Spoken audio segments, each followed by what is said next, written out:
Everyone has their own story. How they fulfilled their wish, achieved something, met someone important, overcame an obstacle in life. This is the story of a boy whose childhood got off to a bad start, and moreover it could be described in one word: hell. But when he was given the chance to start over, he took it. This is the story of the Scarlet Demon. In the darkness, in the void, there was a boy of about 6 years old. He had shaggy scarlet hair sticking out in all directions, violet eyes, fair skin, and 3 mustache marks on each cheek. His gaze was fixed nowhere, with only one thought occupying his head. How? No one knows how long it went on like that, but after a while, a light shone in front of the boy that grew brighter until it enveloped him completely. He blinked a couple of times to regain clarity of vision. He didn't have time to realize how, but he had a cup of tea in his hands and was sitting in a comfortable armchair surrounded by a vast green field. But that was not what caught his attention. All his attention was focused on the girl in front of him. She could be described as petite and cute, with knee-length silver hair, eyes as blue as a clear sky and creamy skin. She wore a blue dress that came to just above her knees. She looked to be about 16 or 17 years old. She was also sitting in a chair with a cup in her hands. Her smile was warm and pleasant, and her eyes were friendly. "Hello, Naruto. Who are you?" asked the boy, ignoring the greeting. "You can call me Hikari. You're probably wondering what you're doing here." He nodded hesitantly. "I wonder what's going on here too." It was a new voice, causing Naruto to flinch and drop his cup to the floor. His eyes filled with disbelief looked to the right and filled with tears. In front of him was a small 9-tailed fox, looking at the boy with a faint smile. "Hello little brat. Kurama." In the next second Naruto ran to the fox, hugging it tightly. He buried his nose in the fur near the little Biju's neck, tears running down the boy's face. Sob. Sorry, sob. I failed you, sob, and sob. It's not your fault, honey, okay. Fox didn't understand what was going on either, but he was glad for the boy's composure. The next moment, however, his gaze returned to the girl in front of them. "What are we doing here?" Hikari, holding back tears at the touching scene before her, coughed and decided to answer the question. "Let me introduce myself again. I am Hikari. Simply put, I am a goddess. You are here because I want to give you a new chance." "A chance for what?" the fox asked. "A new life in another world." Her companion's eyes widened. It was clear that this was not something that could be given or mulled over just like that. After a brief silence, Naruto took the floor. "Let's say. But how will the new world differ from the old one? People tortured and hated me for no reason and wanted power over my partner. Where's the guarantee that it won't happen again?" The boy's voice was full of anger against the people of the world he came from. "For starters, there is no chakra, no Biju, no Jinchuriki there, and shinobi are a long-forgotten profession. The people there live in a more peaceful age, and technology has reached a new level of development. But if there is no chakra or Biju there, if you don't talk about your origins, you'll be fine. Instead of chakra, many people have power that comes from the evolution of mankind, so you, Naruto, can easily blend in among ordinary citizens." "What about me?" Kurama reminded me. "It's a bit more complicated, but doable. There are also animals that have reached the same evolution, but there are not so many of them." They thought about what they had heard and a lot of things sounded good, but there was something that bothered them both. "What's in it for you? We have a chance at a new life, but what's in it for you?" The question came out of Kurama's mouth. "Basically, I won't get anything out of this deal, I won't gain or lose anything, I just want to help you. I realize that's hard to believe, especially considering your life. I couldn't be more specific," came from the fox. "But come to think of it, I am a goddess who can create or erase anything at my whim. Do you think I would seek benefit in helping you? I only want to give you what is rightfully yours." "What is that?" "A happy life," Hikari said with a smile. This conversation made Naruto look at the girl in front of him in a new way. Her smile filled his heart with a new excitement for life, and there was so much kindness in her eyes that he hadn't felt that from anyone before. This time, Tears of happiness ran down his cheeks and, unable to bear it, he rushed to the girl and hugged her around the waist, bumping into her belly. "Thank you, thank you. Thank you, thank you. Thank you," said the boy without stopping crying. Hikari gave him a weak smile, stroking his head and hugging him with one arm. Her embrace gave him a new kind of warmth previously unknown to the boy. Any doubts about her disappeared from Kurama's mind as well. They stayed like that for a while longer, but everything comes to an end, and pulling the boy away from her, Hikari looked him in the eyes and said, "Naruto, although I wish it wasn't so, it's time for you to go." His face contorted with sadness, and the girl continued, "Don't feel bad, I'll take care of you all the time. I promise. Then I promise I won't let you down and that I will make the most of your gift," she said with her characteristic big smile. Noted. He was patted on the head by the goddess.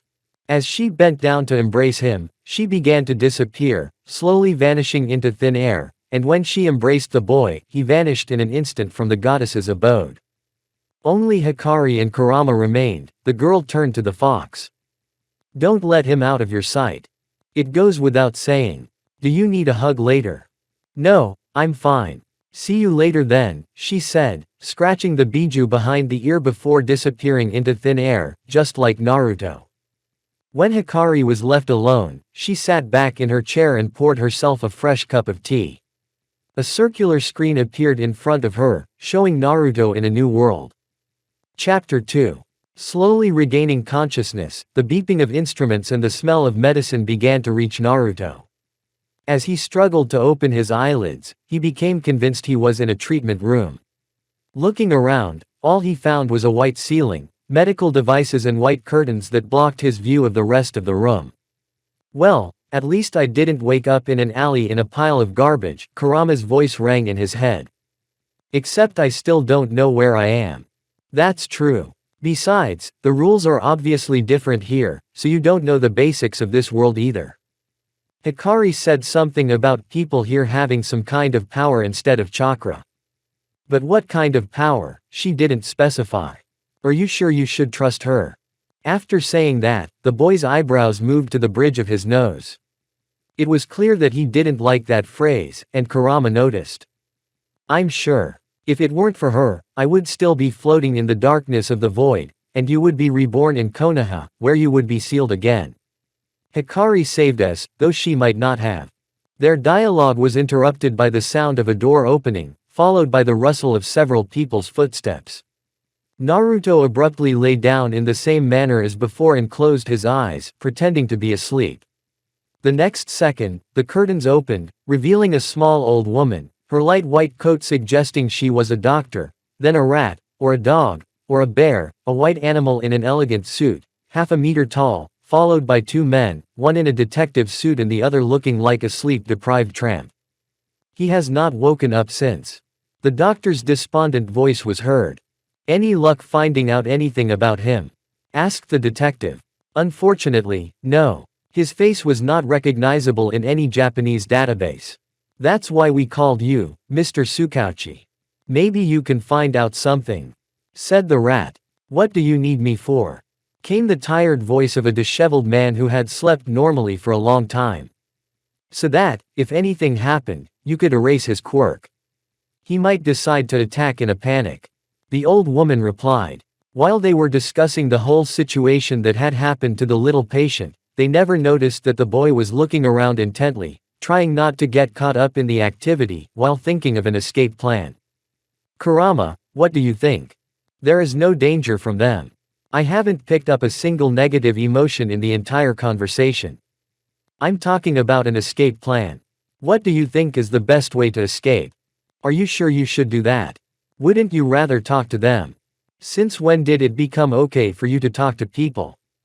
There was clearly both surprise and confusion in the Jinchuriki's voice. "Actually, it doesn't feel right to me, but at least try to pry some information out of them and then you'll run away. Will it work? If I heard right, one of them can shut down my power." "Maybe, but that's the best option. If you try to run away now, you might get caught, and then it could only get worse." Naruto pondered his friend's words, weighing the pros and cons. Finally agreeing with his opinion, he was about to sit down until he learned that his pretense had been exposed. How long are you going to pretend to be asleep in there? A tramp's voice was heard. Shit, shit, cried the fox and the unconscious boy. Seeing that there was no point in playing anymore, Naruto opened his eyes and took a good look at the audience. What confused him the most was the beast in the suit. I remember Hikari mentioning evolved animals. Doesn't look like what I expected. What did you expect? Certainly not this.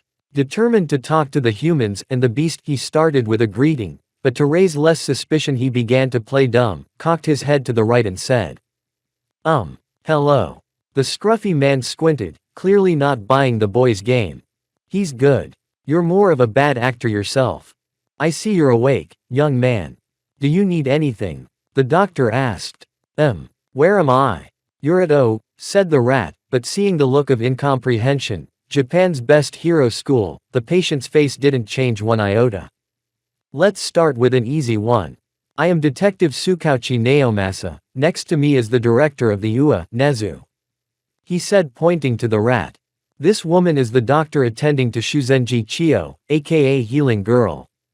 I think she must have changed her alias about 40 years ago, Kurama commented, and Naruto partly agreed with him. Seeing the look on the boy's face, the old woman gave him a sharp look and said, just so you know, I'm still in the prime of my life. That time is long gone for her. When she called herself Healing Girl, the fox could not object. And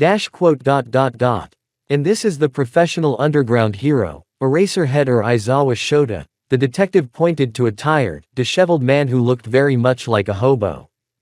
People in this world clearly have a problem with aliases. For once Naruto also agreed with Kurama. I don't need to be introduced, Aizawa growled. Can you tell me your name? Tsukauchi asked, ignoring Eraserhead. Realizing that he would lose nothing by revealing his name, he introduced himself. I am Uzumaki Naruto. Well, Uzumaki, do you know how you ended up here? The detective asked. Be careful. If you're in charge of the investigation, it's quite possible that you'll be able to recognize lies. Answer vaguely, Kyubi warned. I am not sure. Honestly, this is complicated. I will respond, but can I ask a few questions first? There are some things I don't understand. Looking at the others in the room, Tsukauchi glimpsed a glimmer of agreement with their condition. Realizing that a 6-year-old might not understand some things at this point, he nodded his head. You mentioned that one of you is a professional hero. What is that supposed to mean? The question confused some people. It was not surprising, as heroes are a well-known profession that many children and sometimes even adults want to go into. It was a bit strange to hear such a question, but that didn't stop us from answering it. Heroes are people whose job is to help the civilian population, for which they are legally allowed to use their quirks at any time. Nezu answered. When the answer came out, the adults could expect a lot of things, but not the next, even stranger question. What is a quirk? You idiot. You're going to give yourself away like that. Clearly everyone should know the answer. Don't worry, I've got it all figured out, Naruto said and smiled mentally. Well, the detective tried to give a more understandable explanation, because in this world where 80% of the population possessed a meta power called quirks, no one needed an explanation to know that a quirk is a superpower possessed by most people. It is different for everyone and has different effects. For example, the ability to change appearance, to heal someone, to increase intelligence. Having clarified some points, Naruto and Kurama began to think of new actions. Tell me, how come you don't know the quirks? The question came from Chio. No one in my village possesses a quirk. Everyone immediately looked at Tsukauchi, who confirmed Uzumaki's words, causing everyone present to look at the boy in surprise. A place populated only by people without quirks. It was quite strange and completely inexplicable. Can you tell me what kind of village is this? It's quite strange that such a place exists with a population without a single quirk, Aizawa. Naruto mentally smiled again. His lie had been blurted out and he successfully imitated the truth. The main thing was that more answers and questions would sound just as believable. The village was called Konoha and was one of the few hidden villages.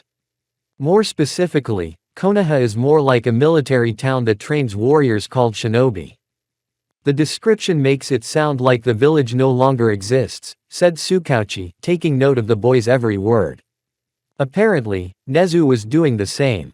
Well, it's still there, but a third of the village is definitely destroyed. How? Wondered everyone present. It's a rather unpleasant subject for me, but let's say that one of the factors was myself. A grimace was drawn on the boy's face, letting him know that the memory was not a pleasant one. This time he wasn't lying. What do you mean? Healing Girl was clearly as confused as everyone else. Naruto's gaze turned cold, as if someone else was in her place. The Uzumaki himself, after thinking about his answer, said, "That's a rather unpleasant memory, but oh well. Almost from the moment I was born, I possessed a power beyond the control of anyone in the village. That made me both the fear and the hope of Konoha. I grew up alone, without family, and the village leaders wanted to turn me into a weapon of mass destruction, hoping that with my help they would expand their power. But the villagers saw me as a monster, and not only separated me from them, but attacked me in every possible way. For a long time I did not understand the reasons for everything, until the essence of the power I had been given was revealed. This knowledge allowed me to know the answers to all my questions. It didn't make me feel better, but at least I knew the reasons. One day the attack went too far and I was on the edge between life and death. It was then that my hatred found an outlet in my quirk. The next second my body stopped obeying me, and enraged I destroyed part of the village before leaving it. There I was found by a girl, who partially healed my wounds and apparently somehow transported me to you." The silence was sepulchral. Even Nezu and Tsukauchi stopped their notes in mid-story. One thing was certain, the boy had been brutally tortured. This was especially clear now that they remembered how they had found the boy yesterday, when he was not in the best condition. "Frankly, I don't trust any of you. I have a strong urge to just run away, but the odds are not in my favor. Sorry. Pity is of no use in this case." After a brief silence, he continued, "After all, I feel anger towards people, and you are no exception. The only reason I haven't attacked you now is because I still have my common sense." Worst of all, it was all true. Tsukauchi Naomasa is a detective with the local police department. His quirk lie detector lets him know when someone is lying. Throughout the entire conversation, Naruto told only the truth and didn't utter a single lie. "Well, I guess you'll want to be alone for a while. I'm sorry to bother you. If you have anything, don't hesitate to ask," said Nezu as politely as he could and, calling the others, left the room. This was not his usual behavior. Watching them, Naruto's ears pricked up, following the sound of the footsteps until they silenced. When they did, he let out a heavy sigh, letting all the tension leave his body. "That went better than I expected," Kurama finally spoke. "And don't tell me. I was afraid I'd be found out at any moment. You did splendidly. The only thing I picked up from them was pity. So it's okay. Tisk. As if I needed it," Uzumaki mentally complained, however his thoughts returned to his original plan. He wasn't going to be here a second longer anyway. Third chapter. The entire company that had spoken to the boy was in the principal's office. However, deciding to break the silence, it was Tsukauchi who had to speak. "What's the next plan of action? What do you think?" The question came from Aizawa. "Yesterday we found an injured boy bleeding to death, and now it turns out that he had suffered mental abuse all his life. And that's not to mention a whole military town of people without quirks that even Nezu didn't know." "He's right. Clearly it's some kind of organization and we don't understand their goals," said Chio. "Clearly something not good. Uzumaki-san mentioned that they were planning to use him as a weapon to gain power. It's possible that those without quirks were planning to rise over those without meta powers and decided to use the boy as a bargaining chip." Nezu. "That reminds me of something." Chio spoke and all attention turned to her. "However, I didn't pay attention before." However, the director wanted to hear the continuation when the doctor stammered. "After checking the boy's health, I also decided to check if he had the quirks factor." "And what was the result?" asked the detective. "He doesn't have it." "How?" "When he mentioned he had powers, my quirk proved the truth." And the tests were accurate. It's quite possible that you made a mistake, Aizawa. I'm sure of it. Maybe we should ask Uzumaki-san about his power. Nezu. Should we? Aizawa. It's obviously a bad idea to make him remember what made his life hell.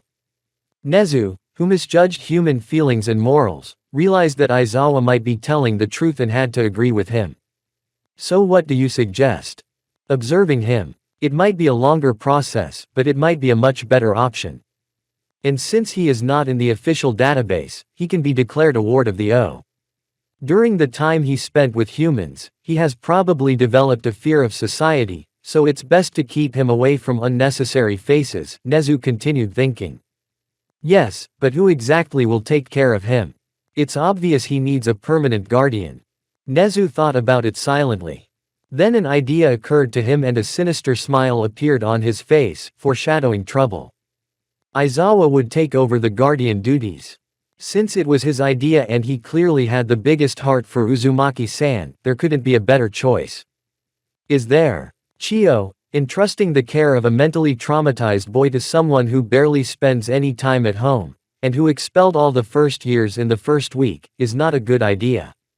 Aizawa felt insulted, but ignored it in favor of the truthfulness of the old woman's words. He wanted to help the boy, but realized that he himself could not take care of him. However, the director intervened again.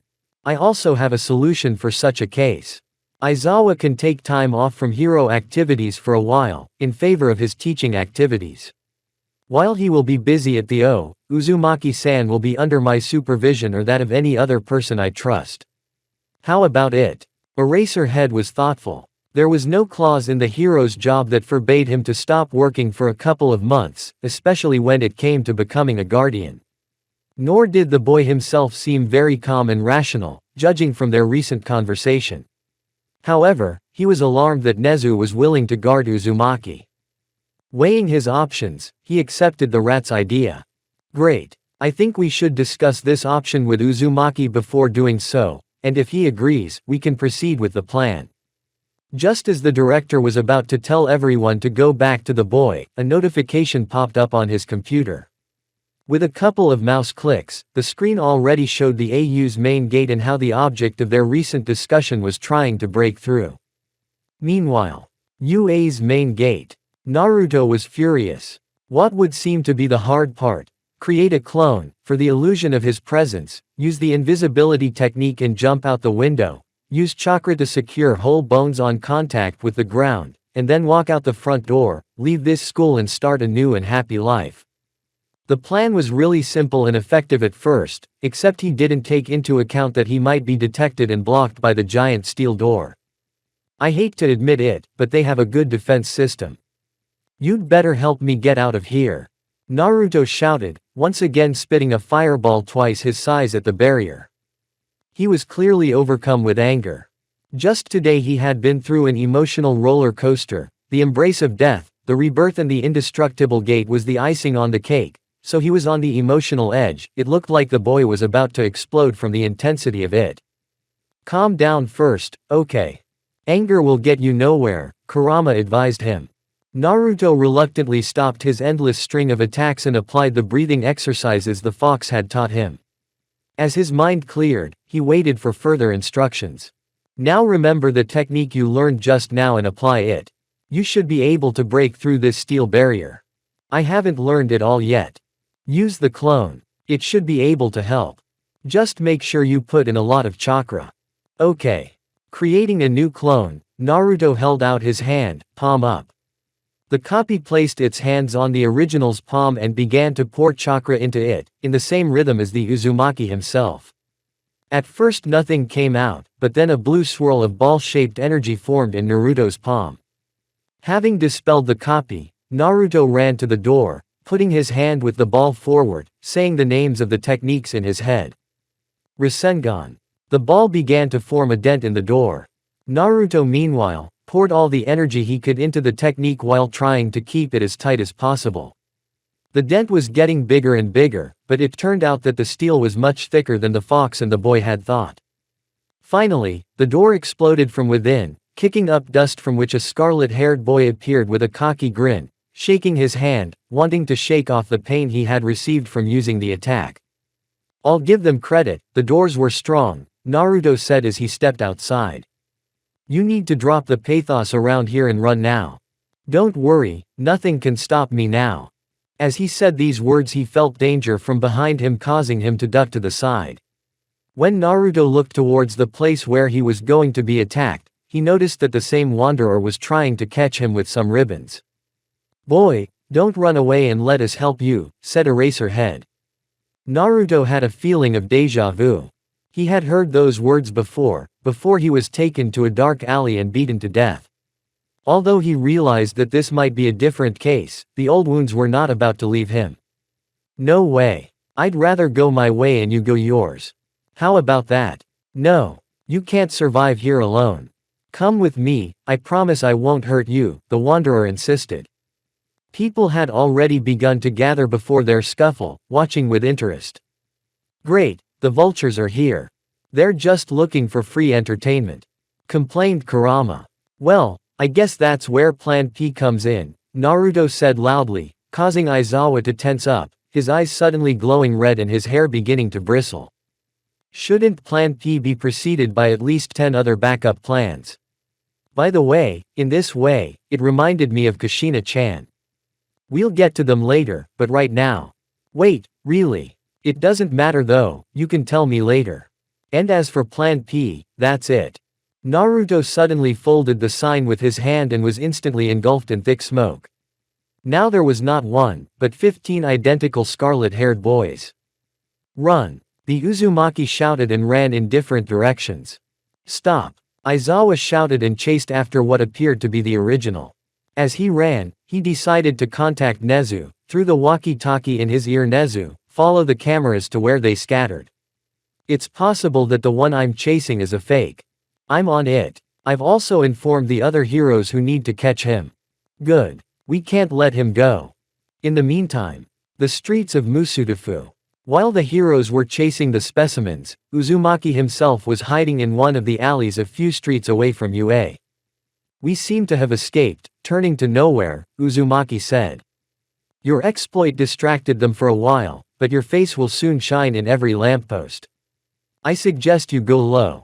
A normal henge should suffice. Still, I can't afford to relax. They won't be off my back for a while yet.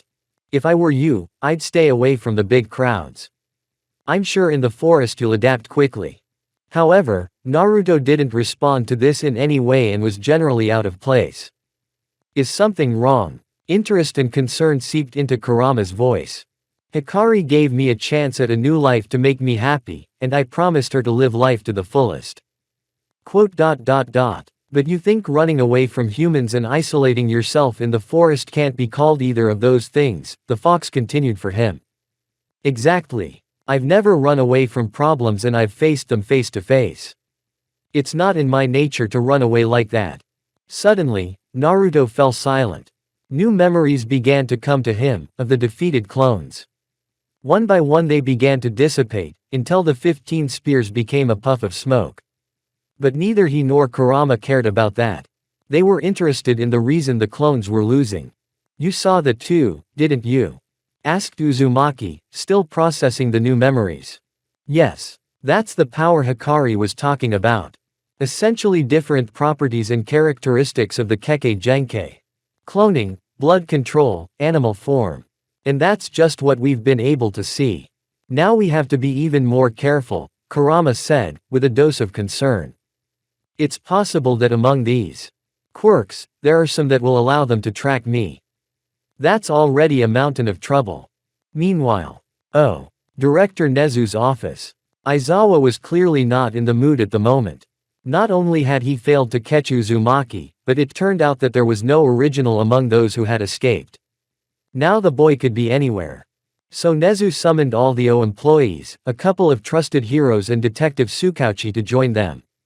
Well, I think we can start, announced the Chimera, and on the giant screen behind him flashed the image of a scarlet-haired boy and some of his features. Yesterday, at 1732, a boy of about 6 years old was found in the O territory. At that time he was seriously injured and had to be hospitalized. The next day, his condition returned to normal and, as we were able to find out, his name is Uzumaki Naruto. However, the director was interrupted by one of the summoned heroes. "Excuse me, Nezu-san, you're not saying that you've summoned us all here because of a boy?" "That's exactly why. But before you get indignant, let me clear this up for you." When the office fell completely silent, the principal continued. "It also turns out that he was raised by a whole organization of people without quirks. We don't know where they are, their numbers, strength and goals, and since the young Uzumaki is our only lead, that's one of the reasons to favor him." "What is the other reason?" asked the highest-ranking heroine, Midnight or Kayama Nimari. Nimari was an attractive black-haired girl with blue eyes and a red mask resembling glasses. Her heroine outfit looked very much like the uniform of a dominatrix, and she carried a whip strapped to her side. "Glad to hear that question." Apparently, Nezu praised his employee, who, like Aizawa, started working this year. In that organization, the boy was tortured in various ways, and that's why he has a certain hatred for humanity. Now, for you to better understand the situation, take a look at these pictures. The picture of Naruto has changed to a video in which he is seen escaping from the room, leaving the clone behind and becoming invisible. Next, the AU's main door is seen slamming shut and then, as if out of nowhere, the missing boy appears. When he hit the door several times, which by the way was impressive considering he showed no signs of pain, he backed up 3 meters and started making hand signs. It was then that the adults were surprised when Naruto, after each combination, began to release fireballs, air blades and streams of lightning. When the usefulness of such attacks became clear, he shouted to someone for help and then Uzumaki recreated his copy and used it to create a glowing, bluish ball in his hand. Extending himself, he attacked the door with the ball and soon it was possible to get out without any difficulty. Aizawa is then seen to appear, determined to grab the boy with his ribbons, but he dodges them. A conversation ensues between the two, which does not last long. A thick cloud of smoke rose, followed by 15 of his spears scattering in different directions. That was the end of the recording. And that's not all. The director diverted the attention of the heroes from the scare. When none of the fugitives turned out to be the original, I did a little research and look what I found. The screen now showed 2 identical recordings of the moment before the original was split into copies. The difference between the recordings was that one of them showed everything in thermal radiation. In the first recording, the smoke could be seen rising again and the copies scattering and Aizawa behind them. But that was not what caught the attention, but the fact that while the normal recording showed no one, the second one showed Uzumaki's heat signature standing in the same spot until he calmly walked away in the opposite direction of the clones. At that moment, both recordings were interrupted. "What do you mean?" The question came from Aizawa, and of all, he was the most surprised. Apparently, Uzumaki used the smoke screen to activate the invisibility mode and while we were chasing the copies, he sneaked away from UA, explained Nezu. "Okay. But Eraserhead, why didn't you erase his quirk?" asked Vlad King, surprised by the boy. "I activated the deletion, but it didn't work. And so much. Do you see it now? The young Uzumaki possesses a powerful quirk, capable of creating copies, hiding in the environment and attacking with fire, air and lightning. Add to that his immunity to erasure, his well-demonstrated strategy and cunning, and his rage against humanity. At this rate, we'll get," said Nezu, anxious to hear the others continue. A boy who, if not channeled in the right direction soon, could become one of the most dangerous villains, Aizawa continued and everyone agreed with him. Distracting everyone from their fear and shock, Nezu took the floor. "To prevent this from happening, our top priority in the near future is to find Uzumaki Naruto and help him." Chapter 4. 1 month. That was how long it had been since the scarlet-haired boy had been at the AU. Neither Nezu, nor Aizawa, nor anyone else had seen him since then, and any search had led to another dead end. It seemed as if Uzumaki Naruto had never existed.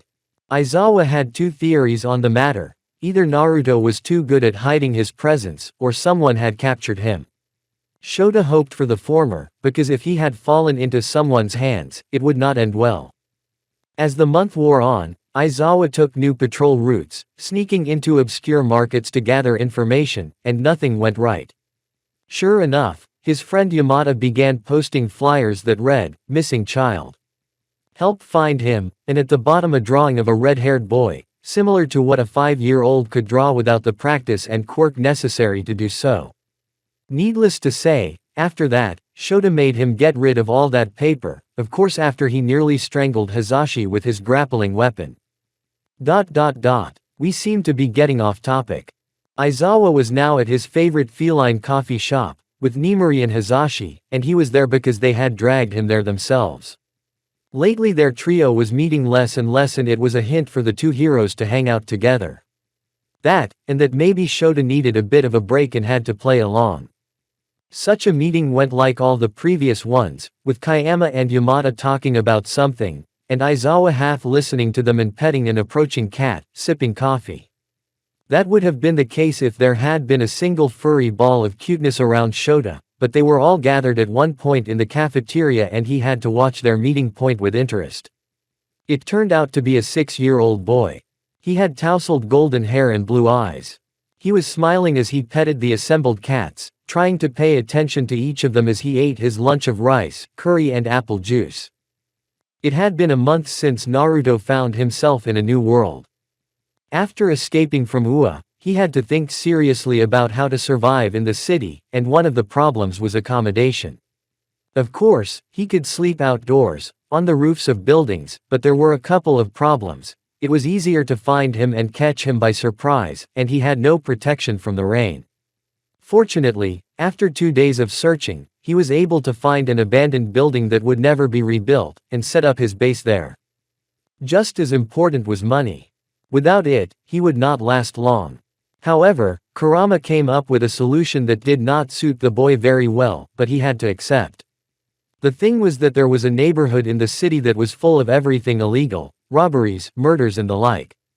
There were few heroes in that neighborhood due to the high crime rate, which was impossible to get rid of. That was why Kyubi had suggested catching all the bad guys and handing them over to the police, taking everything they had. Naruto didn't like that option, but he had no other way to earn money, but Kurama said it was a kind of payment for helping the city, since they wouldn't need the money in jail anyway. And it just so happens that this event is directly related to Musudafu's new vigilante. Those who saw him could only describe the figure of a man dressed in a black and red suit, with a dark cloak and a mask that did not hide his eyes and black, disheveled hair. People nicknamed him the Hurricane, because when he defeated criminals, he robbed them clean, like a hurricane that carries away everything that falls into its hands. His quirk, like himself, is unknown. The police and other heroes tried to capture him once, but to no avail. However, in the last month he has already neutralized more than 50 criminals, pickpockets, thieves and even murderers could not escape him. It just so happened that Uzumaki Naruto was a hurricane, having adopted a similar appearance with the help of a henge. Of course, he wasn't too happy with the nickname, but he accepted it. Though Kurama had once suggested to him that he declare himself Scarlet Death to avoid the silly names that people of this world came up with. The very nickname, Scarlet Death, was made up by the fox, and he still says it's not too late to change the name to his new identity. It got to the point that sometimes he doesn't call Uzumaki by his name, but by a nickname he made up, thinking that way at least Naruto would change his mind.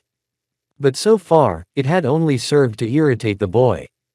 At night Scarlet Death, and during the day Uzumaki Naruto, an ordinary boy who often strolled around the city.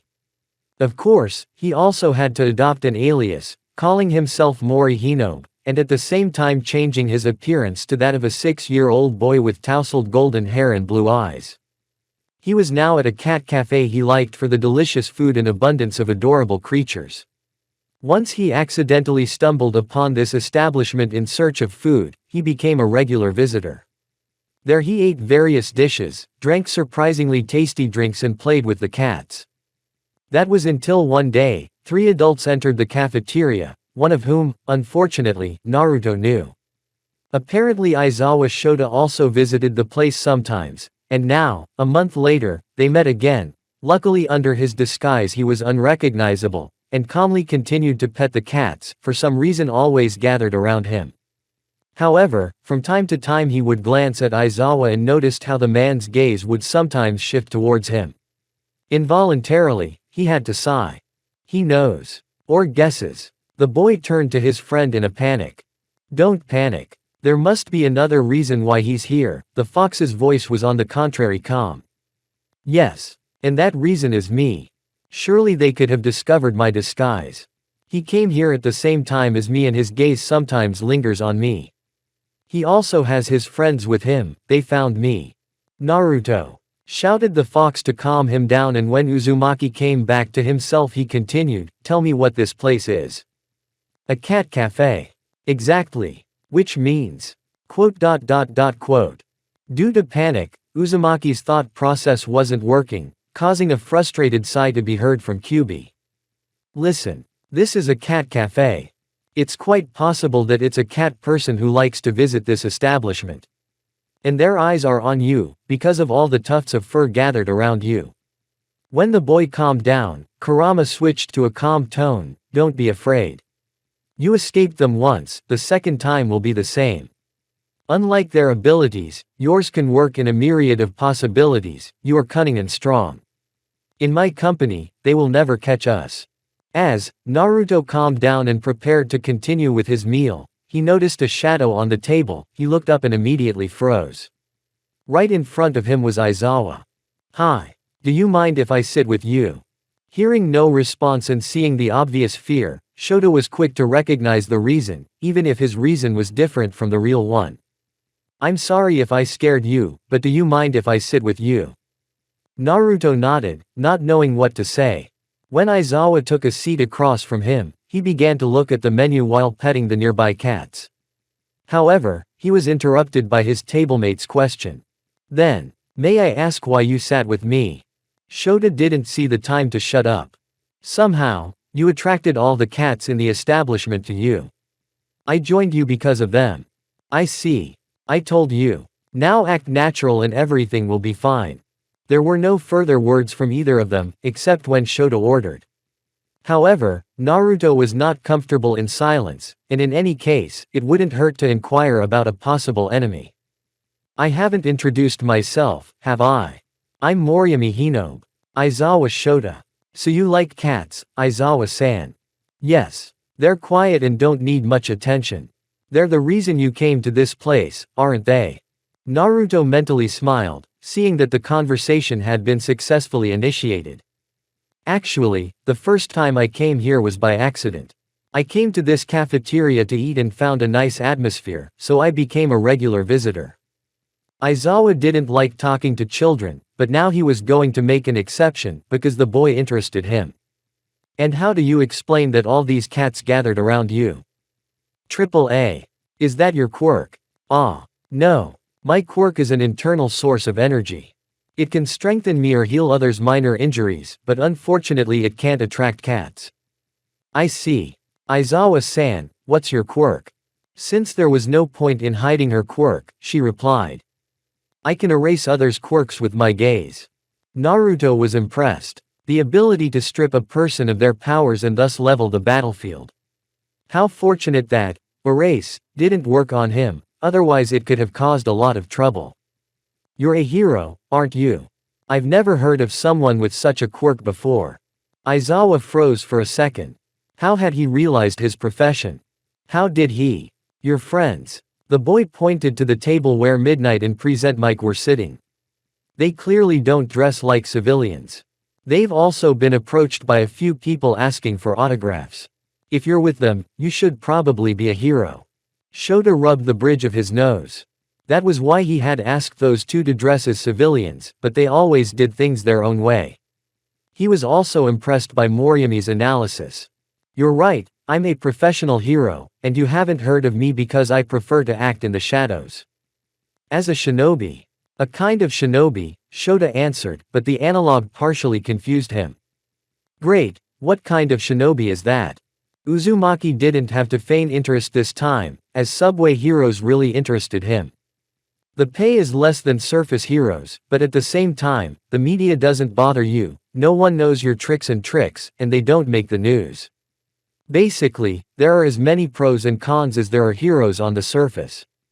I see. Are you asking because you want to be a hero too? I'm not sure. Why is that? Your quirk allows you to. Or does it have any flaws? It has no flaws. I can increase my physical attributes depending on how much energy I put into myself, but so far my body allows me to triple my strength, though before I could only double it. And before I could only heal minor bruises, but I'm slowly increasing the effectiveness of that aspect as well. In short, a quirk strong enough to allow you to become an attack and support hero. That said, the limit of your power is yet to be known. Many people in your position would want to be a hero. I know. Helping people is good, but there are other ways to save lives. The kid was really interesting. With his strength, he could have been a universal hero, but Morimi didn't want that. Nowadays, hero is an official profession and many children, teenagers and some adults, have dreamed of becoming one. But some were prevented from doing so by the weakness of their quirks or lack thereof. On the contrary, children with strong quirks were elevated by society and were guaranteed heroics. Now it has come to a point where people with strong quirks bully those with weak quirks and, unfortunately, there is no way around it. I'll be going now. Aizawa-san, what is your hero's name?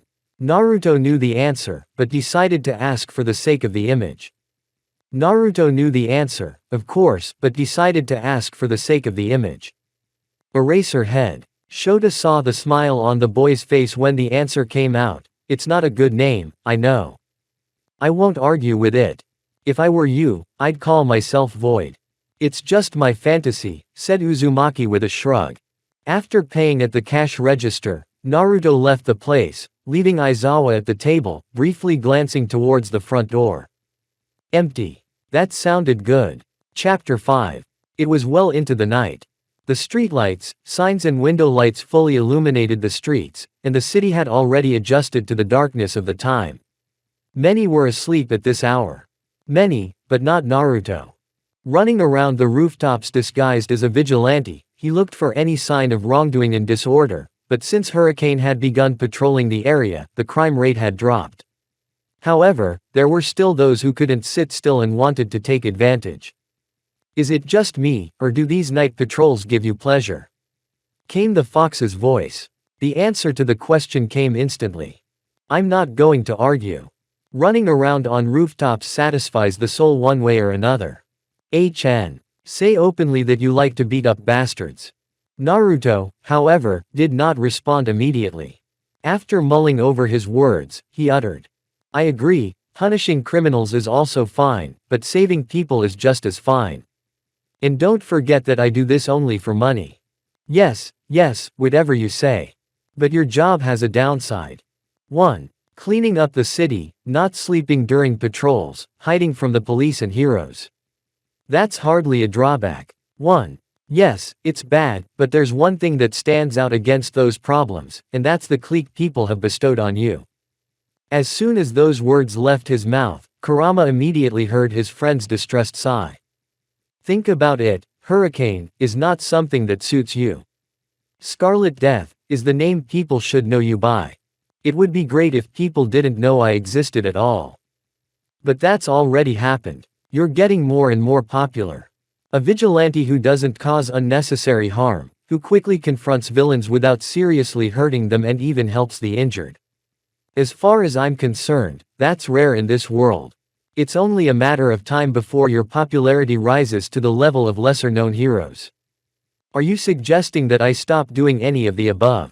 Basically, it's quote. Not a good idea, Kurama said. Making sure he was being heard, he continued, as long as you don't cause any harm and keep to the shadows, there aren't many who want to catch you. I suggest you continue at this pace. Good. But you should stick with the name Scarlet Death. Sounds good. Then I won't be seen as a threat anymore. Kurama remained silent, apparently reflecting on what he had said. That's true. Then come up with something formidable with Scarlet in the name. A sigh of relief was heard from Naruto. After 3 weeks, he had been spared from this conversation. At least for a while. All right. I'll think of something. After that, the two remained silent. Hurricane kept bouncing along the rooftops of buildings until he came upon an alley. It was nothing per se, but the vigilante's attention was drawn to the man who had the girl pinned against the wall. There was a vicious smile on the assailant's face, and the victim was clearly very frightened, on the verge of tears. Not wanting to know what would happen next, Uzumaki jumped down, straight at the man, kicking him in the jaw. The criminal rolled across the ground, crashing into a dumpster. Barely regaining consciousness, he was about to strike, but blacked out from the blow. The last thing he was able to see was the cold steel glinting in the scarlet eyes. This one turned out to be weak. I have a feeling you won't find a worthy opponent like this. Worthy opponents won't appear just like that. All strong villains act in the shadows and try not to leave a trace. Just like a shinobi, Naruto said, tying up the criminal with a rope he found among the trash, while cleaning him up. When he was done with that, he looked at the victim and saw a girl with a rather distinguished appearance. Bright purple hair, blue skin, black sclera with green pupil. She appeared to be in her early 20s. She was sitting with her hands resting on the floor. Her wet, tear-stained eyes stared at her rescuer with a shocked expression. He approached the girl and squatted down so he could look directly into her eyes. "Are you all right?" was the question he asked everyone he managed to save. The girl did not answer, apparently coming to her senses after what had happened. Realizing the situation, she blinked rapidly and looked at the vigilante who had saved her. "AAA. Yes. Thank you for saving her." "You're welcome. You'll be able to get home on your own, right?" he asked, helping her to her feet. Well, actually. Whether because of the situation or her own character, the girl was clearly insecure. "You're Hurricane, aren't you, and would you be willing to grant me an interview?" As soon as those words left her mouth, she took out a recorder and a pen and notepad. Uzumaki was about to refuse when the girl's words hit him squarely. "Have you come to this hovel on purpose to talk to me?" The watchman's voice was full of surprise. "You know that. I've been working at the news company for a year, but they don't give me an important job. When I heard about you, I thought this was my chance. So here it is." She looked away, realizing how stupid she had been. Naruto continued to look at her blankly. "Give him what he wants," Kurama said suddenly. "What?" At such words, Naruto was surprised. "This is your chance. This way you will prove that you are not a danger and also disprove some theories about yourself. The price will be your full disclosure, but that would have happened sooner or later." The fox's words sounded logical, yet to Naruto himself they seemed irrational. Glancing at the reporter, he saw that she was still staring blankly, waiting for an answer. "Sigh, okay, I'll give you an interview, only if you promise not to be so reckless in the future." The girl looked up at him. Happiness and pleasure were reflected on her face. "Thank you very much. I promise I will write an amazing article about you. You won't regret it." Naruto was surprised at this change of mood, but remembered that he was just as fickle in his personality. Kurama was also like that sometimes. Sometimes he felt as if the fox was actually his brother, sealed inside him under the guise of a fox. "Yes, now. You wish." It was about time he learned to get his thoughts away from the fox. He pulled out a walkie-talkie that one of the policemen had accidentally lost, tuned it to the correct frequency and spoke. "Hello, detective. Who is it, you again?" "Yes. Your favorite watchman. I'm here on business, by the way." "Another criminal. Honestly, it's good that you're cooperating with the police. Even if it's against your will." He mumbled the last part, but Naruto heard it anyway. "But you do realize we'll have to arrest you anyway, right?" "They'd have to catch me first, Tsukauchi-san." "Your truth." A small chuckle followed those words. No matter how much the police or heroes tried to catch him, it was useless. What's the case? A man attacked a woman in an alley. The victim was unharmed, but the assailant was knocked out and tied up. "Send a car. It will be waiting for you. Ciao." He cut the radio, looked at the girl and saw that she was writing something down in her notebook. Coughing a little, he pulled her away from her notes and forced her to look at him. "I'm sorry." "I'm not sorry. You wanted an interview, didn't you? Seeing her nod vigorously, he smirked, though it wasn't visible under the mask. Then first we should get out of here before the police come. Approaching the journalist, he grabbed her bridal style. Ignoring the loud shriek and the blush on the woman's cheeks, he climbed up to the roof. After passing a few houses, he stopped at an empty rooftop and deposited the passenger there. The adrenaline made his breathing quicken and the blush still remained on his cheeks. Coming to, she looked at the man sitting across from her, waiting to talk. She took a seat on the edge of the roof, next to the dark-haired man, and pulled the recorder and a pen and pencil out of her bag again. May I begin? Yes. Please introduce yourself. It's impolite for me to call you girl or reporter San. With a slight laugh, she turned on the voice recorder, signifying the beginning of the interview. Hello, this is Kazuki Chitose from Japan News. Next to me is a vigilante who, although he keeps a low profile, is gaining popularity just like some pro heroes. Everyone knows him as Hurricane. Japan News. As far as he knew, it is a very popular news company, with millions of readers and listeners. Once they published this interview, he wouldn't get away with it. But since he had made up his mind, he would answer all their questions. I thought he had said he wasn't very insightful at work. Maybe he wouldn't get anything published. That's what Naruto was hoping for. Hi. I'll try to answer some questions, but I'd like to keep some personal information private. Of course. And our first question is, what is your alias as a vigilante? You've never mentioned it, but you're popularly known as Hurricane. So what is your real alias as a vigilante? That question right away. Uzumaki was expecting it, but hoped it would come out a little later. After quickly going over all the options in his head, he said the one he found most acceptable. Scarlet Shadow. That's my nickname, Scarlet Shadow. Oh yeah. May I know the reason for that name? Kazuki asked while taking notes in her notebook. Well, Shadow because I try to hide from the crowd and act exclusively at night, Scarlet because of the color of my eyes. Hey, I think it's a bit primitive, she said while rubbing her neck. No, not at all. But let me ask you the next question, what is your quirk? Many believe it's a quirk with a speed or agility factor, but no one has been able to confirm it. So what is your answer? Well, my quirk is not related to a physical attribute. That's all I can say. I would like as little data about my power as possible to be leaked to the public. I hope you understand that. Of course I understand. So what is the... After this, a few more questions were asked, and unlike the recent conversation, Chitose did not stutter even once. Apparently, he was able to remain calm and collected during the interview.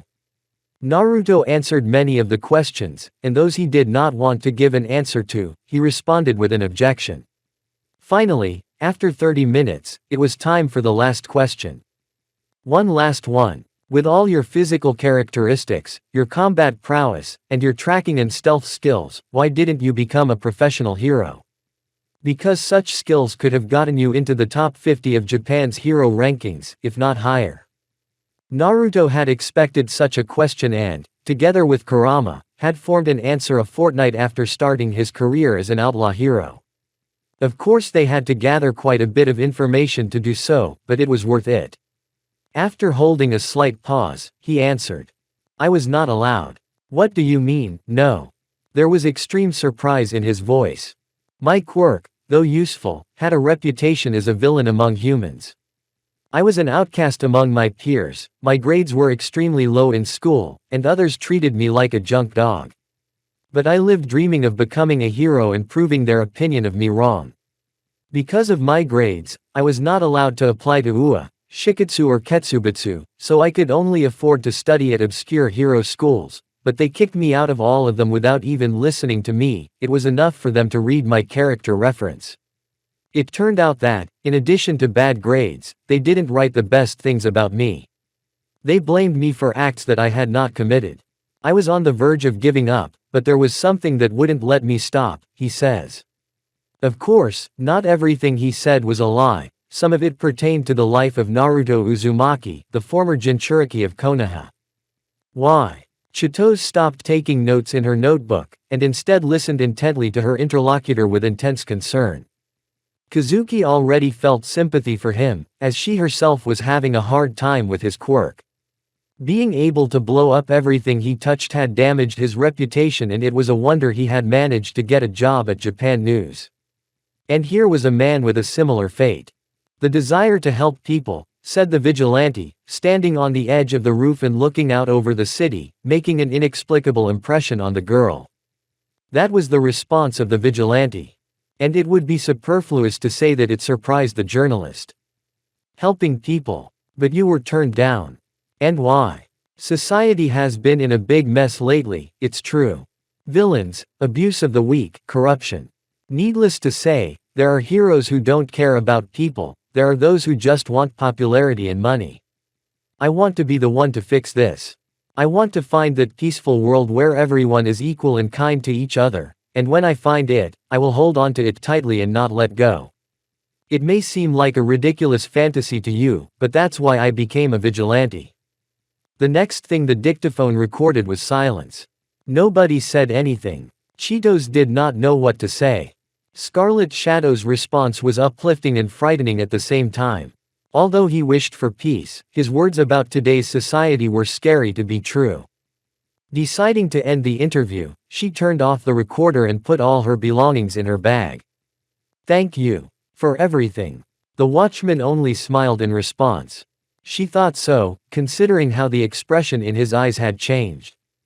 Don't mention it. I've been looking for someone to talk to for a long time. Thank you. Kazuki felt her cheeks heat up. She turned around quickly, about to go downstairs, but a hand stopped her on the shoulder. I guess you don't live in this neighborhood. I'd better give you a ride before you get in trouble again. She didn't have time to respond, but she was grabbed in her arms, making her let out another squeal. The next second, she was being carried across the rooftops again. What address do you live at? Unable to say anything, she pointed in the right direction. Half an hour later, Kazuki was already on the familiar street where her house was located. She looked at Scarlet Shadow and saw that he was about to leave, but grabbing his sleeve, she stopped the watchman from looking at her expectantly. May I ask you one last question? She said as uncertainty returned to her. Okay, he said, looking around to make sure no one could see them. How did you deal with all those people who put you down? Did you want to get back at them? Realizing that the question was personal, Uzumaki decided to answer as truthfully as possible. At first yes, but then I realized that it wouldn't do me any good. A friend of mine once told me that in seeking the approval of others, you will stand still forever. There will always be those who don't like you, whatever you do, wherever you live or whoever you are, there will always be those who don't like you. But if you ignore others and focus on what you want from yourself, you won't notice how those people stop mattering to you. Thank you, he said with a slight smile. No. Thank you for an interesting evening. If you want another interview, let me know. The next second, Scarlet Shadow climbed up the building's fire escape, walking away toward where he had just come from, leaving Chitose watching behind him. Once inside his apartment, he looked out the window, reflecting on Scarlet Shadow's words. Talking to him had awakened something he so desperately needed. He's right. I won't get very far by fixating on other people's opinions. It's time to stop trying to fit in. Whatever happens, I'm going to be a better journalist and I don't care what anyone says about me and my quirk. Looking down at the table, he picked up a red book that had black smudges in the shape of a mask and threw it into the wastebasket. Now peeking out of the wastebasket was a sign that read, Liberation Front. Chapter 6. On a clear, sunny day in Musudafu Park, a boy was sitting under the branches of a tree. His gaze was focused on the people resting peacefully in the sunlight, the silence broken only by the rustling of leaves and the laughter of children frolicking in the nearby playground. Isn't this better? Fresh air, sunshine, soft grass. If I had the chance, I'd trade places with you. For the last month and a half they had spent in this world, Kurama had tried to get his Jinchuriki to visit this place, but he had found all sorts of excuses. Only today it didn't do him any good, and Uzumaki was forced to go out into the wild. He also took off his henge, showing the world his scarlet hair and scars in the shape of fox whiskers on his cheeks. As long as no one can see him, he can afford to take off the costume. Well, change, too. At will, we can, like before. Uzumaki grumbled. Yes. Except it's not the same, said the fox. His voice grew more nostalgic. Until I was sealed, I enjoyed every day in Uzushiogakure very much. Your clan was especially welcoming to me. You could say I was a god there, why should I be? I am God. Kyuubi's self-praise began. And that same god is sealed in a 6-year-old boy, no matter how low it was said, Kurama still heard it.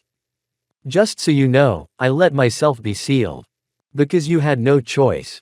I could have escaped the day I attacked Konoha. But then you would have been sealed again, and this time not in me, but in someone worse. There was a growl from Kurama that would have sent anyone into a stupor, or worse. Anyone, but not Naruto. If the Fuinjutsu hadn't leaked out of the Uzumaki clan, he'd still be roaming free, lording it over humans. Yes, but due to his own weakness to sealing techniques, the great Kyuubi is now bound to a human child. Uzumaki. I swear, when you fall asleep, you'll have the worst nightmares you never thought possible. I hate to break it to you, but my life in Konoha has been a total nightmare. I can't be intimidated by pathetic dreams. At that moment, how? Naruto didn't continue listening. He was distracted by the sound of clapping coming from deep in the forest. It was nothing, but something told him something else was going on. Did you hear it? Yes. But don't you dare change the subject. Uzumaki ignored the fox and ran towards the sound. As he ran in the right direction, there were a couple more pops, which as he got closer, began to resemble mini explosions. When he managed to get to the source of the sounds, he was met with an unpleasant sight, 3 children bullying another child. From the looks of it, they were all about his age. One of them was chubby and had wings, while the other was skinny and had long fingers. But it was the other 2 that caught Naruto's attention. The first was apparently the ringleader, a red-eyed boy with spiky, ashy hair, who seemed to be the source of the explosions from his own palms. The second was a thin boy with dark green hair that looked like foliage and 4 moles on each side of his face. He had tears in his eyes, some of his skin burned and his clothes ragged and sooty. It didn't take Uzumaki long to realize the situation, so he picked up a few pebbles from the ground, took aim and threw them at the hooligans. They immediately reacted and recovered from the sudden pain and looked at the one who had attacked them. Naruto was familiar with those looks: anger, revenge, fear, resentment, discontent. He had encountered them throughout his life and could easily recognize them. "What do you think you're doing?" he asked. "AAA. Have you lost your fear, tomato-haired man? If you're so brave, come down so I can kick your ass." The words, or rather shouts, came from an explosive boy in every way. "Oh, he's wasted," said Kurama with genuine sympathy for the boy's fate. The things Naruto hated the most weren't that many, but tomato-related nicknames might be in the top 5 things he hated the most.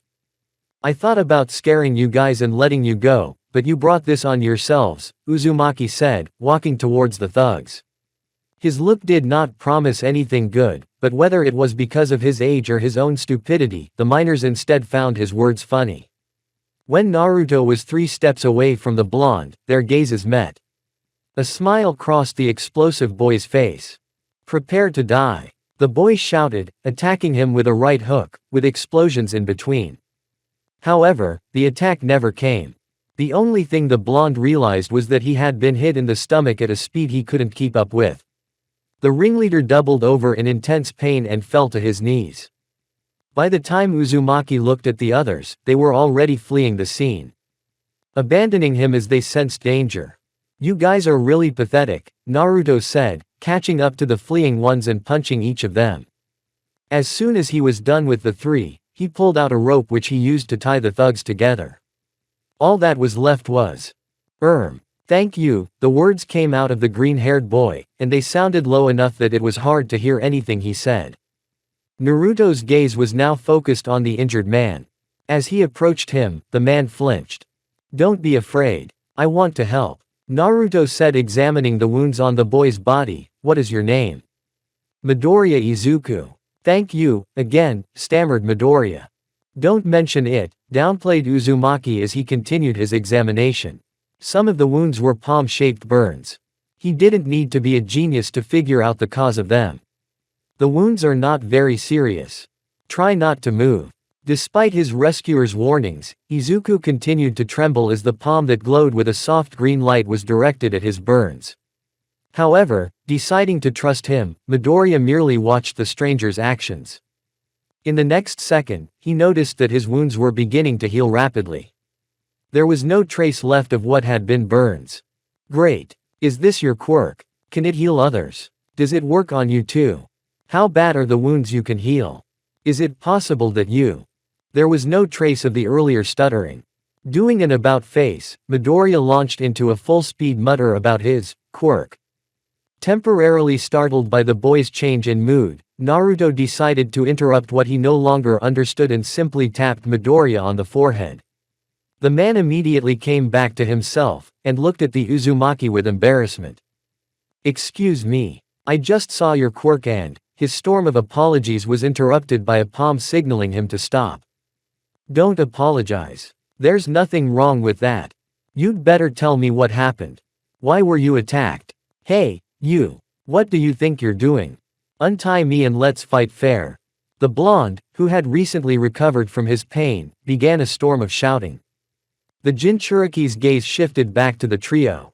While the winged one and the long-fingered one, Naruto didn't know their names and had no intention of finding out, sat silently with their heads down. The screamer apparently didn't know the concept of wrong situation, for his shouting had gone on for 5 minutes. Shut the hell up. His yelling is giving me a headache. Kurama shouted. Uzumaki understood him perfectly. Will you shut up? It wasn't a request or a question. Triple A. Are you underestimating me? Did you think I was unfair and that you would belittle me? That's not the case. Naruto grabbed the first thing he could get his hands on and shoved it into the rude man's mouth. It turned out to be an apple, and it worked well as a makeshift gag. However, it failed to calm the boy, whom Uzumaki now considered the most infuriating child he had ever seen. Realizing that he couldn't get anything out of the ringleader, he approached the crowd. You'd better answer my questions. Otherwise it's going to get worse. Naruto let out a bit of his aura, startling the already frightened children. Why did you attack Midoriya? His words oozed anger. It wasn't our fault. It was Bakugo's fault. He told us to attack Deku, the winged one spoke. Deku. Who is Deku? Did you attack someone else? Deku is Midoriya's nickname. It's a different way of reading his name. He was called that because he doesn't possess the quirk. It's not our fault. His words were also interrupted by a homemade gag. This time it was a lump. Approaching the long-haired man, he began to question him.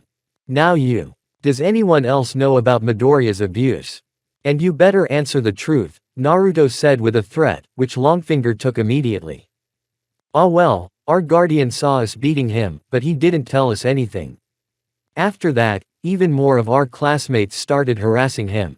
To say Naruto was furious would be an understatement. Nothing infuriated him more than bullying someone weaker for no decent reason. And now those kids were saying they were humiliating Midoriya just because he didn't have an extra pair of ears or the ability to change eye color. What's more, encouraged by the adults. It seemed as if something like that was everywhere and always, in any world and at any time, and that fact pissed him off just the same. So what? He's a pathetic piece of garbage. He belongs in the dirt under my feet. Apparently, his headache returned when I was able to get rid of the apple gag in my mouth. Grabbing the same fruit, he shoved it into the long-haired man's mouth and now glared hatefully at the blonde. Will you shut up? Your voice is worse than an itch in some places. The words spoken were not what a child should know, but there was a reason. I should express myself less in front of him. At this rate, I don't know what Kushina might do to me if she found out. Kurama thought to himself, fearfully remembering his Jinchuriki past. Definitely. I have to stop saying things out loud. Did you say something? I'm going to crush you. Naruto decided to ignore his empty threats and ask the bully a question. Why don't you tell me why you're bullying him? I already told you. He's nothing. Not only that, he wants to be a hero without quirk. While the blonde was shouting, Uzumaki noticed Midoriya's decay and decided to interrupt him. So what? What do you mean, so what? So he wants to be a hero without quirks, what's it to you? You can't be a hero without quirks. They'll kill him on the first mission. He's nothing without quirks. So you can be a hero. The blonde smiled again. Did this guy really take sarcasm as a compliment? Although, he is a kid after all. Of course, I have the strongest quirk that will allow me to become the #1 hero. I'll be better than the Almighty. Almighty. Is that the always smiling hero with the brightly colored suit? Naruto really didn't understand why so many people looked up to him, but he knew that the #1 hero was extremely strong and always won battles. Apparently that was what confused the screamer. You can't be a hero. What? The bully had a shocked expression on his face. Apparently, it was the first time he had heard those words. Given his ego and personality, no wonder. Well, if anyone is going to shatter this guy's vision, it's going to be Naruto. You can't be a hero. A hero is defined by his goals, ideals, actions and only then by quirk. You can have a strong quirk, but you're not a hero, you're a villain, or someone who is close to becoming one. These words completely enraged the explosive man. He was about to start shouting again before he was interrupted. But if you think the stronger quirk is, the more rights you have, watch this. Well, he had already shown them his real appearance, why not show some of his power now? Uzumaki created a clone at his side. With it, he began to create the same ball of energy that had allowed him to escape over a month ago. In his hand, the glowing blue sphere buzzed once more. As it approached the tree, Naruto struck it, completely blowing the attack point into splinters and knocking it down. Many things were written on the faces of the spectators, but Midoriya felt the most emotions and feelings: gratitude for his rescue, interest in his quirk, awe for his spirit and desire to protect, fear for his methods, but most of all happiness, because finally there was someone who didn't care about his status and didn't reject or mock his dream of being a hero. How? You can only heal.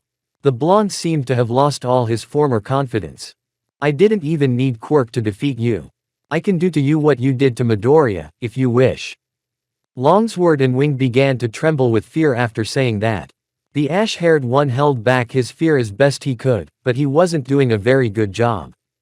Naruto hadn't considered that option, but he wanted to scare them. We're going to have a serious talk about your character and your methods, the fox said with a sigh. Don't. Uzumaki's attention was now fixed on the green-haired boy. Please don't hurt them, Izuku pleaded. The leader, judging by his grimace, wanted to say something, but decided to keep silent. What do you mean, they hurt you, don't you want to get back at them? It wasn't as if he wanted to. Midoriya shook his head in response. No. It's not heroic to take revenge on someone. Please don't hurt them. Naruto looked at the crying boy and begged him to forgive his own abusers. It was a little strange, but kind enough. That was what he liked about people, even if he wouldn't admit it himself. Well, I wasn't going to keep these idiots around for long anyway, Uzumaki thought as he approached the trio. They visibly flinched, fearing the worst, and only later realized that they were no longer bound. Looking at the scarlet-haired man, they were about to leave, however. Die! Shouted the blonde at Naruto, but it was worth it to free him. Naruto just dodged his attacks with an impassive face. No technique, just swinging his fists. Boring. Don't forget that unlike you, he didn't train to be a shinobi. He's just a kid who doesn't know when to stop. And also a new kind of headache I've discovered.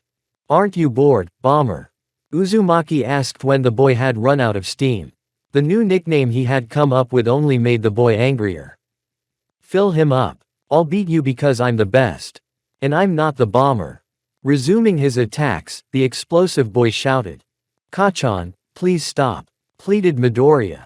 Shut up, Deku. Once I defeat that bastard, I'll be right behind you. I think that's enough.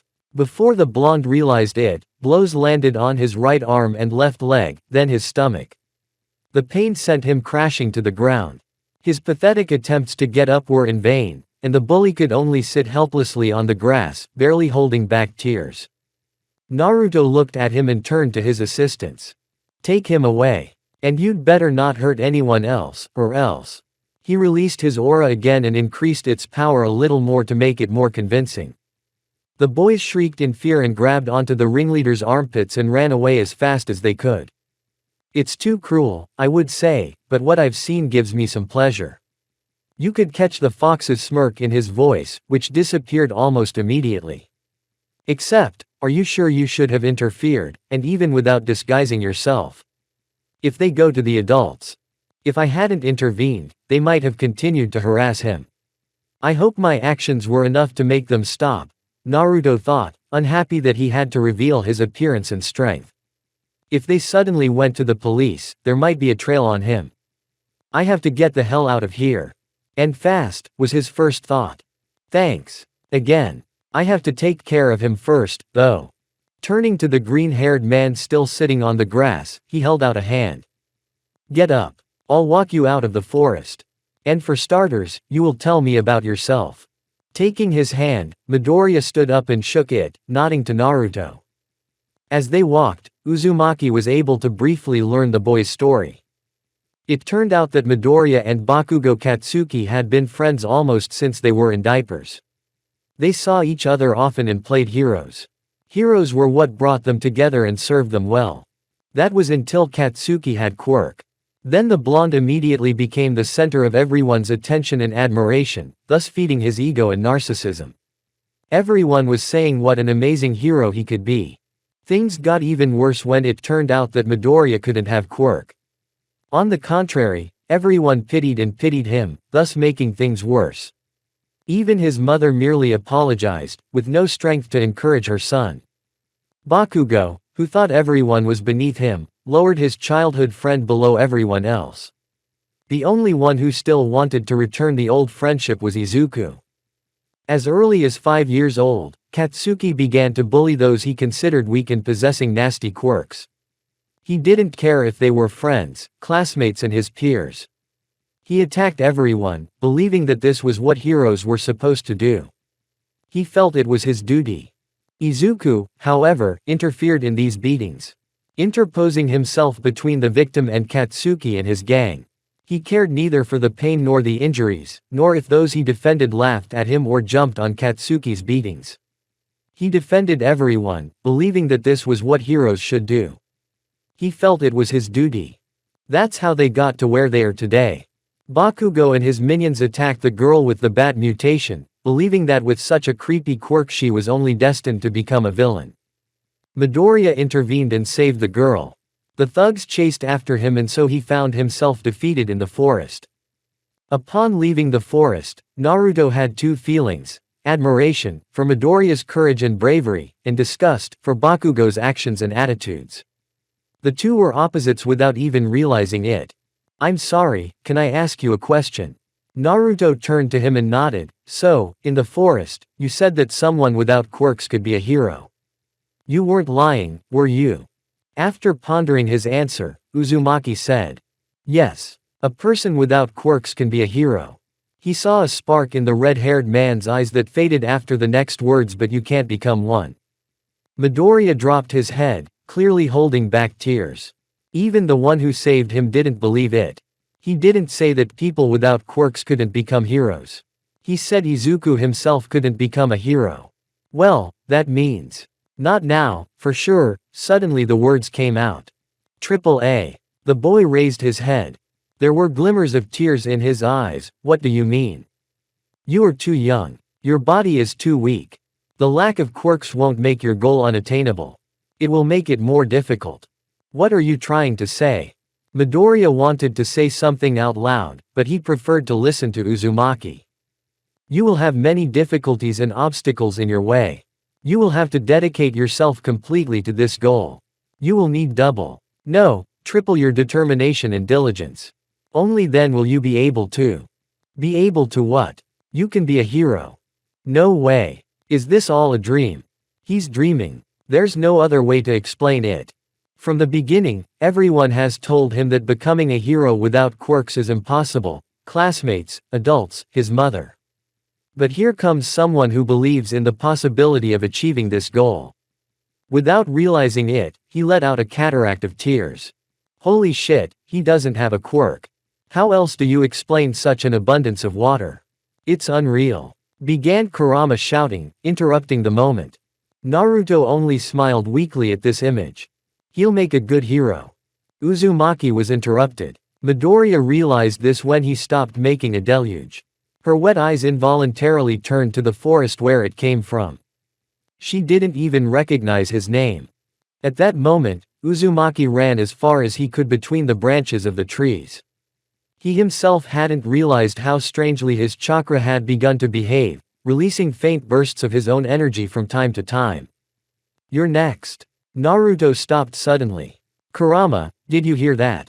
No. What am I supposed to have heard?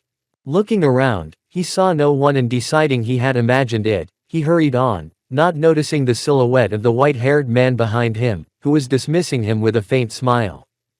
Chapter 7. Fog was all Naruto could make out in the space he was in. His arms, legs, mouth, his entire body was made up of the same dark red mist. Uzumaki could not speak, move, or even sign with his hands. All he could do was look and, it seemed to him, hear. Suddenly, the mist stirred, taking the form of two men standing facing each other. The first was dressed in a formal suit. His hair was white and his eyes were hidden by a dark mist. His aura was frightening. The second had a sickly-looking body. His hair was the same color as the first and covered his light green eyes. He was staring at the man in front of him.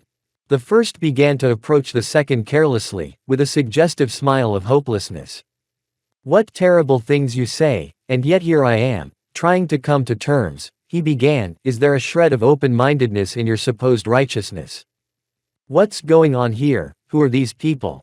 Unfortunately, Naruto couldn't articulate a word, all he could do was observe. The world is in chaos.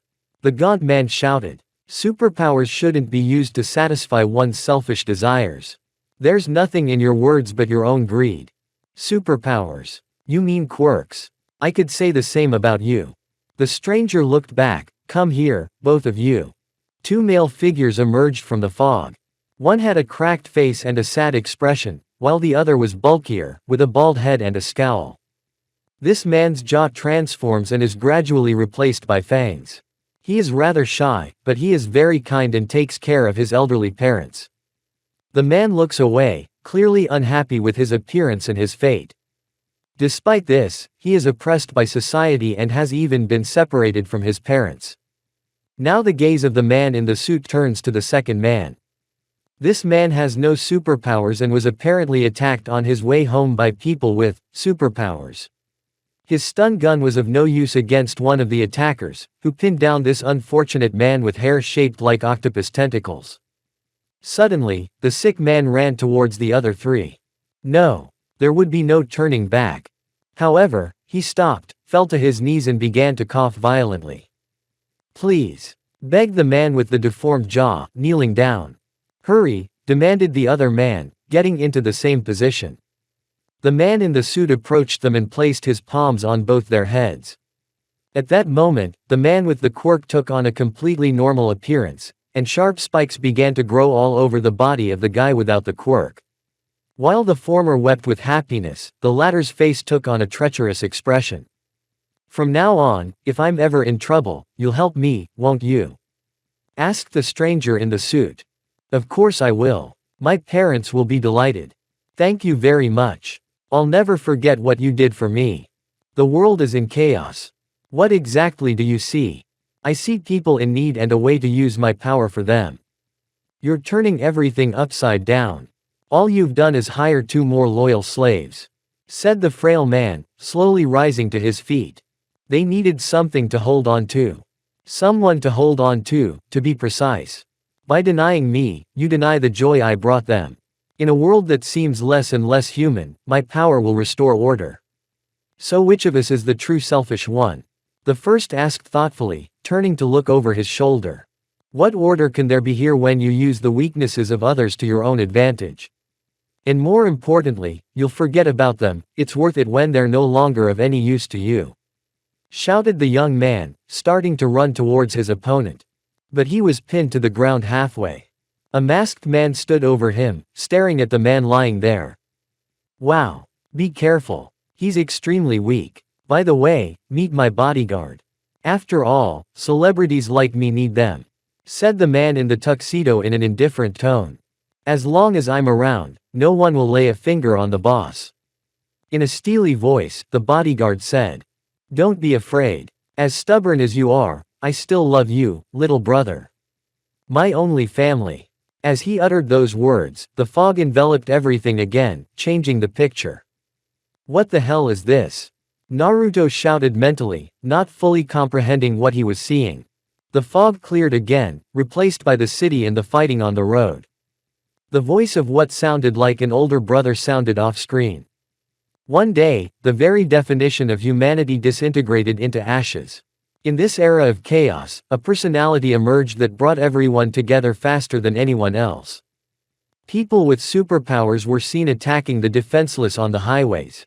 That's when Big Brother appeared, taking quirks away from the attackers and giving those affected a chance to defend themselves. I will give choice to those who have no strength. And your sins will be forgiven. I will give you everything you desire.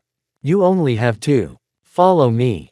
Saying this, the elder brother walked through the crowd of ghostly people bowing before him. Then the fog changed to the interior of a room with steel walls and a metal door with an exterior lock. The door opened, letting in light and revealing the younger brother in an even sicker state than before. The older one entered. Ah, you're still not eating. You're withering away, brother. You won't be able to manipulate me, said the youngest, between fits of coughing. Isn't it time you gave up now? The older man's words oozed irritation. I united the gangs that used their forces for petty theft and gave them more meaningful goals and purposes. However, there was one group that rebelled against me. They rejected my worldview, and you know what? I think I know. Naruto's voice was filled with bitterness. They were eliminated. Notice that it was not by my will. My countless friends and followers embodied my thoughts, my desire to restore order, the old man smiled. There are no words to describe my joy. I have a thought and they bring it to life on my behalf. It's like I'm in a dream. Just like that comic book you read. You only read up to the 3rd volume, but there was a sequel. The hero of justice lost, but he kept fighting. Despite the pain, he saved everyone. Junior smiled, overcoming a cough. Didn't you know, brother? Villains always lose in the end. At those words, the elder's patience ran out. He grabbed his brother's face and his hand began to glow red, extending the light to the younger one. The fantasy had come true. Except that reality is not like fairy tales. Stop it, brother, shouted the younger one in agony. Naruto wanted to run and help, but he couldn't. He could only watch. You're important to me, brother, and that's why I'm going to get you on my side. I've found a superpower that even your atrophied body can resist. Darkness fell. But out of it, the sickly man reappeared. So you are the 9th. Naruto would have thought it was the continuation of a dream, but the man was clearly addressing him. He had a lot of questions, but not a word came out. I wish I could show you more, but the connection is still shaky. The man approached Uzumaki and put his hand where the boy's shoulder should have been.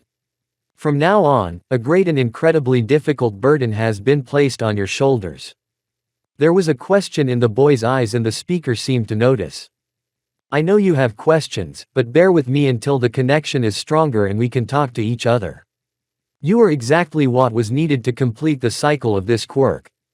You are the 9th and probably last bearer of the power that bears the name One for All. Sorry if we burdened you with this, but Quirk chose you despite your age.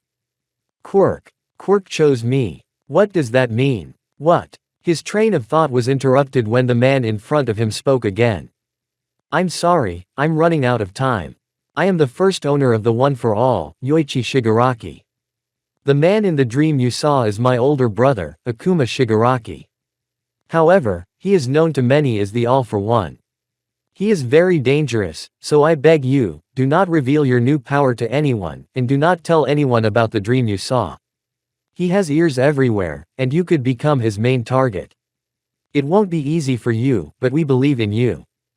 Suddenly, a fog began to envelop Yoichi. He just smiled, saying one last time. We will keep an eye on you and help you whenever possible. Please don't do anything stupid, because you're important to this world now. We'll see you again. As Shigaraki said this, the fog once again enveloped everything. Naruto found himself in darkness once again. Chapter 8. From this moment on, a great, but also incredibly difficult burden has been placed on your shoulders. You are exactly what was needed to complete the cycle of this quirk. You are the ninth and probably the last bearer of the power that bears the name of One for All. I'm sorry to burden you with this, but the quirk chose you despite your age. I am the first holder of One for All, Yoichi Shigaraki. We will watch over you and help you whenever possible. Please don't do anything stupid, because now you are important to this world. See you later. Naruto remembered the dream from 3 days ago. Normally he didn't pay attention to things like dreams, but this one couldn't help but take all his attention. No matter what the boy did, it kept coming back to the night he saw Yoichi and Akuma. Because of this, Uzumaki was distracted to the point of forgetting to put on his henge when he decided to go out to the park to distract himself with his thoughts. Right now, the Jinchuriki was sitting on a bench in front of a pond. There weren't many people, as it was still morning, so he allowed himself to relax. Kurama decided to do the same. He slept peacefully inside the seal. Until he heard new words from his Jinchuriki. Maybe I should go back to the O. That was what woke the fox from his slumber. He mentally replayed Uzumaki's words in his head, thinking he had heard wrong, but it wasn't the case. Snotlout, are you alright? What am I asking though? You're definitely not okay. What's wrong? These words were spoken with genuine curiosity. What's wrong? Yes, the fact that you spent a month and a half hiding from people, playing vigilante and living in an abandoned building to give up like this. Don't tell me it's because of that dream. I've been thinking about it lately. What if I really did have a quirk, and this whole dream wasn't really a dream, but a vision? Then we can't do it alone, can we? We need help. If Kurama could have, he would have punched his Jinchuriki in the face, but he was limited by the seal and the immense power that would surely kill the boy with the slightest touch. Instead, he decided to settle for words. What if it's just a dream? Think about it, why would a quirk choose you? And if it is, what makes you think Ua doesn't have moles of this same Akuma? If this really is a vision, then you should be even more careful. At this, Naruto only let out a small sigh at the hopelessness of the situation. He didn't know whether to believe this dream, vision or not, he didn't know what to do in this situation. He got to the point of questioning what to eat for lunch. In the name of Kami, you are Uzumaki Naruto after all, the son of the bloody Havanese herself and the Jinchuriki of the strongest Biju. You endured all the suffering in Konoha, you escaped and hide from the smartest being in all of Japan, if not the world. You fight every night against the scum of society. So why the hell are you acting like this for a dream? Forget about that One for All and get on with your life. Naruto said this in hopes of helping himself and he did. However, he immediately realized his stupidity in saying it out loud. Anxiously he looked around and noticed a man walking past him, giving the boy a strange look. Naruto tensed, the passerby shook his head and said. Kids have a lot of imagination these days, the man said with amusement in his voice and kept walking. Phew. You should be careful, you can't rely on other people's luck or stupidity next time, does it make you feel better to talk? At the fox's words, Uzumaki only nodded. He was finally relieved of his tension. Determined to celebrate, he wanted to go to his favorite feline coffee shop.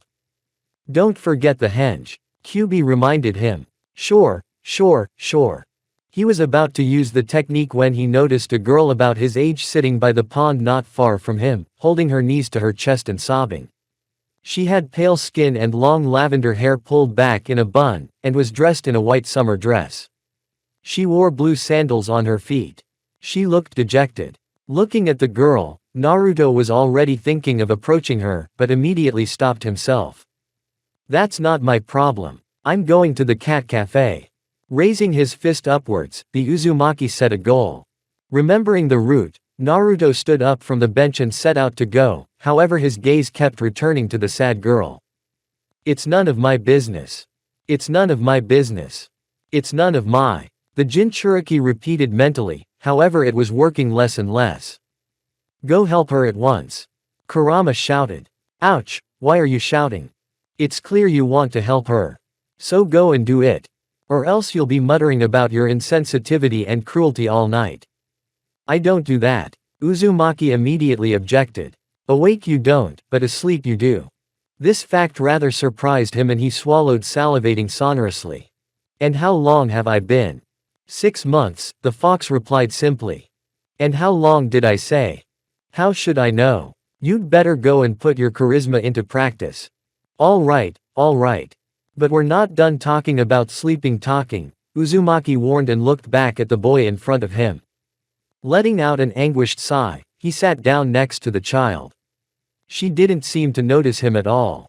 After waiting 5 minutes, he coughed, causing the girl to flinch and look up at him fearfully. She could now make out his lavender blue eyes and thick eyelashes. Her eyes were red from shed tears and Naruto had to wonder the reason for that mood, but was interrupted by the thought that it was worth introducing himself and showing his lack of bad intentions. Hello, I am Uzumaki Naruto. I'm sorry if I startled you, but you seem to have a problem. If you want, I can listen to you, he said with a bright smile, which seemed to calm the girl down a bit. A little too direct for my taste. Hi, I'm Intelli Psycho. She was quiet for a moment, looking into the face of the man in front of her. I'm fine, honestly. Naruto wasn't buying it. In general, all kids were bad liars whichever way you looked at them, and their perpetual whining over nothing and petty nature was what made him want to spend less time with his peers. He found children quite strange and incomprehensible. Are you so sure children are strange? Compared to you, they are most normal, whether in that world or this one. Naruto decided to ignore his friend and return his attention to the girl across the room. She didn't trust him, and she didn't like to share her own problems. The only thing she didn't realize was that Naruto Uzumaki was standing in front of her. If he had something on his mind, he would do it at all costs. Are you sure? I realize we don't really know each other, but that doesn't mean I don't want to help. I promise you, whatever it is, I'll help you, Naruto said in a soft voice. He wasn't used to this way of speaking, but he could make some concessions for the sake of the cause. It was vacation time, and the O had dismissed its students before the start of the second quarter, but those who had enrolled in the hero course were to continue their studies, though they were to focus on practice rather than theory. Each class was trained by their homeroom teacher as well as their heroic foundation teacher. Aizawa was relieved when he expelled all the students from his class, seeing no potential in any of them. There was outrage from those expelled, parents and some of the staff, but he, as always, did not care about public opinion. He did not become a hero to sign autographs and smile for the camera. He left this fate to the heroes of the moment and to the braggarts who chose this profession for fame and money. At that moment, Aizawa was in Nezu's office, who had summoned him for a very important matter, and so it was.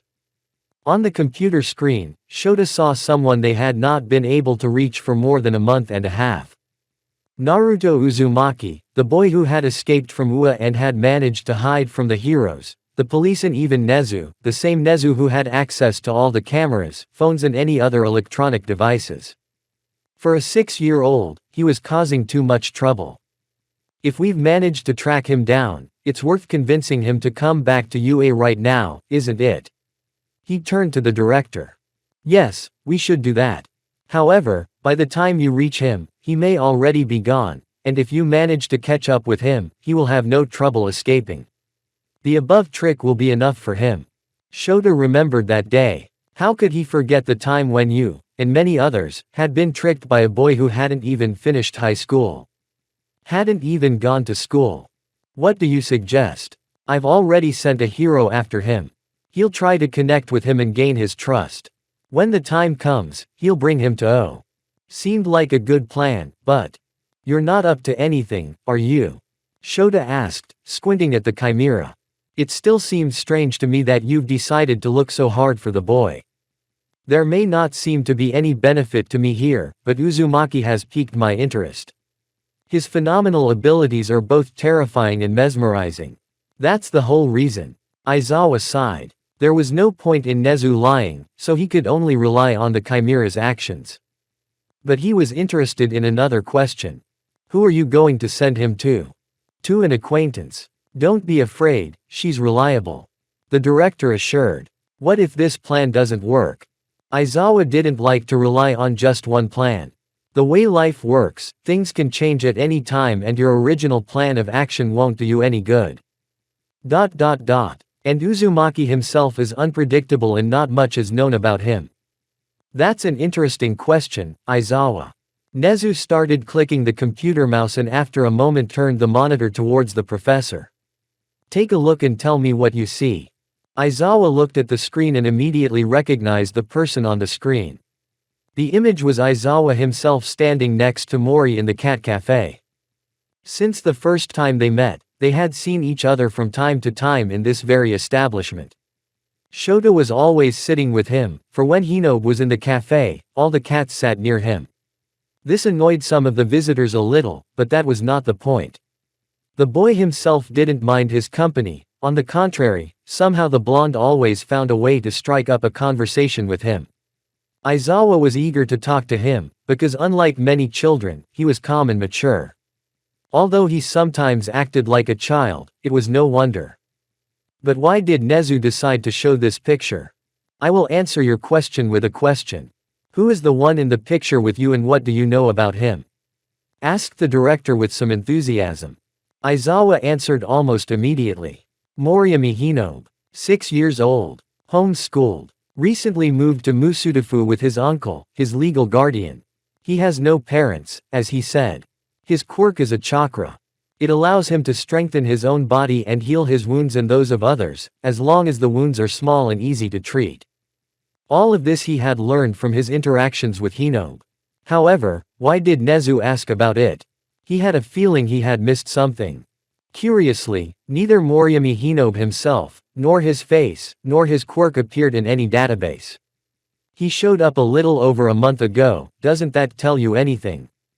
Aizawa's eyes widened with understanding. You don't mean. Look at these two photos and tell me what the difference is between them. This time there were two photos on the screen, Naruto and Hinobe, from the best angles they could capture. If you looked closely, the only differences were hair color, eye color, skin color, and lack of scars on the cheeks. Aizawa put all the data together and didn't know what to say to that. All this time he's been right under my nose. We chatted, we saw each other every week. Not once did he show any signs that his mask was lying. All this time Moriyami Hinobe was. Uzumaki Naruto. I see you understood. Despite the situation, Nezu was glad for Aizawa's reaction. Exactly what he expected, however this maneuver of the scarlet-haired boy also surprised him. How? There are many things we don't know about him. I myself declassified his mask yesterday. The ability to change his appearance has not played well for us. So why can't we show up at the cat cafe when he's there? He may not be expecting something like that. All in all, you're right. I had the same idea, but I preferred to keep it as plan B. After all, if he escapes, he'll be even harder to find. In that case, I could adopt a different image and even change cities or prefectures. To be honest, I myself don't know why he stays so close to Ua. However, I have a guess. And what is it? You'll find out, Nezu said, with an intriguing smile. Not to say that Naruto was surprised, because he was.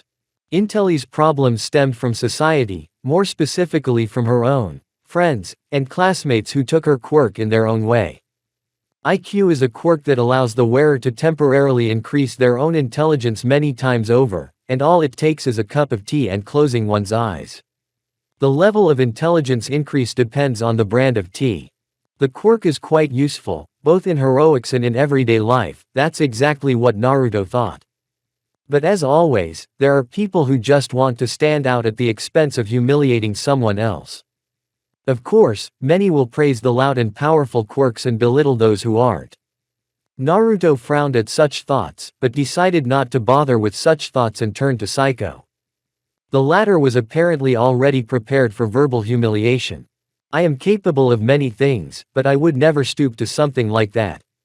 Naruto recalled his days in Konoha, when every day he expected new attacks, both verbal and physical, but quickly shook his head to banish those thoughts.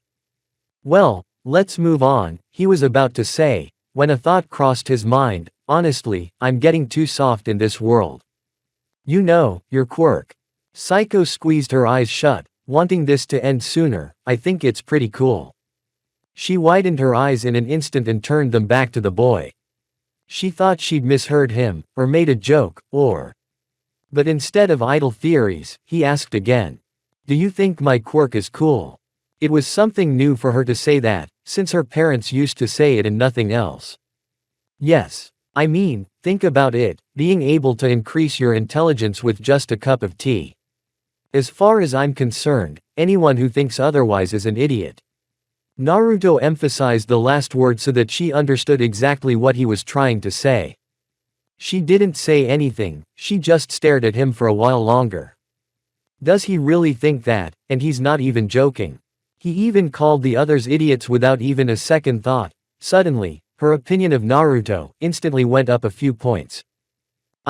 Thank you. You're the first person besides my parents to say something like that to me. You even called others idiots. She said with a shy smile. Don't worry about it. I just spoke my mind, said Uzumaki with a bright smile. His plan had succeeded after all. But why did you help me? The others would have passed by. He said that for a reason, for it wasn't the first time he had come to cry and Naruto had been the first to lend him a hand. I'm not like the others. I do whatever comes into my head, even if it goes against the rules and the opinion of others.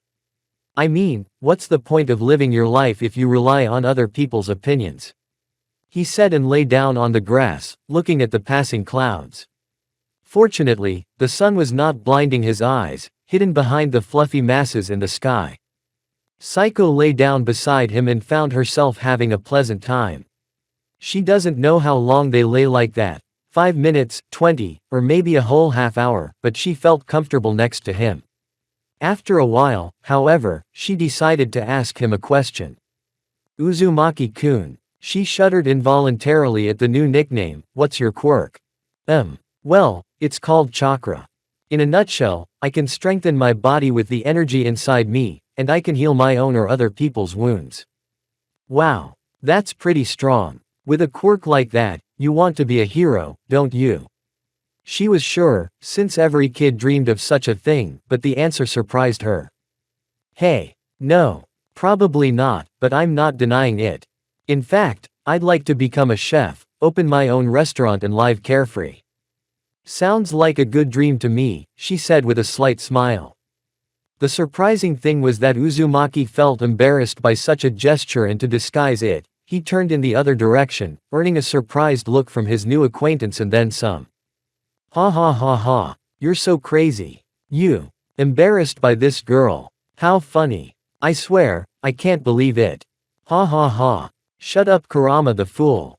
Oh, don't be offended, or you'll embarrass the girl yourself. Ha ha ha ha ha ha ha. Not wanting to hear any more taunts from the red-haired doormat, he disconnected the mind link in annoyance. Glancing at Intelli, he saw her blushing with embarrassment, visible from her behavior. I'm sorry, that's the first time I've ever been called something like that, he muttered, scratching the back of his neck. Really? Yes. Many have told me that with my power I should be a hero, because any other occupation would be wasting it. He said. The smile faded from the Jinchuriki's face and changed to something sad and detached.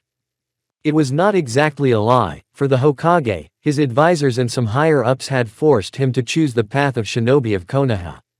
He was going to become a ninja himself, but to serve a cursed village that held him against his will, to protect those who had wronged him, to die for something he saw no value in. He would rather die on the spot than something like that. Something similar actually happened, he thought, smiling sadly. However, all his thoughts vanished when he felt embraced. Looking at Psycho, he realized that she was actually hugging him, and quite tightly for such a small girl. Intelli-san. She tried to relieve her own embarrassment. When I feel bad, Mom always hugs me. Don't you like it? No, it's just that it's the first time I've ever been hugged. She wasn't lying. Suddenly, Psycho pulled away from him and, still holding him by the shoulders, looked at him with a confident air. Then I'll hug you as long as you want. You can ask for it whenever you want, she said with all the confidence she could muster and resumed the embrace. Naruto remained completely calm and silent, noticing that this kind of thing made him feel very good. He didn't hide it from himself or object in any way, but simply surrendered to the moment until a thought popped into his head. Intelli-san. He made it clear that he was listening, not taking his eyes off the Jinchuriki. She had originally only planned to comfort him, but now it seemed like something she could enjoy doing for herself as well. Aren't they waiting for you at home? In an instant, Psycho broke the embrace and looked panically somewhere, trying to realize how much time had passed. Oh, no, no, no, no. Mom's going to worry, and Dad's going to ask the police to look for me again. I have to go back immediately. Despite such a situation, Uzumaki allowed himself a chuckle, causing the girl to immediately pout at him and turn away. Well, I guess it's okay to help you once again. If you want, I can walk you home. You don't live far, do you? No. It's not far, he said. He didn't need to remember the way, because he could walk home from the park with his eyes closed. She had tried a couple of times, but her mother had stopped her. Do you mind? I think you've helped me enough. It's nothing. The scarlet-haired man dismissed her. We can keep talking. Aha, Intelli said, smiling as if her New Year's wish had come true. Naruto and Psycho walked together towards Intelli's house. They walked out of the park, still chatting about various topics. Uzumaki couldn't think of a time he had ever had such an interesting conversation with someone other than the fox, and he doubted it had ever happened. It was also a good way to learn about the world, as he had previously learned about everything from rumors, newspapers, and televisions in the windows of electronics stores. Everything was going smoothly until Naruto sensed danger and looked back to see a car with a burning wheel hurtling towards them. The driver had lost control and was hurtling towards the children. Uzumaki wouldn't have time to pull himself and Psycho out of the way at the same time, and there wasn't enough time to replicate the technique either. He had no choice but to push Psycho away. He had no intention of leaving alone. When he was ready to carry out his plan, he noticed that his body seemed to move on its own. In an instant, he brought his arm back to release it in the direction of the car. It wouldn't have worked, but in the boy's hand appeared a blue ball of energy that had somehow formed at the moment of the attack. The machine and the car collided with each other. The sound of something crashing was heard. Slowly opening his eyes, Naruto noticed that his hands were still shaking from nerves, and his whole body was fine, but the car had a deep dent that left nothing alive from the transport. Coming back to himself, he looked at Psycho in an instant and sighed quietly. She was near the wall, curled up in a ball of fear. Luckily, she was unharmed, apart from her obvious state of fear. People were already starting to gather around, looking at the children with concern. The driver, who turned out to be the villain, was about to flee, but a man dressed in a blue hero costume, with black gloves, military boots and a pair of iron pieces in his character appeared in front of him. Most notable was the man's beard, literally blazing fire on his face and the mask itself. The blue eyes reflected a coldness that no other hero had. He was hero number 2, the Endeavor. Naruto, however, didn't care about that. He walked over to Intelli and put a hand on her shoulder. When she opened her eyes and looked at her savior, she burst into tears, unable to contain her feelings. Naruto supported her, hugging her and rubbing circles on her back to calm the girl as he released a soothing aura. He didn't know if it worked on the people of this world, but it was worth a try.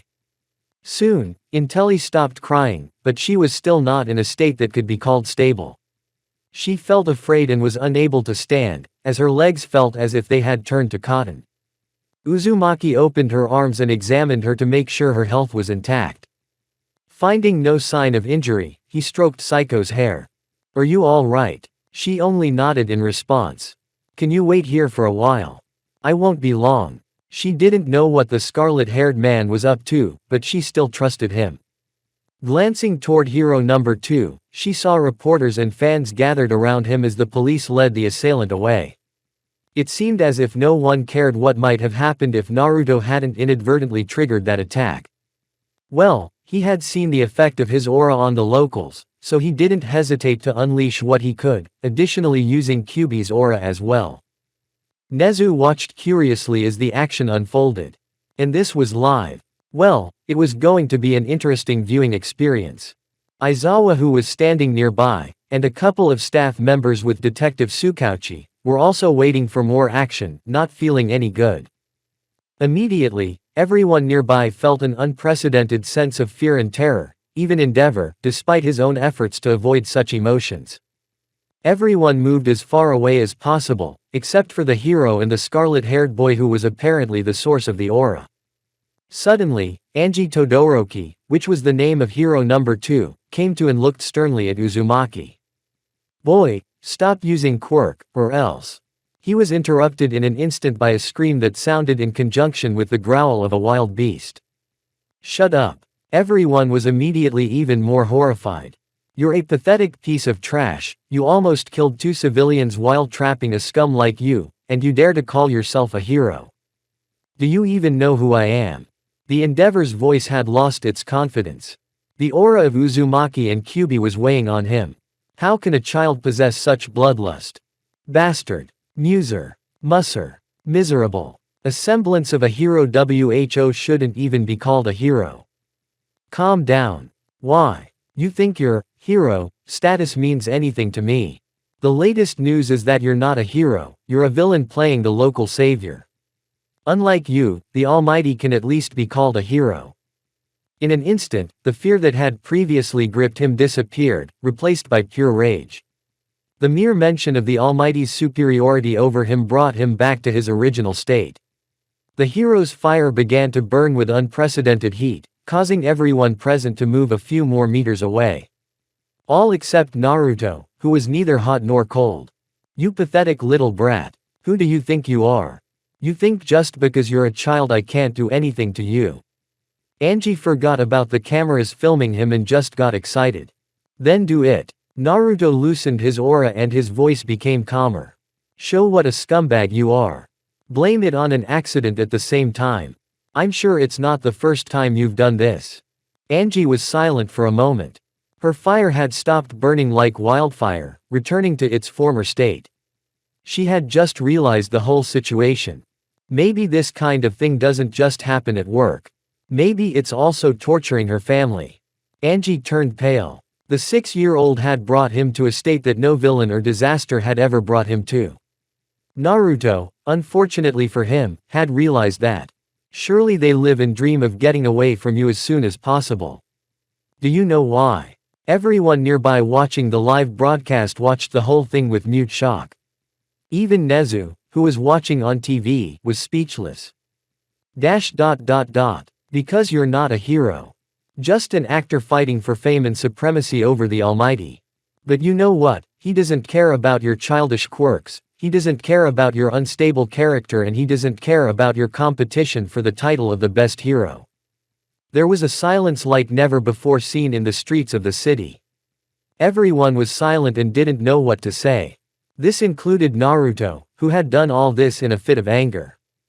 Taking advantage of the commotion, he folded the seal and immediately disappeared in a whirlwind of leaves and appeared near the shocked Intelli and transported himself with her. The boy's disappearance was only noticed a few seconds later. No one had any idea how this moment would affect the fate of several people at once, and also the future of Japan. Chapter 9. While the Endeavor was recovering from the shock caused by the boy's words, a swirl of leaves appeared in one of the alleys not far from him. When it disappeared, there were 2 children in its place. Naruto was relatively fine, just still dizzy from the technique used. Saiko, on the other hand, took the trick much worse. She looked like she was about to vomit. Touching the girl's back, she released green energy from her hand, which started to make Intelli feel better. Still, Shunshin overloads the body and, unlike me, she doesn't have chakra to strengthen herself. I'll have to keep that in mind. Uzumaki-kun, what was that? He turned his attention back to her and saw what he feared in her eyes: anxiety. Sorry. Did I scare you? I should probably go. His tirade was interrupted by a hand clawing at his shirt. No. I was trying to show him I was okay. You yelled at the Endeavor in front of the cameras. Everyone saw you. You could get in trouble. When he realized what he was saying and the reason for his anxiety, he breathed a sigh of relief. It's all right. But that crap could have hurt you if I hadn't been there. Sure, part of the blame lies with the perpetrator, but it was the scumbag who called himself a hero, who almost got us hit by a car. I couldn't let him get away with it. The next moment he felt Psycho's small body hugging him and allowed himself to calm down. Thank you for saving me again. And for getting mad at the Endeavor because of me. Not that I had a favorable opinion of that scumbag before, but oh well. Uzumaki pushed the girl away from him and, deciding to keep his promise, set out to escort Intelli home. Poking his head out of the alley, he began to look around. Only 200 yards away from them still stood Endeavor and the reporters and fans tearing him apart. Without realizing it, smiling at the image, he applied a henge, putting on the image of Moriyami Hino, much to Psycho's surprise. Your quirk, isn't it? She was confused, as she immediately realized that he was the one who had transported her to the alley in a few moments. I promise I'll answer all your questions, but we have to get out of here, okay? With a nod of his head, he took her by the hand and led her in the direction she had said was his home. They left without anyone noticing. Everyone was busy watching the recent news with Endeavor. His video had been a hit and was already gaining a lot of discussion all over the internet. Naruto walked silently, following Psycho to her house, which he noticed was in a nearby residential area. Intelli however wanted to ask a question, but hesitated to do so. But it was as if the man had read her mind. You're interested in my quirk, aren't you? A. Yes. You said your quirk only heals and strengthens you. Well, I didn't lie, I just left it out. My quirk, as I said, is an internal source of energy, and my body has many channels through which this energy flows, such as a heart and blood vessels. The energy itself is pure and not of any other known type. When I use it, I can release this energy, both in its pure form and in other forms. In other forms, I can channel it into another person's body to speed up healing, I can cover myself with it to enhance and change my appearance, or I can release it in the form of attack techniques like the orb that destroyed the car. Uzumaki shared some details. I see, but I don't get it. Anyone else in your place would be bragging about the power of such a quirk, and you talk like it's no big deal. Like I said, I'm not like other people. Quirk is just a tool. If you can't do anything without it, then you are not worthy of it. There are many ways to be the best at something, but everyone focuses on quirks as if the whole world revolves around them. Naruto, are you really my age? You look like an old sage from the movies. Uzumaki smiled involuntarily at the analogy. He didn't watch many movies himself, only occasionally popping into movie theaters to dispel boredom.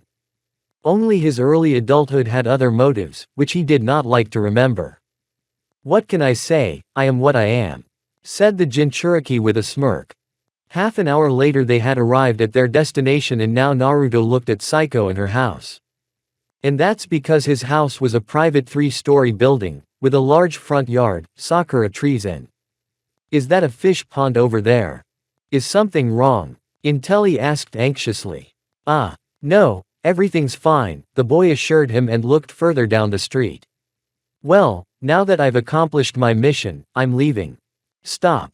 He turned to the girl expectantly. Apparently he had a request he was about to express, but hesitated to do so. Are you going to be in that park tomorrow? After thinking about the question, he answered. I'm not sure, but I'll try. Why? Uzumaki asked with disguised excitement. Well, would you like to meet me there tomorrow? I have classes with my tutor tomorrow, but I'm free in the afternoon and if you want, we can. Although if you have things to do, I understand and… I have to admit, she's pretty cute when she's embarrassed, the boy's mind wandered involuntarily. Great Rikudo, please spare me this human booger. The fox shouted. Kurama, what are you doing? The boy was really puzzled by his friend's behavior. I'm nothing, but as far as I'm concerned, it's too early for you to be thinking about such things. What are you talking about? Uzumaki didn't understand in any way. Never mind.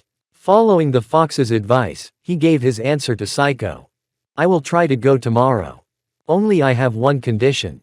Of course. I haven't said anything yet. The scarlet-haired man replied with an arched eyebrow, are you really that eager to be friends with someone? But I'll accept your agreement, so call me Naruto from now on. What? I think she was expecting something else. I can't let my first mate address me otherwise, Uzumaki said with a chuckle. Intelli, as soon as she processed his request, immediately replied. Then call me Saiko. The girl said beaming. Good. I'll see you tomorrow then, Saiko Heim. Uzumaki said amused by her blushing and confused face. When Naruto was already far away, Saiko was still standing by the door, looking in the direction her new friend had gone. He really thought my quirk was cool and agreed to play with me some more. Similar was the thought of the young Intelli, who was feeling pure happiness right now.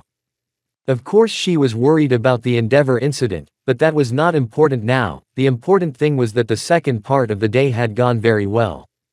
When she got home, her mother rushed over to her with obvious concern on her face. Honey, are you okay? Are you hurt? Why are you so late?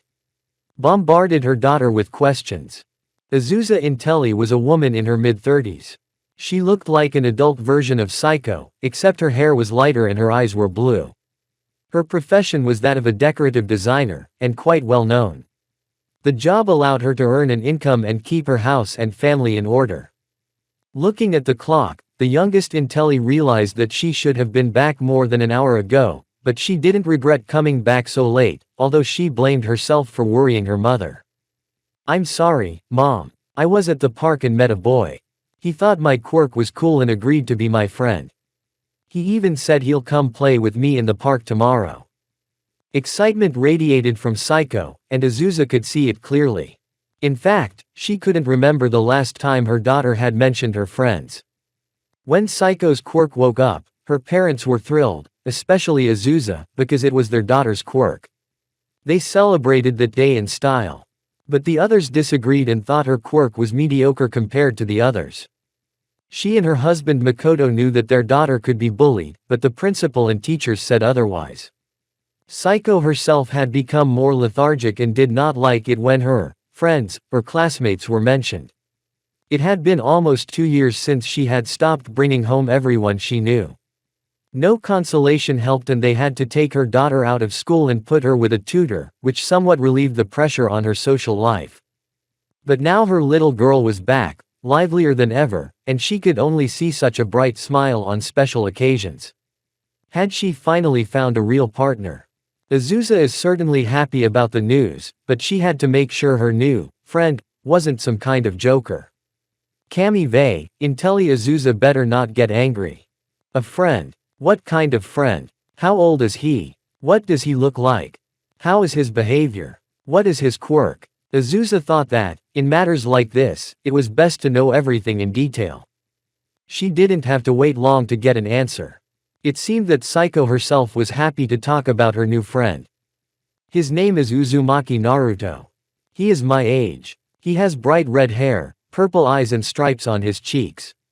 He's different from everyone else. I didn't know how best to describe Uzumaki's character. Different. What did he mean? Is he a hooligan? Or is he too weird? Well, he says he doesn't act like others because he doesn't like to listen to other people's opinions and does whatever he wants. He said that's why he decided to approach me. Okay. Anything else? Oh. He yelled at the Endeavor too.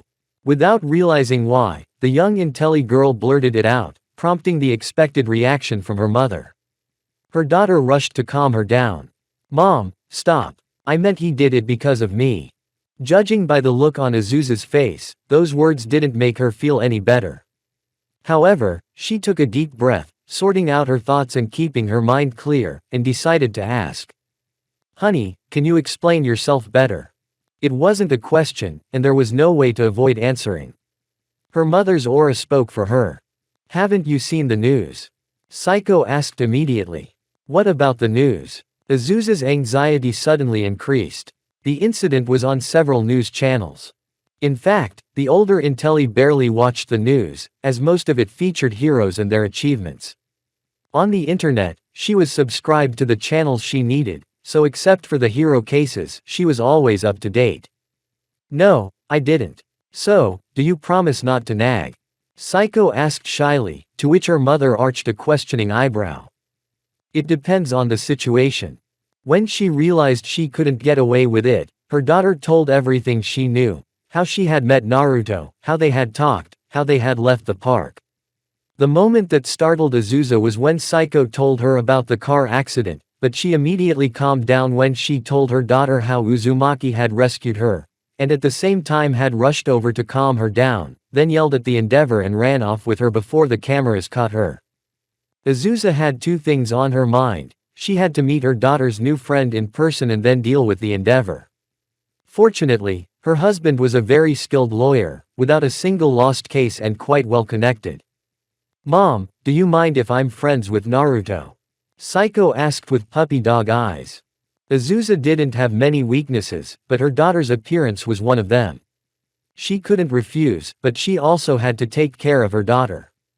I don't mind, but I'd like to meet your friend and see what he's like. When are we meeting next time? Tomorrow at the park, after my class with Hayakawa-sensei. Tomorrow I'll pick you up after class and take you to the park. You can introduce me to Uzumaki-kun at the same time. Yes, exclaimed Psycho.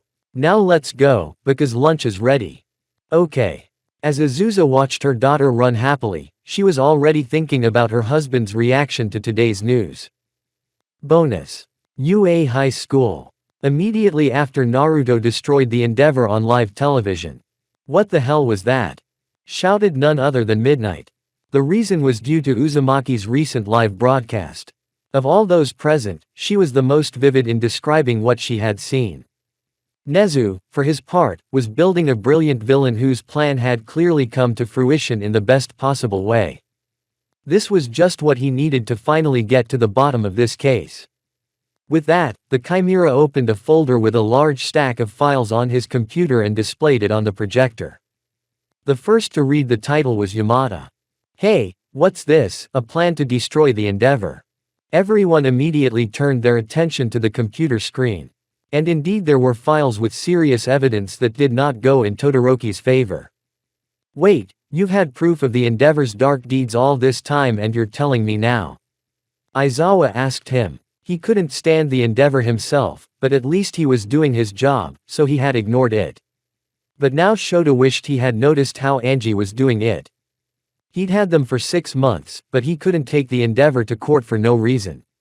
He would have to have him publicly cause an incident, except that many of his cases were dismissed by the commission, which made any reason to charge him with anything disappear. But here Uzumaki-kun appeared in front of us and gave many people a reason to think about Endeavor's activities and maybe even the commission live on TV. Explained Nezu. So now you are going to condemn him? The question rang out from Midnight. Yes. However, Uzumaki-kun's words made me think of something.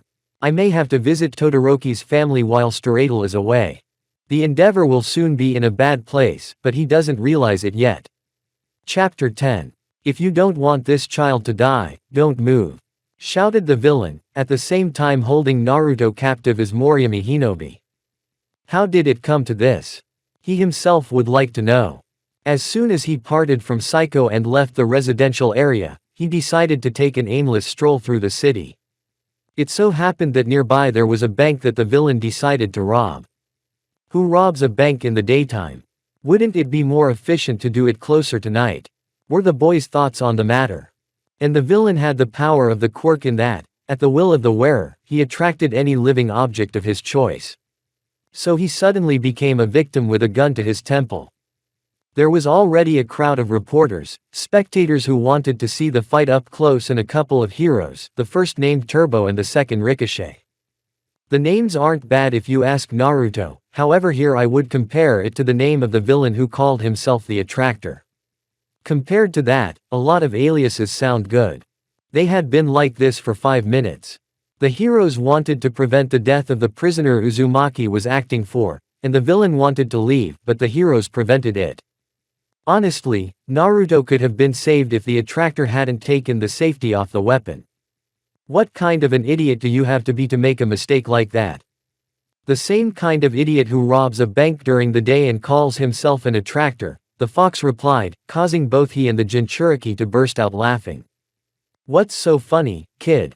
If you don't get it, I'll tell you that you could easily lose your life right now, said the villain, as soon as he heard a laugh from the boy.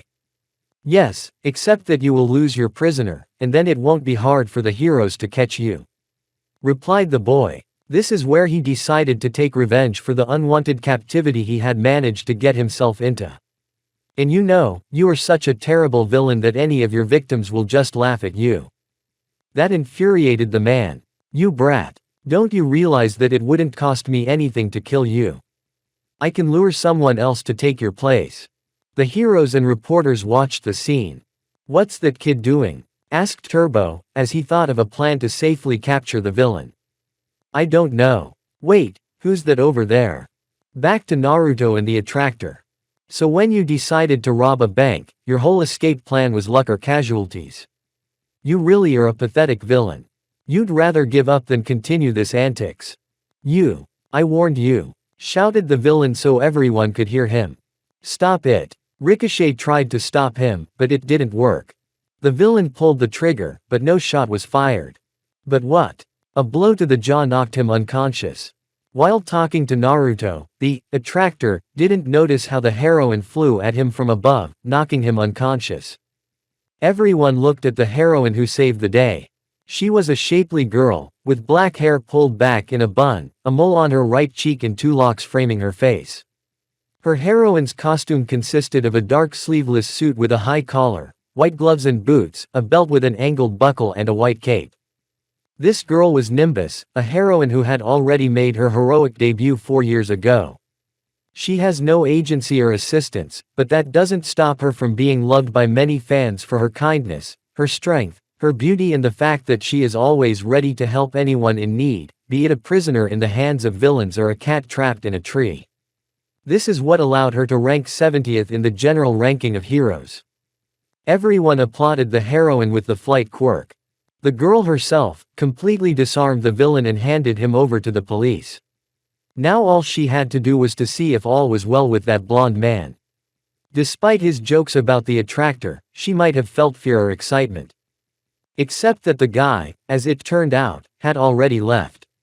How he had managed to avoid the police with an interrogation or the doctors with an examination, he didn't understand. Flying in the presumed direction and at the same time avoiding the press, he started looking for the guy. It didn't take long, because he was in the neighboring street. As he descended next to him, he noticed that he went into a fighting stance for a second. Well, he could take care of himself.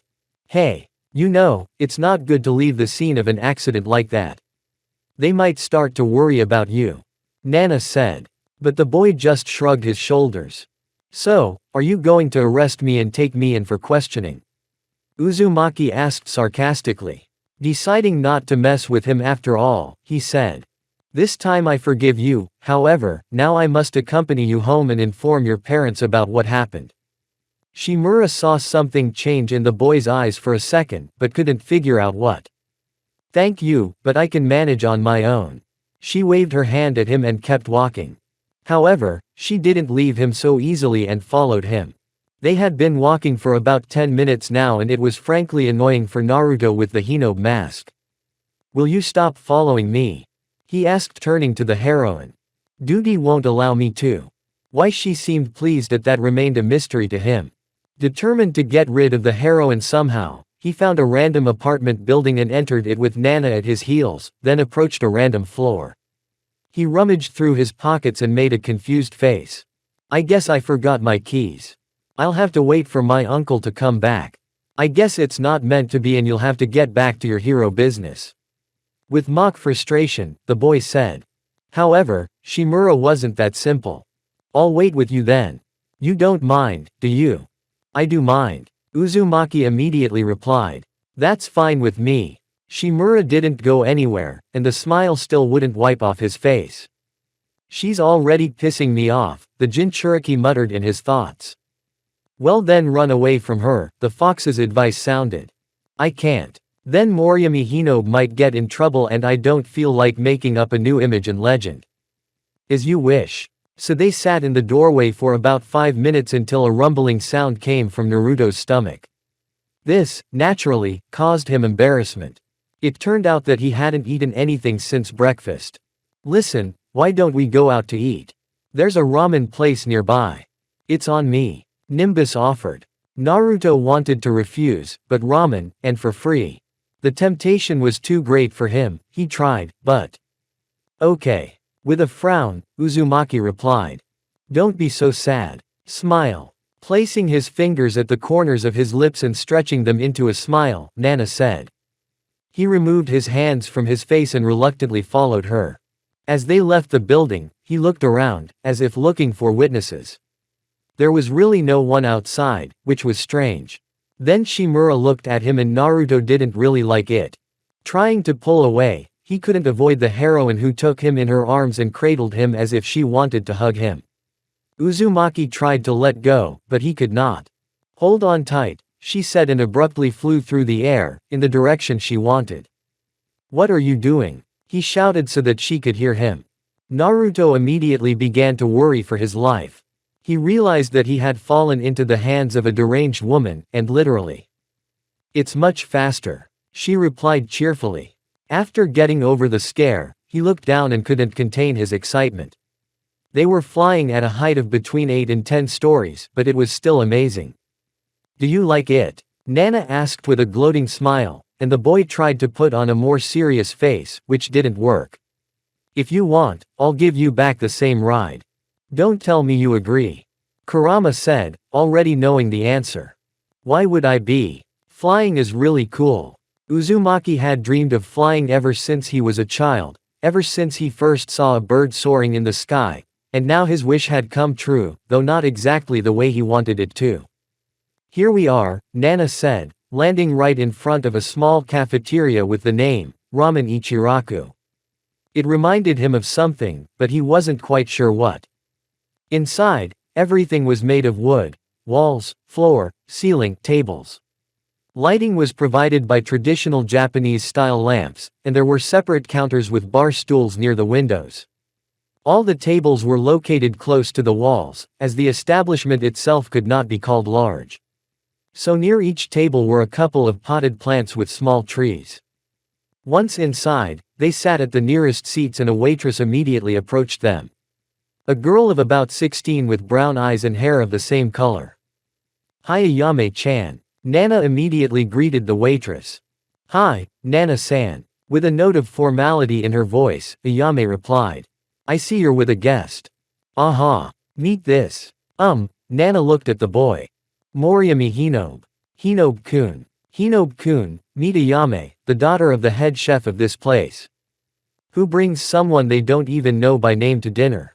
Was the thought in Ayame and Naruto's mind. Something I don't remember permission to use my name, Nana-san. Especially highlighting her name, the blonde said. Anyway, to me, as always.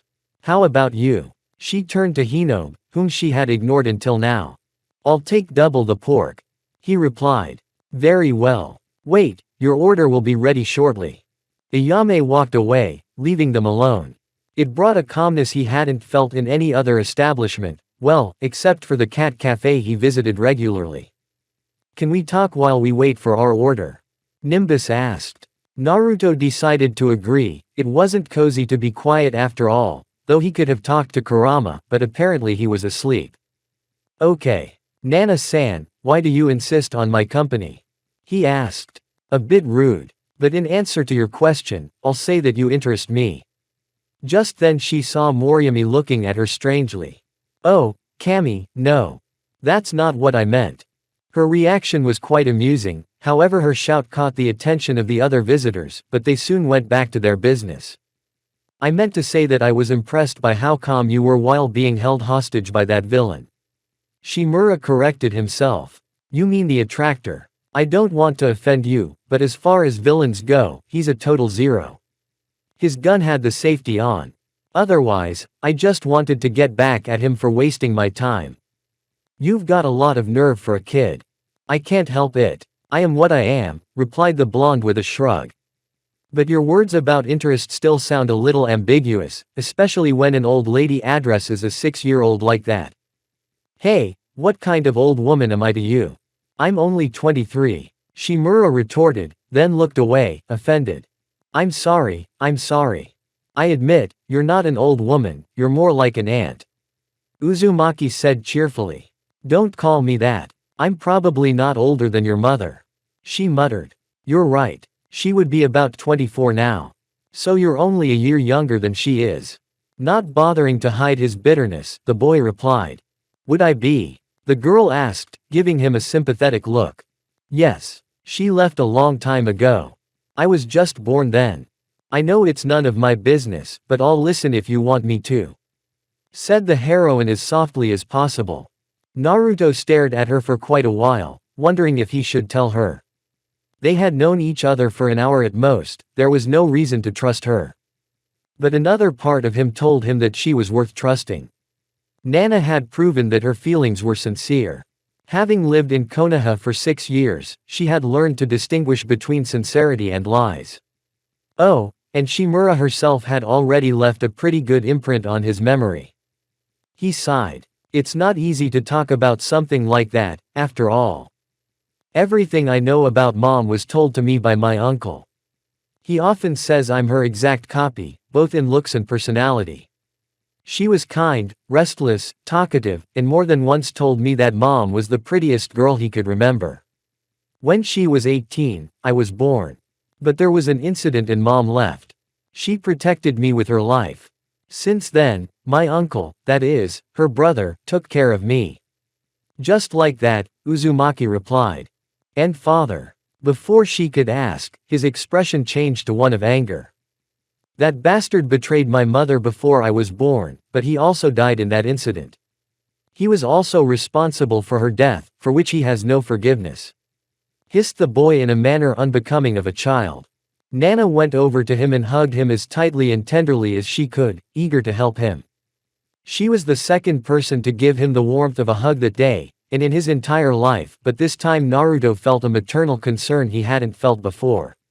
He shuddered involuntarily, but tried to hold back, but a single tear escaped and he responded to the sweet gesture. If you want to talk, I'm willing to listen, but if you want, we can be quiet, she said in a whisper, and he heard a quiet sob. Thank you, was all he answered. After a while they broke the embrace, but Nana continued to sit next to him. Then he suddenly continued.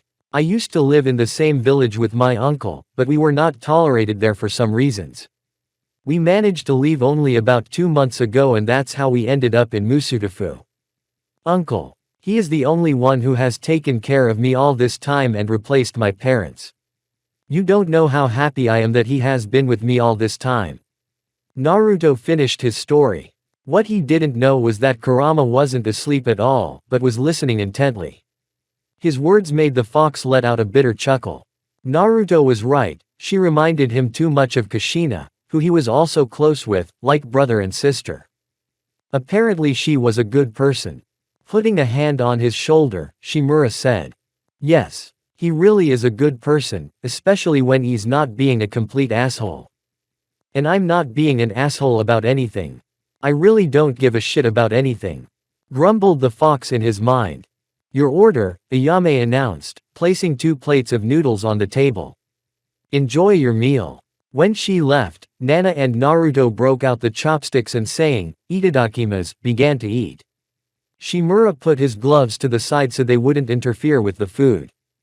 Naruto immediately noticed the extraordinary deliciousness of the dish, making his taste buds dance in brilliant elation. Delicious. The boy could not contain his excitement. Aha. If you want, we'll come back here again. The girl replied. Do you mind my company? Uzumaki asked with interest. Why would I mind? You are very interesting. Shimura replied with a mouthful of ramen. How Nana could act like an adult and a child at the same time was a mystery to him. Almost an hour went by like that. Both Naruto and Nana had an appetite. They left a little close to dusk. It was already mid-afternoon when they arrived. Naruto was feeling very tired due to the extremely busy day.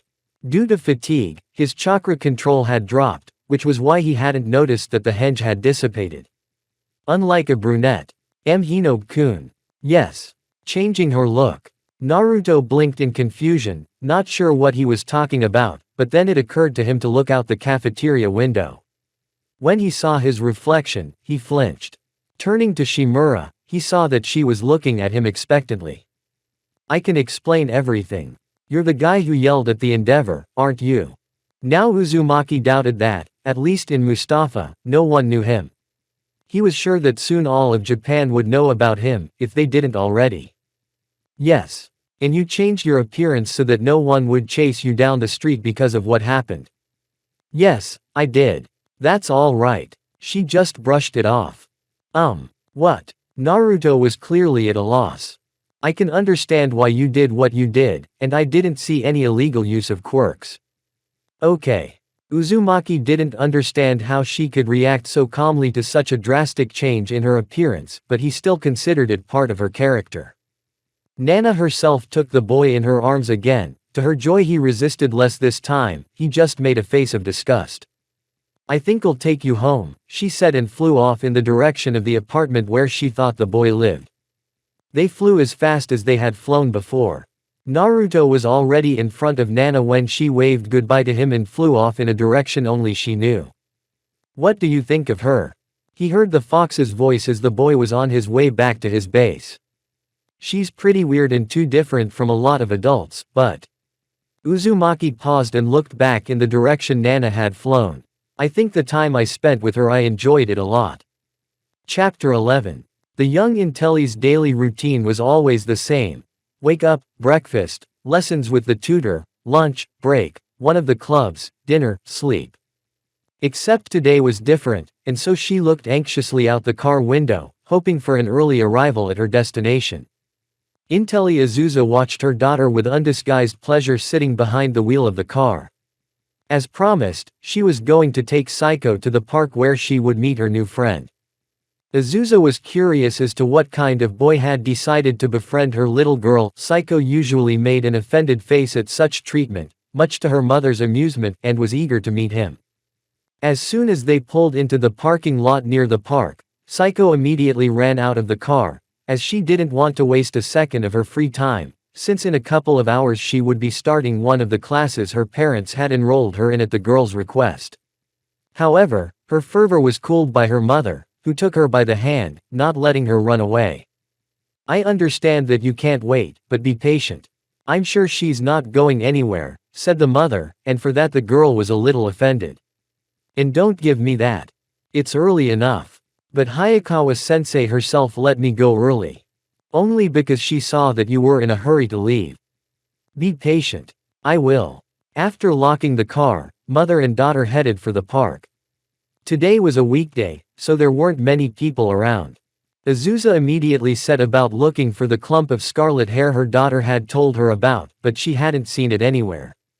After looking around some more, she turned back to her daughter. It looks like she hasn't come yet. Looking down, he realized that Saiko was not there. Saiko. At that moment, hiding behind some bushes, Saiko was watching the only blonde man she had seen even yesterday. Of course, after yesterday, he'll be wearing a disguise. But what is he meditating here? Intelli wondered as she watched the boy in the lotus posture. Suddenly, an interesting idea occurred to him. She let out a giggle of anticipation, and stealthily made her way towards the unsuspecting Naruto. So it seemed to her. When Saiko was already behind the blonde, she was about to pounce on him or yell, "Boo," at him, which would have scared the boy straight. But as she put her plan into action, she didn't expect Uzumaki to dissipate into white smoke. This caused the girl's bewilderment. "Boo! Ah!" Intelli screamed in surprise and fell on the grass. Looking up at the source of her dismay, she saw a very pleased-looking Uzumaki, but this time without his disguise. A couple of seconds passed and he began to laugh at his friend's reaction, clutching his stomach. This provoked the disgust of the fright victim. He wrinkled his nose and looked at Uzumaki with a clear desire to stick it to the insolent man. OHA ha ha ha ha.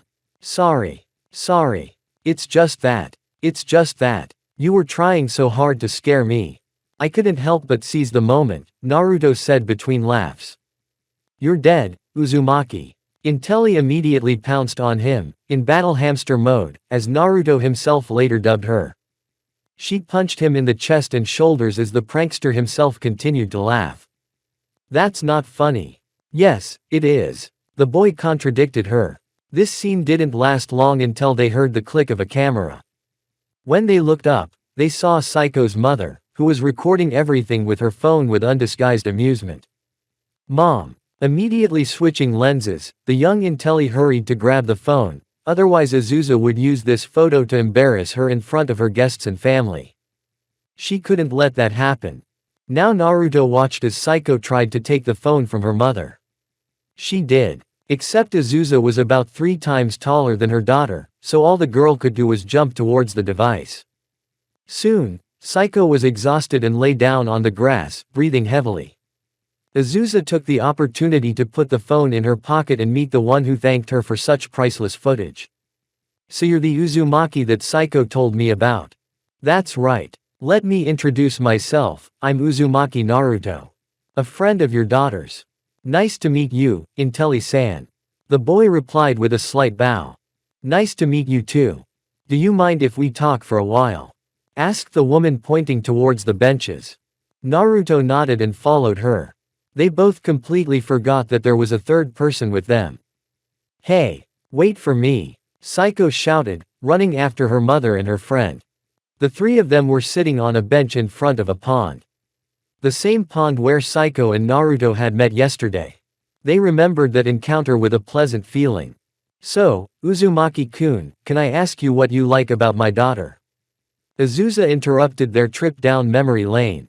What? She asked. She found it strange that the fox laughed so much at this question, so she decided to clarify the question itself.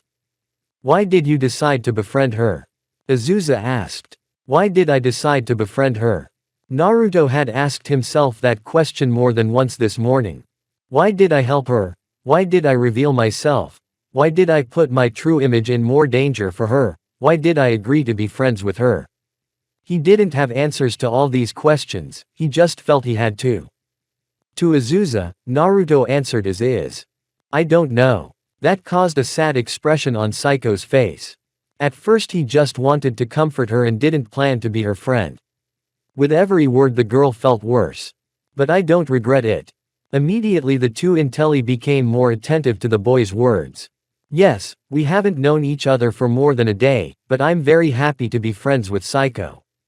She's funny and sweet. I think she's exactly the kind of friend I wanted. There is no doubt in my mind that I want to stay friends with her. Both mother and daughter were silent, not knowing what to say. Azusa was moved by the boy's words.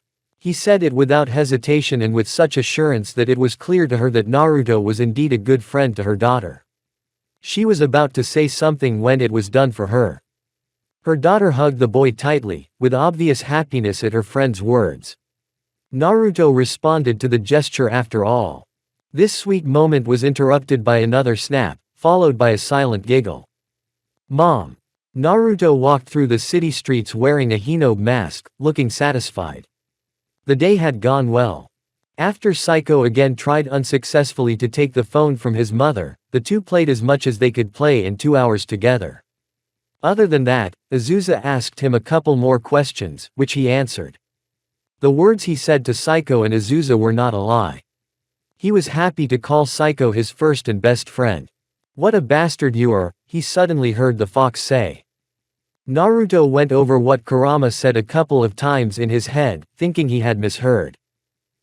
Kurama. By the way, I'm offended. That's too bad for him. So how do you think I feel? What are you doing? The boy started to panic already. I'm what, you're what? You call me your first and best mate, and then some girl comes along and takes both titles. I demand that you tell the truth about me being your first and best mate. Uzumaki didn't know whether to laugh or cry. Sort of funny, and sort of not. Kurama, you know what I mean, don't you? No. Saiko is my first and best friend among humans, and you are among Biju. HN. Then which of us is your best friend among the Biju and humans? The fox insisted. Don't start. Please. The boy pleaded. Well, no way, I demand a precise and direct answer. It wasn't the first time Kurama had made such a scene. As it seemed to Naruto, it was his way of dispelling boredom. He wasn't about to fall for Kyuubi's tricks, so he used a rather elaborate plan. Hey, I think I'm being paged. Sorry, I have to go. Naruto said and immediately disconnected the connection. Oh, you. Was all the fox had time to say. When the conversation cut off, Kurama settled back on his paws, watching as his Jinchuriki headed back to his base. I hope this psycho is as good a friend to you as she once was, the fox thought, with a sad smile. He, unlike his Jinchuriki, remembered everything about the boy's life, but preferred to keep it a secret for a while longer, until he was old enough. Kurama had no idea that not one, but two truths would be revealed to Naruto before his time, and one of those secrets would be a surprise to the Kyuubi as well. Chapter 12. Opening his eyes, the first thing Naruto felt was déjà vu. He was in a familiar chair, in the middle of a vast meadow and a white sky. In his hands was a cup of tea. Immediately realizing the situation, he looked over and saw her. Of course it had been 2 months, but that was not enough for him to forget such pleasant silver hair and light blue eyes. Yes, he had not been mistaken. Across from him, in the chair opposite, sat she. Hikari, the goddess to whom he owed so much. A smile lit up Uzumaki's face. At last they had met. Hello, Naruto. It's been a long time. The goddess greeted him with a soft smile. It's good to see you again, An-san. He received a slightly surprised look in response to the address. Did I say something wrong? Now Naruto felt uncomfortable. Would he really get angry at such impertinence? Who calls a supreme goddess a sister? What does one do in such a situation? Oh, I'm sorry. It's just that it was unusual, she interrupted his train of thought. You're the first person to address me as sister. No one has ever done that before. Does it bother you? No, not at all. On the contrary, I don't like all this formality at all. It often bothers me, she admitted, sliding off the back of the chair. So I'd love it if you'd call me An-chan. Are you sure? Naruto himself wasn't sure that was a good idea. Of course. I've always wanted a little brother. Okay, Hika. He met the goddess' stern gaze, I mean An-chan. That's fine. That's how you'll address me from now on, Otuto. The situation seemed so surreal that it began to seem like a dream to Uzumaki. Oh no, it's not a dream. I mean, your body is in a dream state, but your soul is here with me. Hikari clarified. Then why am I here? Can't I see my brother? Puffing her cheeks, the goddess became indignant. If Naruto had been asked what he thought the gods were like before he went to the other world, Hikari would have been quite the opposite of that definition. Are all gods like that? Well, not all, of course. Each of us is unique in our own way. We are essentially like humans, only superior in many ways. Right, are you reading my mind? Not really surprising, but a little scary. So what's the reason for the meeting? We haven't seen each other since I left for the new world. He took a sip from his cup and answered. The first reason is, as I said, to meet you. That said, he unfolded one finger and did the same with the second. The second reason is your role as the new owner of One for All. Wait, so this wasn't a dream? No, you actually acquired a quirk.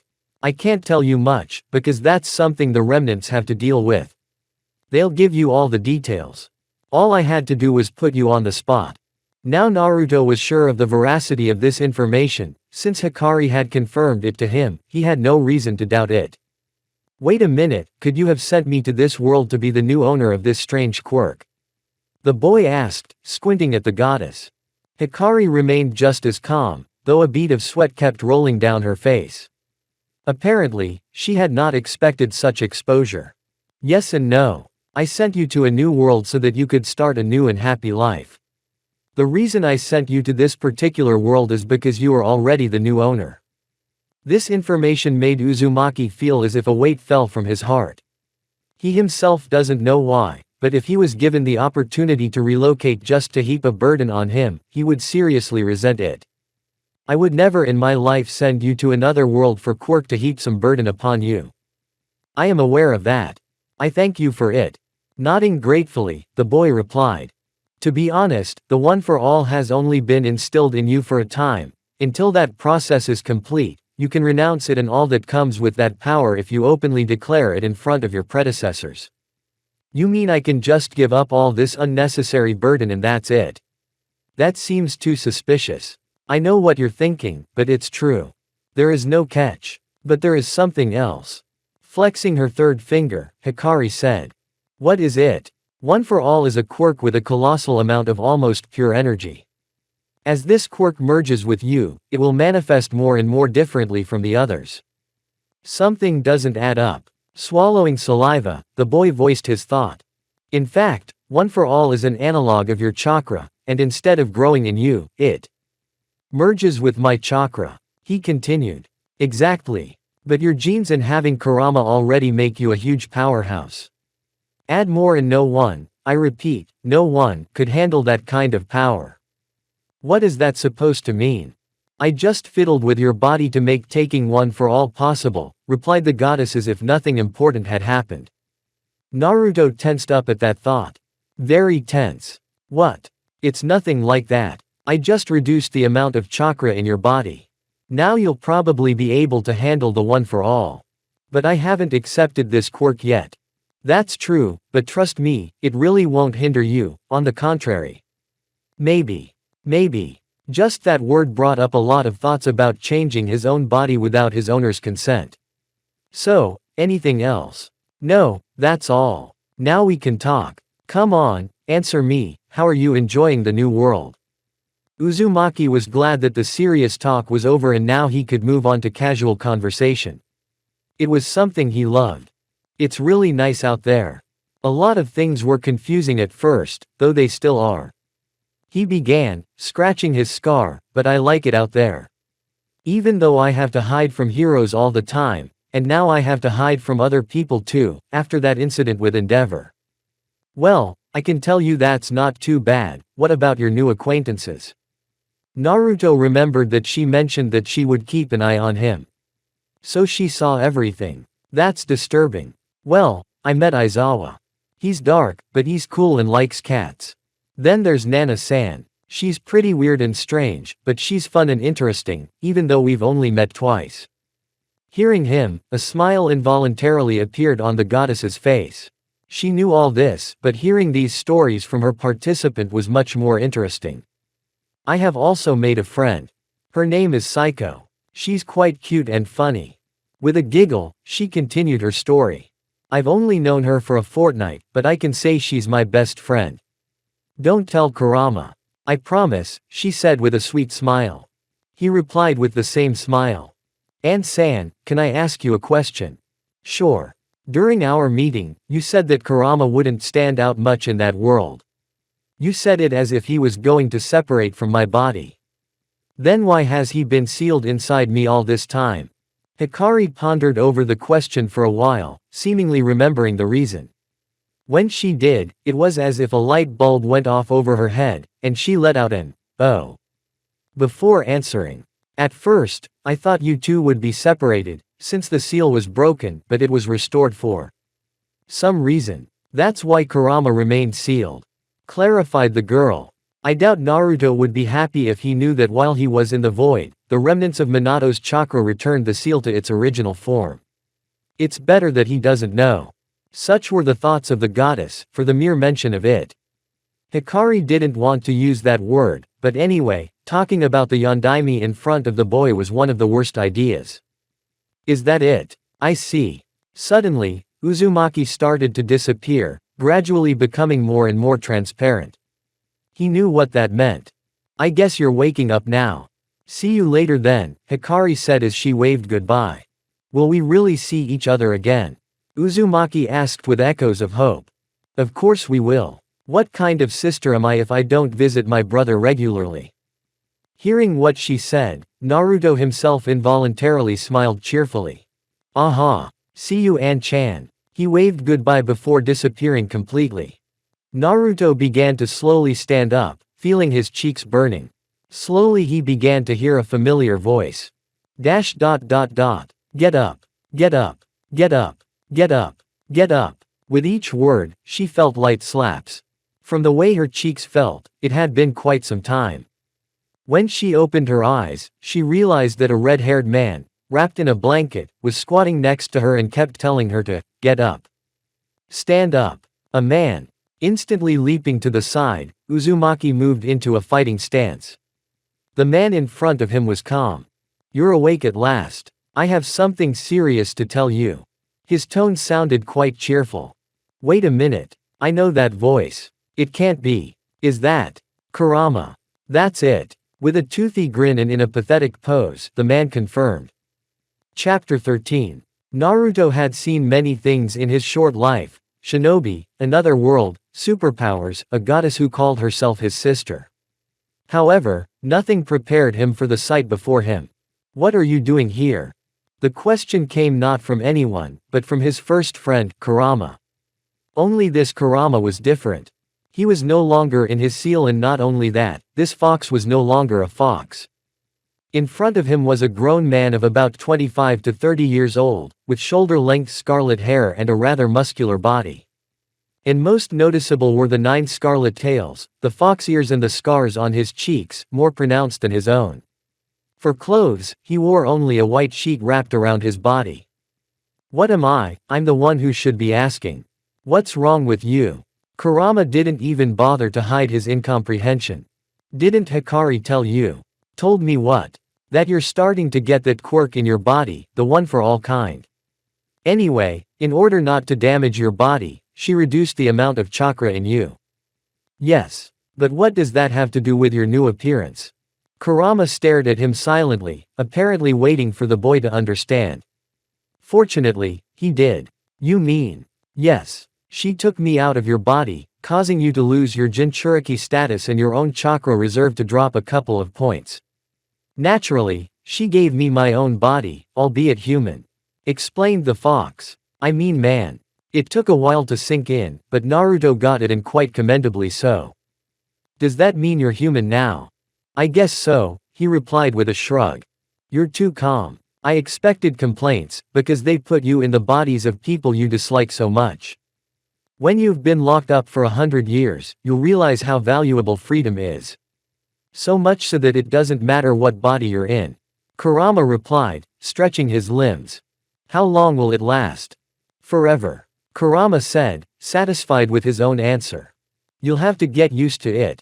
Aizawa was a hero whose name and identity were not known to many people, and since he had changed his hero name, the list had dwindled. Of all people, only his colleagues and a few police officers knew his heroic identity. There were a couple of exceptions, of course, and one of those exceptions was someone Shota would rather not meet on his way to his favorite establishment. Oh, Shota. What a surprise, I didn't expect to find you here. His voice sounded obviously fake, which irritated the clandestine hero even more. Right in front of him stood a girl about his age, only slightly shorter. Her hair, the color of ocean waves, reached just below her shoulders, and her eyes were the same color. She had an unwavering smile. She herself was dressed in a black blouse, orange skirt and summer slates. Amy, what are you doing here? Aizawa asked bluntly. As I told you, I was just passing by. But, really? Come on, Shota. Aren't you happy to see your future wife? Hugging him by the shoulders, the girl asked. It's obvious you're confusing me with someone else. Shota has a short history with Amy Fukukado. They met 2 years ago. Well, they met, Nimori threw a party at his house, and Hazashi dragged him there against his will. While Aizawa was quietly drinking on the sidelines, this clown, as he sometimes calls her, approached him and started flirting openly. As much as Shota tried to avoid it, their subsequent encounters became more and more frequent, and she more and more stubborn. So Amy went from flirting to calling him a fiancé, and all against her will. The rest of the trip he tried to ignore her, but it never worked, and as a result, he goes to lunch with her and Fukukado keeps teasing him. Luckily, Shota had some ability to ignore those around him. Though whether he was lucky or what, you'd better judge for yourself. Aizawa was about to take his usual seat when he noticed someone there. Normally at that table sat Moriyami, who he now knew was Uzumaki Naruto. The mere fact that he had been fooled for so long, and he himself hadn't noticed, still irritated the clandestine hero. Only in that same seat sat not Moriyami, but Naruto. I mean Naruto, but without the disguise. For some reason the boy was not hiding his hair or stripes, but only wore a fox-eared hood, from his orange sweatshirt. What caught the hero's attention the most was the presence of a man in front of him, similar in appearance to Naruto, but only about 20 years older and with the presence of fox features more evident. Immediately taking a seat as close to them as he could while concealing his presence, Aizawa pulled out an earpiece and a listening device. Amy naturally followed suit and sat across from him. Seeing her future husband's actions, she herself became more serious, not entirely of course. What can't be said, but at the right moments Miss Joke lived up to her heroine status. Once she was able to install the listening device she had been given by the O support department, she began to listen more carefully to the words of her targets. Actually, Aizawa could have ignored it, but her attention was focused on the man talking to the boy. For security reasons, he began to eavesdrop. Opening curly bracket ... Even so, why did we come to this particular place? You can't even use the henge properly, he heard the man's voice. The fact that Naruto couldn't use reincarnation interested Shota. I haven't even woken up yet and I already have a lot of information to process. Add to that the fact that you're no longer a Biju, but a human. Anyway, I needed a place to think. Did you pick this place for that? Cats help both to calm down and to think. Cats help both to calm down and to think. With such a statement, Aizawa strongly agreed. Excuse me, sir, ma'am, may I take your order? Aizawa looked away from the conversation and turned his attention to the waiter. Not wanting to draw attention to himself, he placed an order for both himself and the girl across the table. The waiter took the order, not forgetting to say, "Have a good date." A smile broke out on Emi's face at that sentence, but Aizawa preferred to let it pass. Well, then what's next? The question sounded from Naruto. First, you need to regain control of your chakra. Since it's already replenishing itself and will increase in volume, you should concentrate on control rather than techniques. What are you going to do? Recognize the pleasures of human life, of course, the man replied with a smile. For some reason, this sentence seemed a bit strange to Aizawa. Oh, look who's coming, was heard from the earpiece and Aizawa discreetly looked towards the entrance. After Naruto and Kurama settled the current situation, they decided to go shopping for clothes for the latter. To his disappointment, Uzumaki discovered that his chakra control had diminished, as well as his ability to apply techniques with the precision of old. Deciding to deal with it later, he merely pulled the hood of his hoodie over his head. Kurama himself couldn't help but notice the presence of fox ears on it. He likes it like that, I see. Running to the nearest store, Naruto bought Kurama a couple of sets of clothes, deciding to limit himself to t-shirts, sweatpants and summer sneakers. Luckily, he had the right size, but the former fox didn't want to wear shoes, so he went barefoot but quickly changed his mind as soon as he stepped onto the hot pavement. They were both clearly hungry, so they headed for the cat cafe. Kurama wanted to go somewhere else, but his friend wouldn't take no for an answer. So they ended up here, eating scrambled eggs for breakfast and drinking tea or coffee. Kurama himself froze as soon as he tried a bite of the egg dish. It was clear that before this his food diet had not been particularly varied or worthwhile. Soon Kurama was eating his 10th helping of breakfast, cursing the human body for not being able to fit more in it. Now the former Biju had set himself a new goal, to experience all the pleasures of human life. Naruto was glad that Kurama had found freedom and a purpose beyond the destruction of the human race, for now his desires were aligned. He had in mind a couple of places in the city and beyond that they could visit. His thoughts were interrupted when suddenly Kurama looked towards the entrance of the establishment and said, "Oh, look who's coming." Naruto did just that. As a result, she was a bit surprised, for there stood a familiar figure in her casual clothes and half-bun hairstyle. She looked around briefly before spotting him and approaching them with a smile. "Hi. Do you mind if I sit down? Naruto just nodded. Thank you. Long time no see, Naruto-kun. And this, I believe, is your uncle. Hello. He turned to his friend. Kurama. Uzumaki Kurama. And yes, I am his uncle. The fox confirmed. Luckily, they had discussed his identity on the way here, so that shouldn't be a problem. Nice to meet you, Uzumaki-san. You can just call me Kurama, the man greeted, taking a sip of his coffee and looking at the menu. Apparently, he had some more room in his stomach. You must be Shimura-san. My nephew has told me a lot about you. Naruto mentally cursed the fox for that suggestion, especially when he saw his smirk. Ooh, is that what it is? What does it say about me?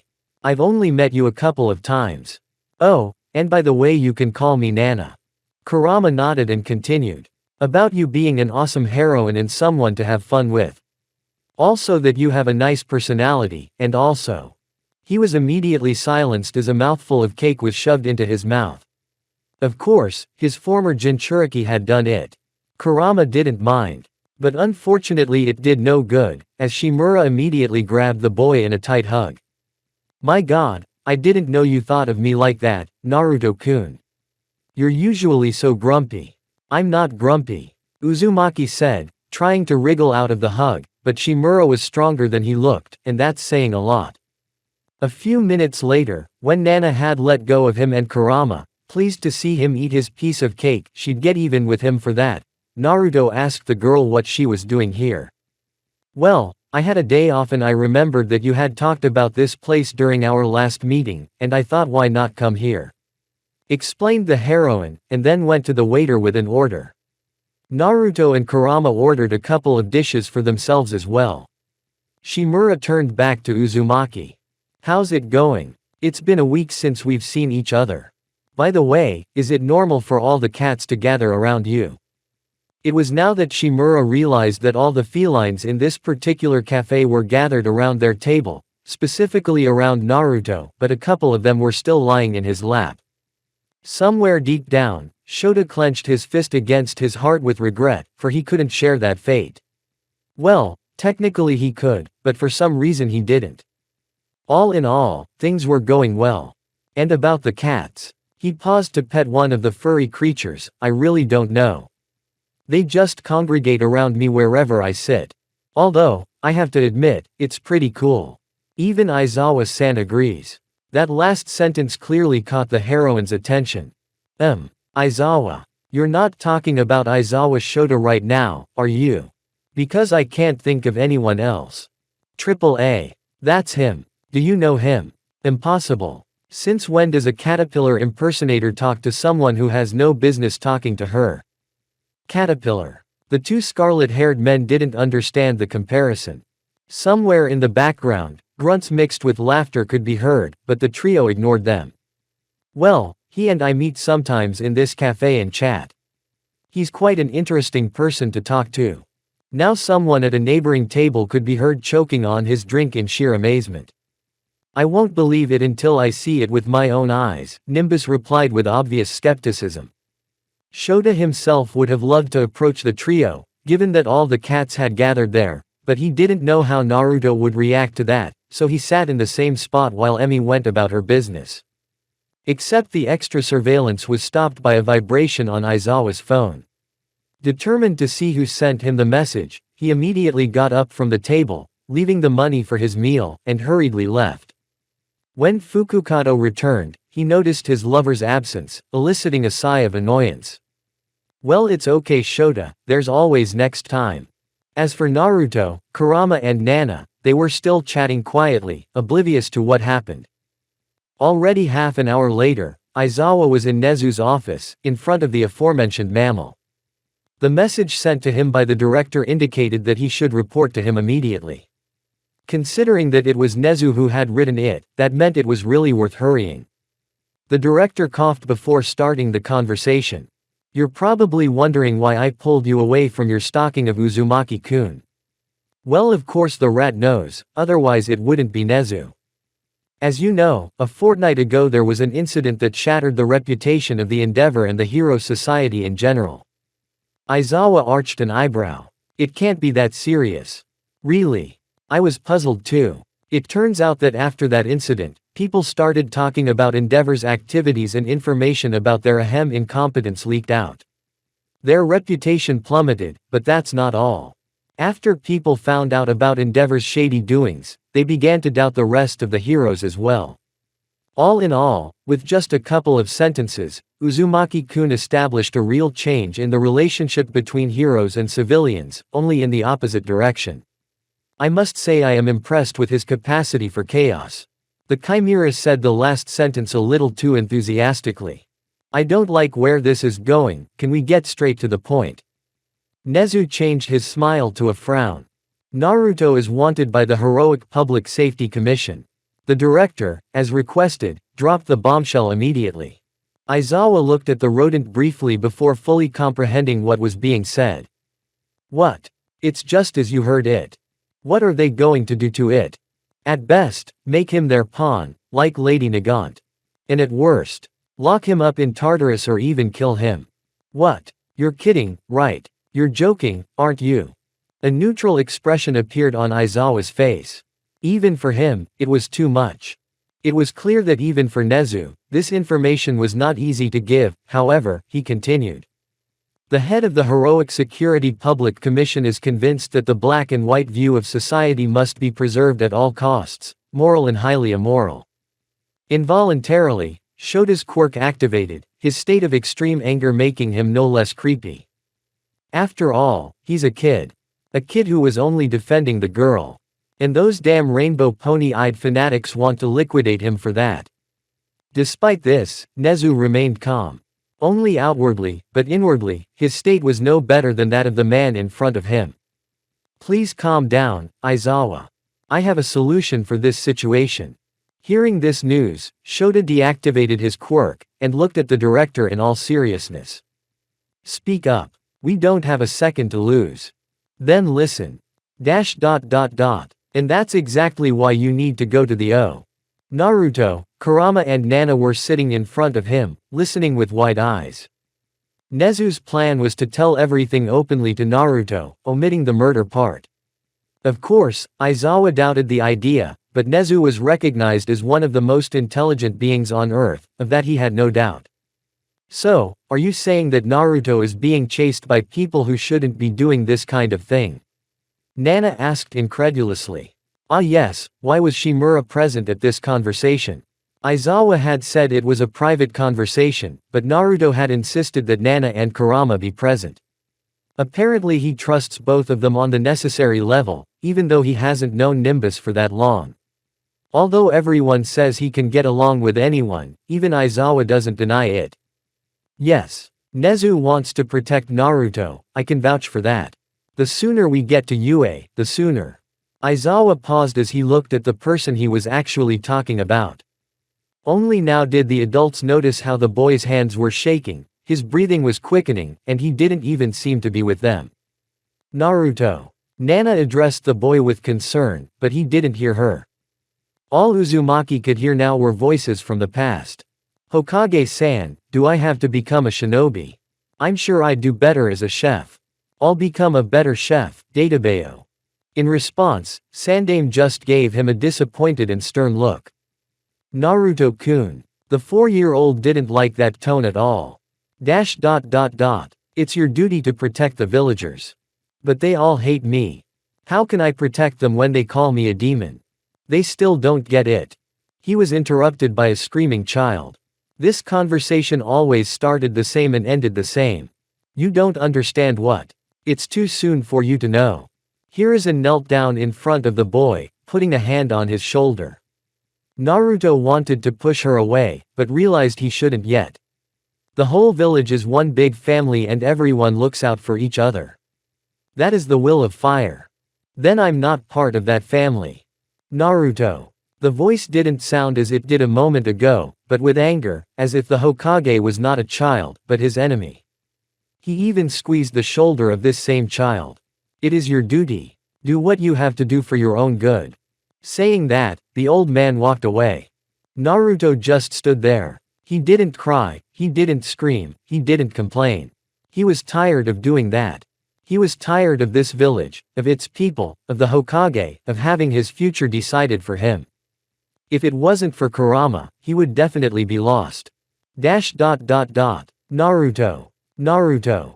Naruto. Naruto. He was brought back by a familiar voice. It sounded worried, but very pleasant. Uzumaki blinked a couple of times, looking around.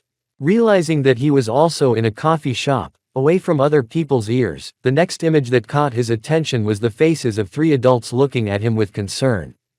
"Are you all right?" Kurama asked. He seems to have returned to memories that were a nightmare for him. Yes. He was just remembering something unpleasant.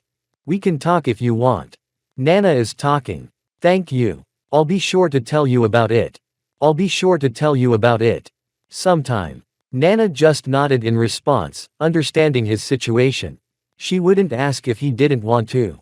Naruto's mind was spinning with a lot of thoughts, but only a couple of them dominated the obsession.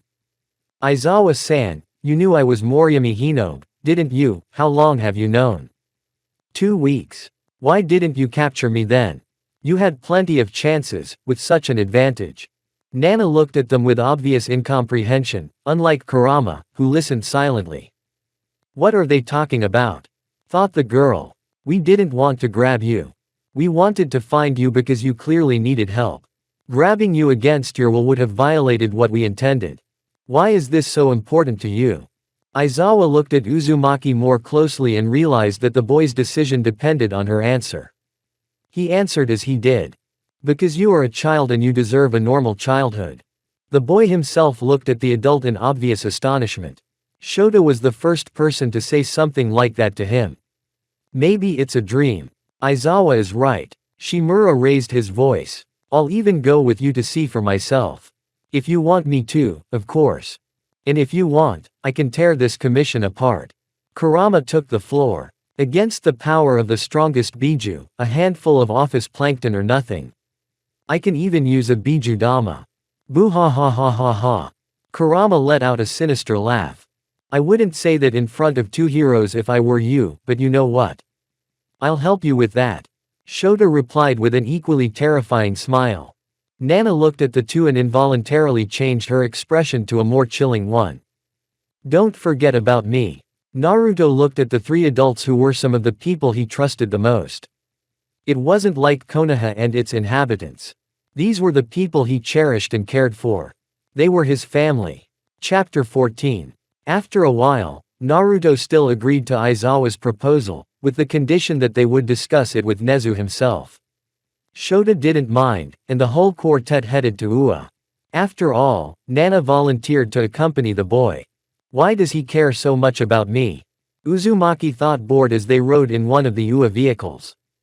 Arriving at the school was no problem, and so Naruto was already standing near the door of the principal's office. When he brought his hand to the door to knock, it opened on its own. There, in his chair, in a rather large room, sat he. His name was a beast with quirk, a rat-like demon, the future ruler of the world, or the Great One. The latter was used by members of the many cults of his name.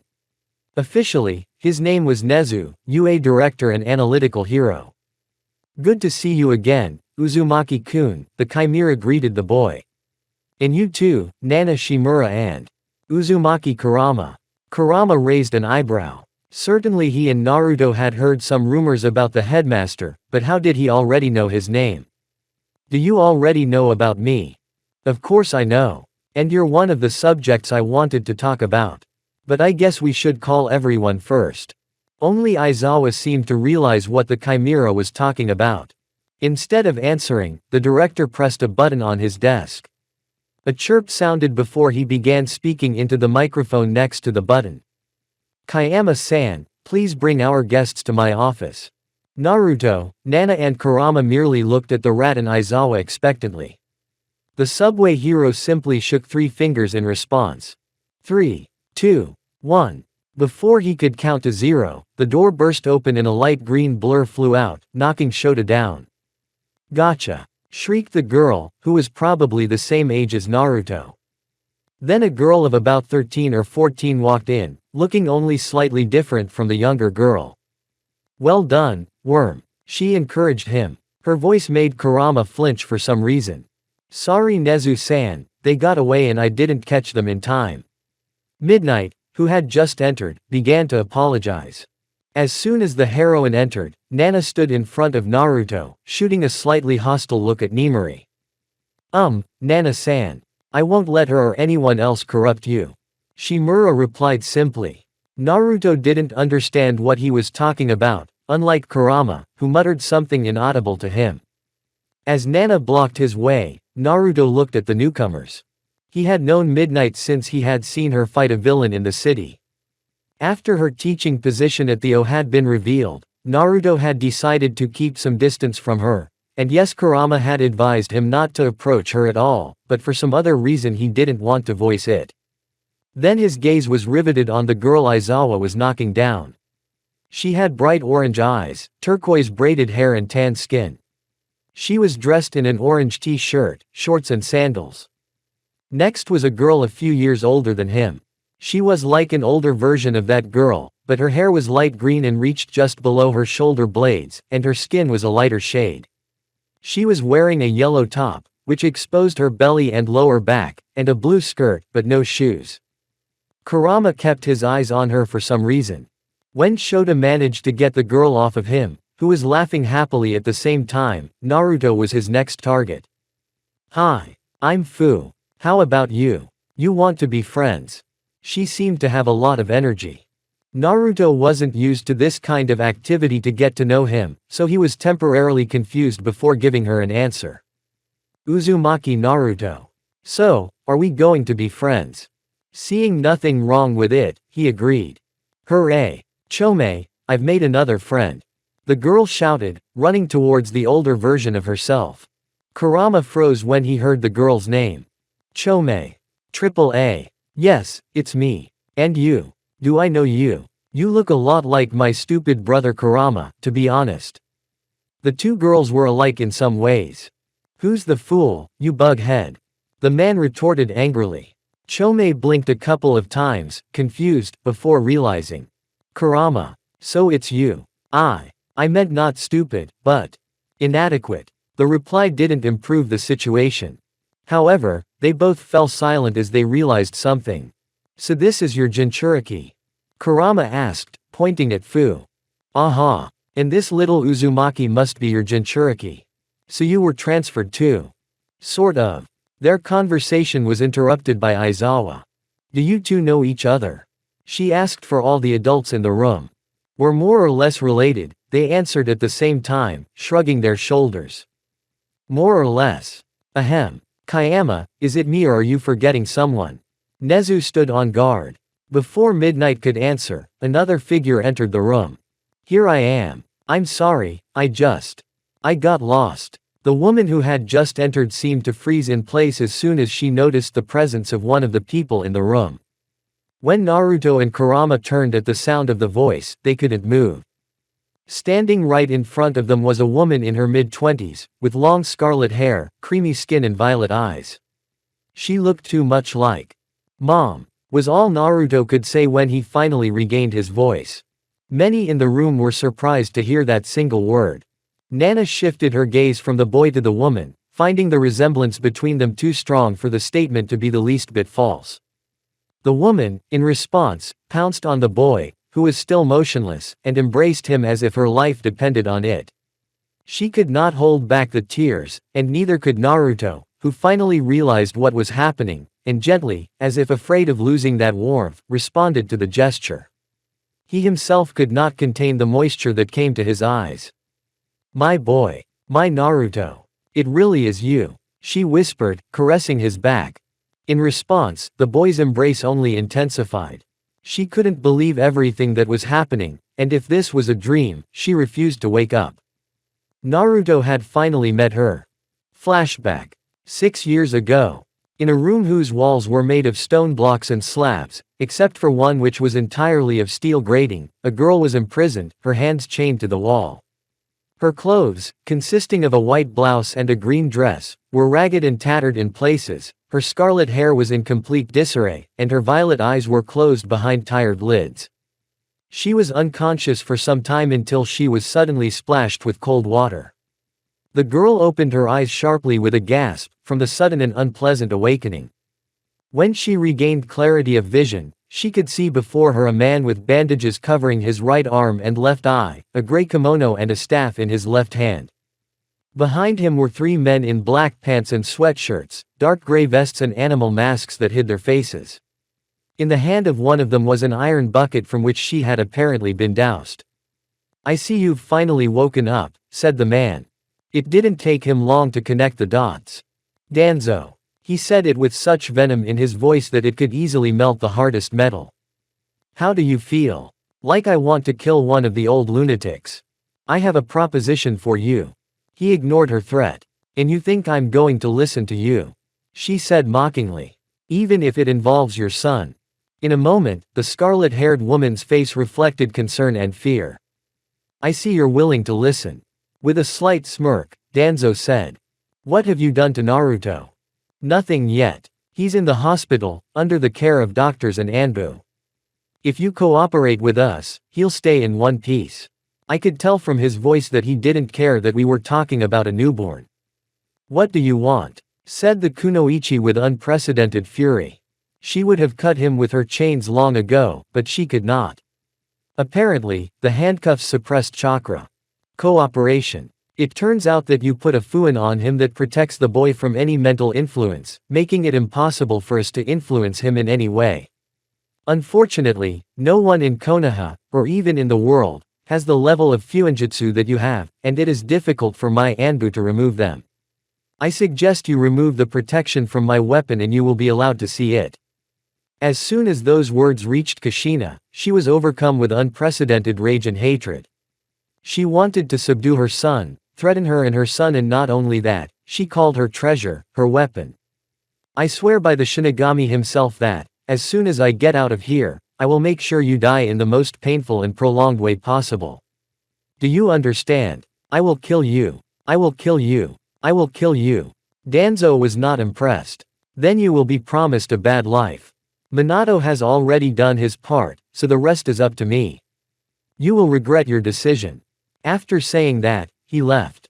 "You bastard. Come back here." Except no one else could hear her. She was alone. Shoulders shaking, she tried to contain her emotions. She couldn't let them rule her. "Kurama, please take care of Naruto." She whispered softly words of hope. From then on, days passed. They brought her food but she refused to eat it, and it got to the point where they force-fed her. That told them they still needed her. After 6 months, Danzo decided to speed up the process and started torturing Kushina. No matter how much pain she was in, no matter how unbearable the moment was, and no matter how tempting the opportunity to cooperate sounded, she would not bend. After all, if he agreed, he would be betraying his own son. There was not a day, hour or minute that went by that she did not think of him, longing to be reunited with him just for a little while. 6 years went by like that. She didn't know what was going on. After Danzo's words, it was as if she had lost herself. "What do you mean? Your son is dead. Of course it is regrettable that this has happened, for we have lost a weapon and one of the last Uzumaki." Kushina didn't listen to his words. She refused to believe it. "You're lying." Her voice seemed to tear with the pain she felt. "Be that as it may, we don't need you anymore. Get rid of her." Kushina didn't know what had happened. Everything around her suddenly went dark. For a while she felt like she was in a void where all perception of time and space refused to function. Soon after, Kushina felt like she was in a new place. Opening her eyes, she saw a vast meadow with a white sky. And she was sitting in a comfortable armchair, facing a silver-haired girl sitting in the same armchair. Her smile was sad and compassionate. "Hello, Uzumaki Kushina." She didn't answer anything. She just didn't care what was going on. Whoever or whatever that girl was, she wouldn't give him back what he had lost. "I am Hikari. In short, the goddess of all things omnipresent, and let me get straight to the point, why do you need me?" Uzumaki interrupted her. Hikari did not protest in any way at this discourtesy. She understood the reason for this attitude. "I can arrange for you to meet your son." Kushina clenched her fists that even her nails dug into her skin. "Naruto. He's gone." "I doubt that." He's alive. Suddenly, in Kushina's eyes the long-lost light of life began to shine. What? I've transported him to another world where I'm going to send you. Could she really meet her son? Had her dream come true and had the gods really heard her prayers? What do you want for that? Hikari just smiled good-naturedly in response. Take good care of him. That was how Kushina woke up in the hospital room. They treated her as gently as possible and asked her a few questions, to which she answered as is. The woman noticed that they were giving her somewhat strange looks. At one point they asked her a question that caught her full attention. Excuse me, do you know this boy? Asked the detective, showing her a photograph. The picture he gave her was of a boy about 6 or 7 years old, with hair and eyes exactly like hers, and stripes on each cheek. There could be no mistake. That's him. Why are you asking me this question? She asked. We found this child, just like you, on a property. Except he ran away the same day. We want to bring him back and help him. But there's almost no information about him. Is there anything I can know about him? She didn't believe them, didn't think they wanted anything good for her son, so she answered in the negative. The detective left, forgetting the picture Kushina had kept with her. She couldn't stop watching her son grow up, wishing she could meet him as soon as possible. I hope Kurama took good care of him. The next day she met Fu and Chome, who apparently had also arrived in this world the same way, but a week before her.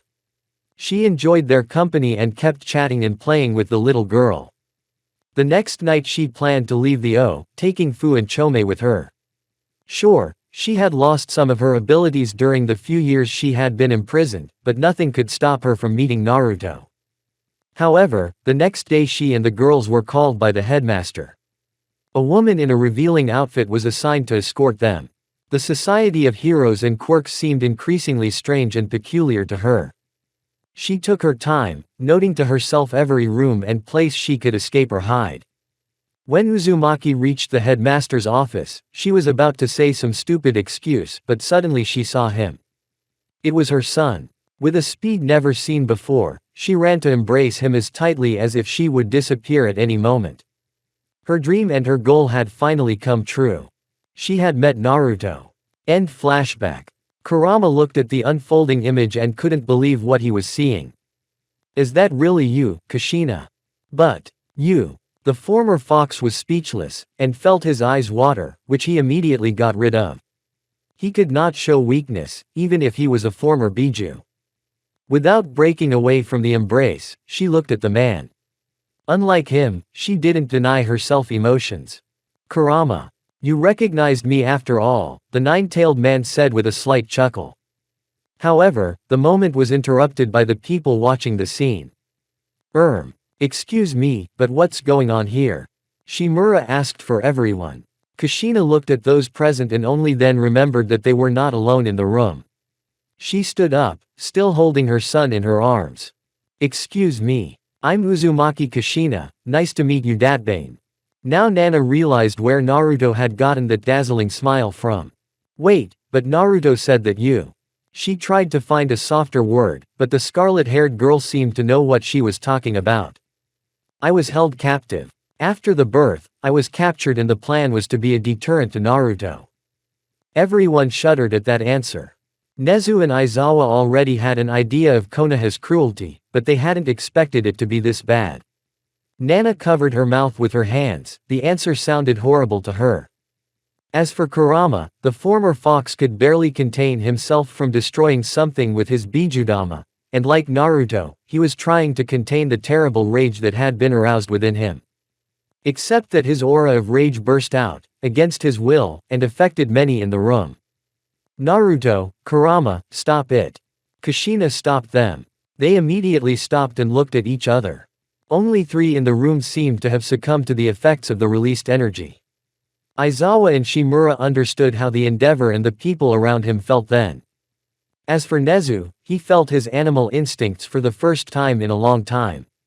Every part of his body was telling him to run away, or at least not to anger Uzumaki. From that feeling, he experienced something more than fear. Enchanted. He couldn't remember anyone ever making him so afraid. In a long time he had basically never felt fear. His ability to calculate everything prevented any attempt to catch him off guard or scared. But not these two. He definitely had to keep an eye on them. Right now, however, the director's attention was elsewhere. I'm sorry, but I think we'd like to know what happened to him. If you don't mind, of course. Everyone in the room looked at him, clearly agreeing with his opinion. I don't mind. Kurama replied. The Uzumaki nodded, agreeing with him. Very good. Chomei and Fu shouted happily. Their constant joy was scary. When everything was decided, everyone took a seat in the living room. Aizawa sat on the couch, with Fu and Chomei to his right. Kushina sat against him, flanked by Kurama and Nana, and Naruto, whom she still refused to let go, sat on his lap. Nezu sat at his desk, as he asked Kayama to leave. As much as she didn't want to, she obeyed. It didn't take long for Detective Tsukauchi to arrive. Nezu explained that he was here in case there was anything in her story that required police intervention. I guess I should get started. Uzumaki-kun, that story you told us isn't quite true, is it? The principal turned to the boy. How could it be? Tsukauchi's quirk proved that he wasn't lying. Aizawa asked. Well, actually, I wasn't lying or telling the exact truth, Uzumaki replied. Many looked at him, wondering what that meant. Until he got to Nana. Half-truth. That's right. Nezu and Naruto nodded. My quirk was tricked by a 6-year-old boy. The detective muttered dejectedly. Aizawa sent him a sympathetic look. At least he's not alone on this ship. I realize he doesn't trust us much, but I'd like to hear his real story. You have my word that nothing personal will leave this room. Nezu promised. Kurama, Naruto and Kushina looked at each other, nodding to each other. Chomei and Fu did the same. When they had settled everything between them, Kurama was the first to speak. Do you believe in other worlds? Chapter 15. Other worlds. If you were to ask Aizawa whether or not he believed in them, his answer would be unequivocally negative. He doubted that anywhere there was a world similar to his own, yet so different. Except that there was a Scarlet Scourge, also known as Uzumaki Naruto, who, along with the others, claimed they were aliens who had come here at the behest of a goddess. That's ridiculous. Aside from other worlds, he also did not believe in the existence of gods. And if there were gods, they wouldn't listen to them. Except that's not what these 5 are saying. Do you really expect us to believe that? Aizawa asked them at the end of the story, and all eyes turned to him. Are you saying we're lying? Kurama asked with narrowed eyes.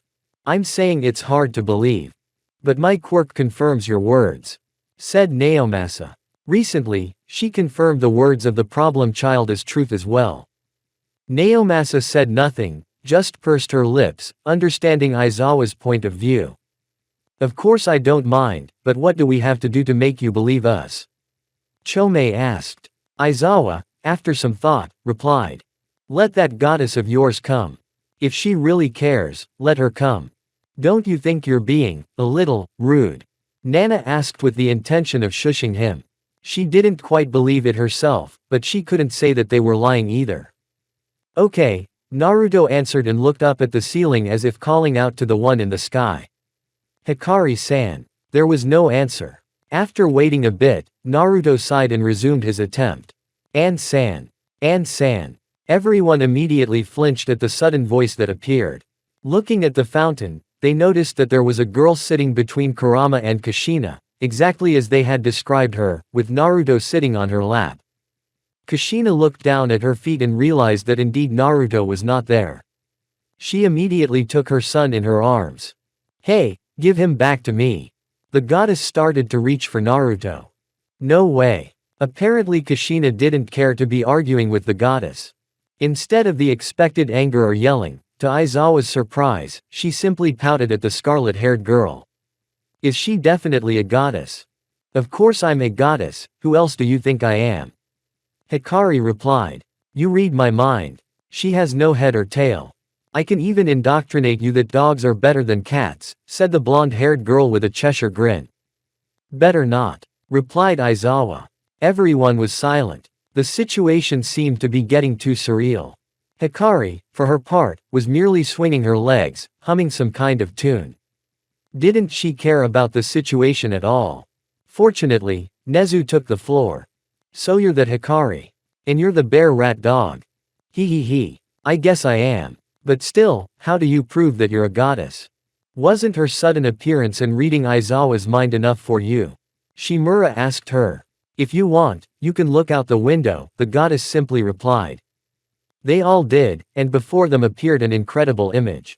There were many fish, jellyfish and cuttlefish flying across the sky. The sky itself was no longer blue but light green, the plants had changed color to red and no matter how hard you tried, it was impossible to accept a Tyrannosaurus with a harmonica.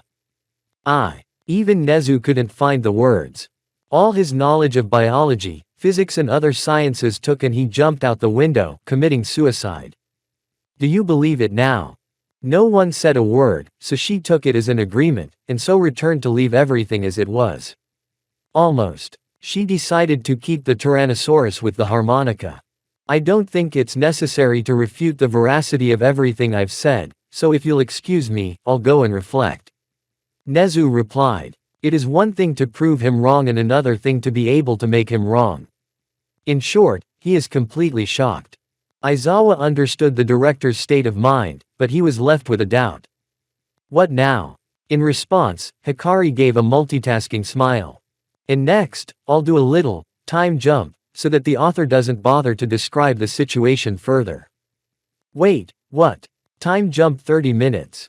By the time they had discussed everything, they had already left the principal's office and were going about their business.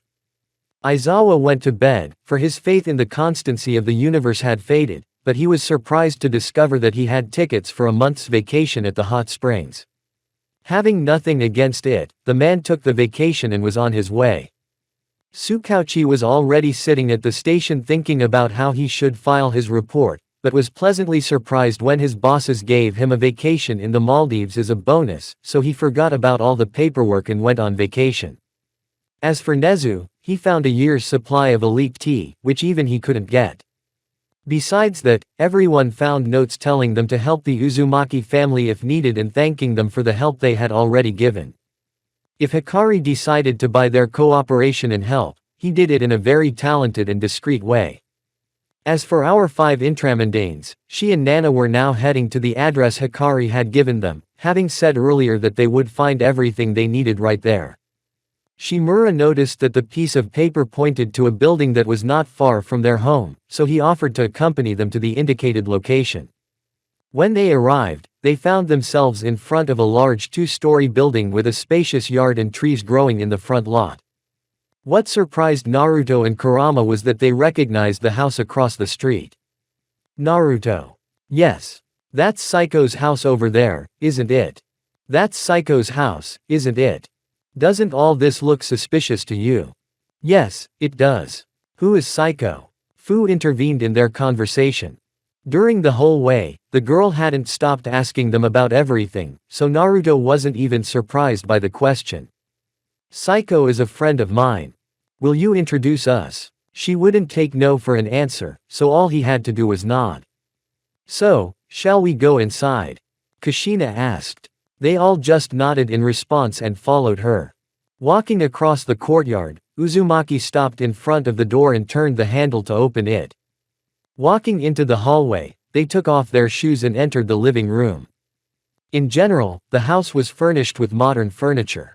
In the living room there was a sofa, a couple of armchairs, a television, a fluffy red rug and a coffee table. Next was the kitchen, where there was a large table with chairs and a small partition, in front of which were bar stools, and behind it all the kitchen utensils and appliances, refrigerator, electric stove, oven, sink.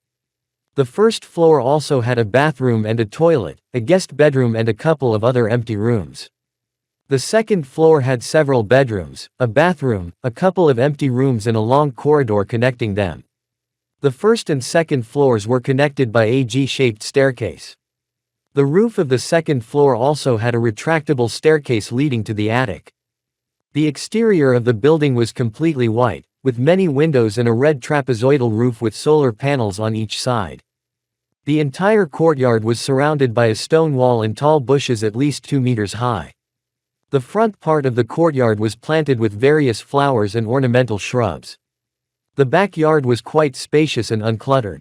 Looking at the whole building, Nana couldn't help but whistle. Was this being under the patronage of a god? The children were already exploring the house thoroughly, accompanied by Chome, while Kurama lay on the bed in the first room he liked, officially claiming it as his own. Related. I'm already grateful to him for reuniting me with Naruto, plus he gave me a house. Kushina replied. Finding several papers on the small table, Uzumaki took the top one, which contained a note from the goddess. This whole house is yours. Dispose of it as you wish and live happily ever after. P.S. I have already created all the necessary documentation for you and uploaded your identities into Japan's fake pass database. P.S. There is also a wad of money on the table for the first time. Hikari. Looking at more sheets, he found all the documents he needed for civilian life, from passports to medical insurance. There was even some description of her fictional past. Putting all the paperwork aside for later, he glanced at the wall clock, which indicated that it was still 2 hours before dinner, which gave him an excuse to relax and get to know better the girl who had kindly escorted them out. So, Shimura-san, do you mind talking before it's time for dinner? No, I don't mind. Nimbus shook his head. Sitting her guest down at the table and preparing some tea she found in the kitchen, Kushina struck up a conversation with her potential friend. How did you meet Naruto and Kurama? I met Naruto about 2 weeks ago, when I rescued him from a villain. Seeing the questioning look on her interlocutor's face, she clarified. Villains are people who illegally use their quirk to harm others. Naruto was fine, wasn't he? Kushina was worried, wasn't she? Of course he was. In fact, he said he wasn't in any danger, said Nana with a giggle. Then I took him out for ramen, and that's when we met. And Kurama and I met today, just before we met you. What's Naruto like? Kushina wanted to make up for all the time she had missed with him, and so she needed to know what her son was like now. Definitely smart and independent, as well as fun and outgoing if you get along with him. I'd say, inside and out, he's a lot like you. Like me? Uzumaki asked, cocking his head to the side. Who else could he look like? The voice belonged to the man who had just approached them and sat down at the table. In all my 6+ years, there wasn't a second I didn't remind me of you. The way you spoke, the will, the stubbornness, the ideals. Everything. There is no doubt that you are mother and son. Thank you, the scarlet-haired girl smiled gratefully. Kurama just nodded in response and joined the tea party. If you want to know more about him, ask Saiko-chan. Nana advised him. Who? His girlfriend. As far as I know, they see each other a lot. Kushina was lost in her own thoughts. Naruto's friend is a girl. The girl spoke as if she had learned the true meaning of life. Yes, Nana replied a little apprehensive. Kushina stood up abruptly from her seat and clenched her fist against her chest with tears in her eyes. Could it be that this was the moment? The true pleasure in any mother's life, what would become an endless source of jokes for her children? Kushina said with genuine happiness. Kushina. Already fearing for his friend's fate, Kurama started to call out to the substitute sister, but she didn't even hear him. Naruto. You just hang in there, Kyubi and Nimbus shared a common thought. Chapter 16. It had been 3 days since the otherworldly five had settled into their new home. They had decided rather quickly who would get which room and who had which task. Nana herself visited them every night after her patrol, so she was certainly a regular visitor, and she and Kushina got along very well. They were often seen talking to each other. In addition, Shimura took on the role of local guide, explaining to the otherworlders any terms or objects they didn't understand. In his absence, Naruto took on the role of guide, as he had become quite familiar with the world. The day after settling in, Nana took the 5 of them to the mall to shop for clothes. Furniture, kitchen utensils, appliances and groceries for the week had already been provided by their employer, so they didn't even spend much of the total amount. Naruto had moved many of the things from his base to his new room, as he no longer needed his previous shelter. Though it was with some sadness that he was leaving the place where he had spent 2 months, it was clear to him that the building itself would not last long and it was best to leave soon. As for Scarlet Shadow, he did not appear again during that time, for a red-haired vigilante had taken a liking to the new bed from which he could hardly be chased away. Kushina spent all her free time getting to know Naruto, Fu and Chome better, and getting used to the new surroundings. Time passed quietly until Nezu approached them on the 4th day. "So you're here for a specific purpose?"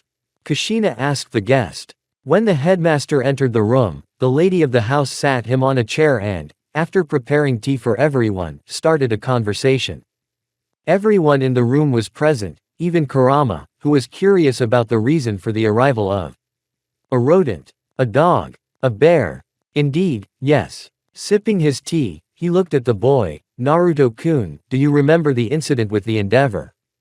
Everyone in the house was aware of that incident from the mouths of Nana, Kurama and Naruto, with some clarifications and filling in gaps. Kushina was on one hand worried that her son had come face to face with such a strong personality, but she was also proud of his bravery, his desire to protect his beloved and his ability to put the scum in their place. Naruto immediately remembered the man who had almost killed his partner. That made him involuntarily clench his glass. "Yes. Am I in trouble?" "Not at all. It's a little different." Nezu took some documents out of her bag and spread them out on the table. "Endeavor himself is currently on a business trip to China. I've made sure to keep him as far away from Japan as possible while I gather evidence against him and organize a state trial. Suing one of the top 3 is harder than it sounds." Everyone's attention was immediately focused. Apparently, Neza has caught their attention. "Huh. So this scumbag is about to completely burn his own career." Kurama punned with obvious delight. "I guess so. What do you need us for?" Kushina asked. "It's about his family. Besides his wife, he has children, 3 sons and a daughter.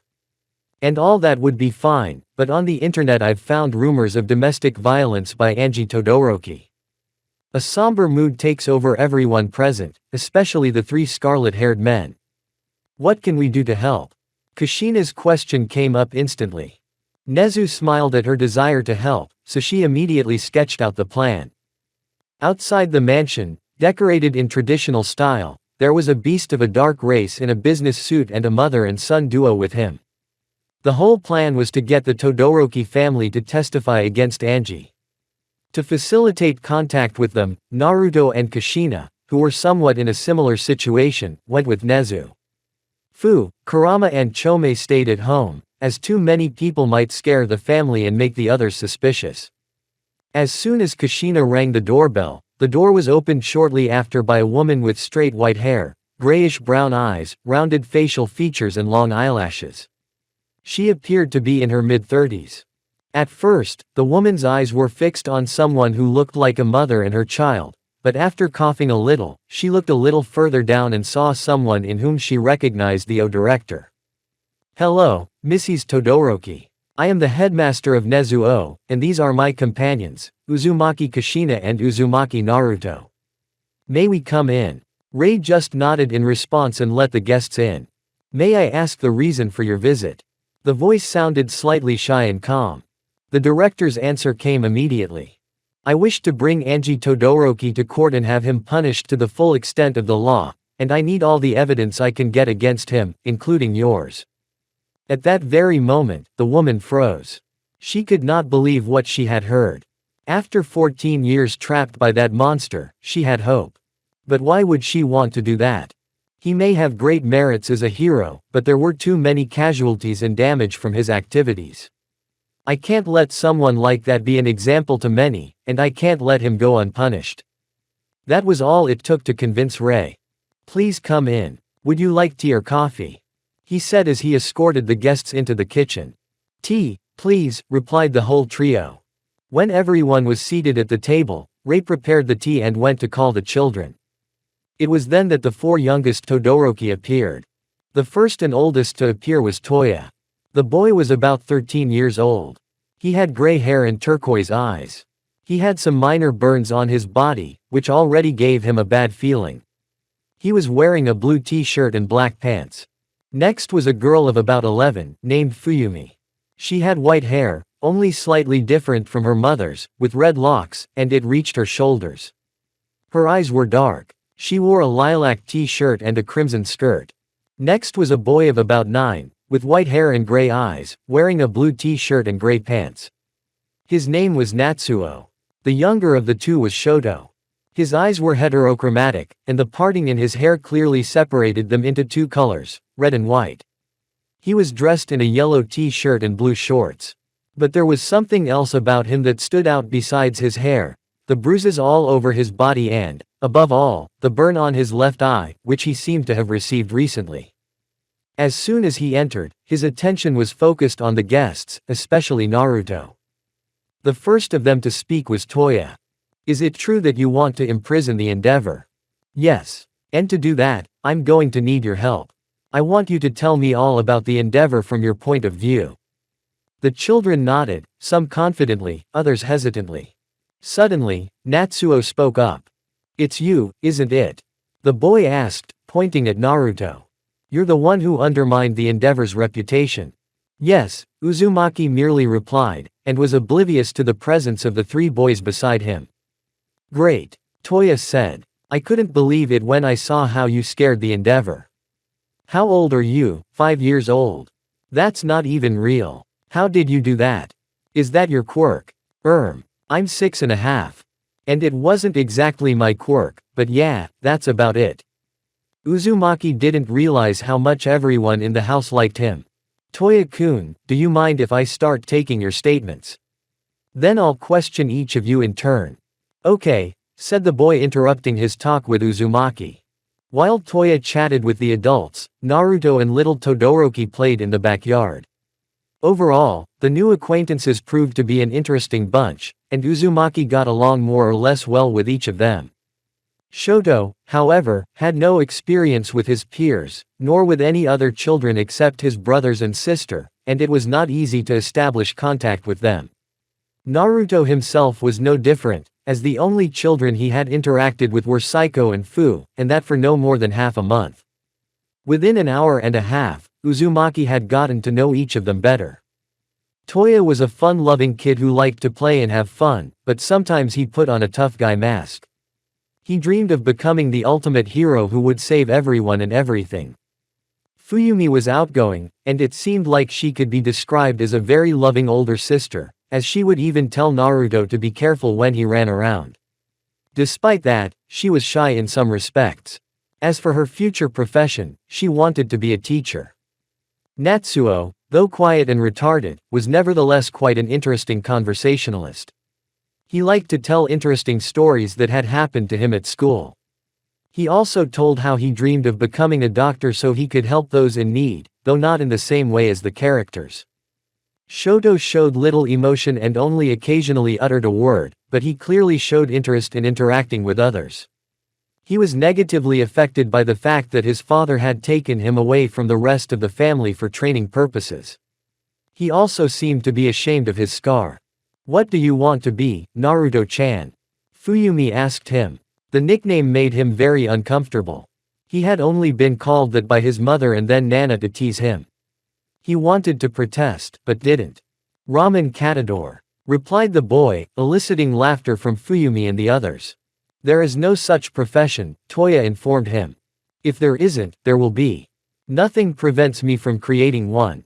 Crossing his arms and tilting his nose, the former Jinchuriki replied. In such a cozy atmosphere, the Todoroki quartet chatted with the Scarlet Demon, as Toya nicknamed him, for which they received a lot of indignant shouts and threats. At the same time, there were 3 adults in the kitchen. They were not in a good mood and it was all about the children's testimony. It turned out that Angie Todoroki had taken Rei as a wife for the sole purpose of creating the perfect child to surpass the Almighty in her place. The first child was Toya. Her quirk manifested at the age of 4 like all the others, and while she was not the perfect combination of ice and flame, her fire was many times more powerful than the Endeavor's. It was then that the head of the family began training the boy. Later, it turned out that Toei had no resistance to fire, but rather to ice, which was extremely dangerous for the boy, causing his father to discourage further training. Naturally, this infuriated Toei, and to prove him wrong, he began training his flame in secret until he was discovered by the Endeavor and punished for his disobedience. After Toei, Fuyumi was born, and later Natsuo. Except they both had quirks on their mother's side, which saddened the Endeavor and he forgot about them as if they were not his children.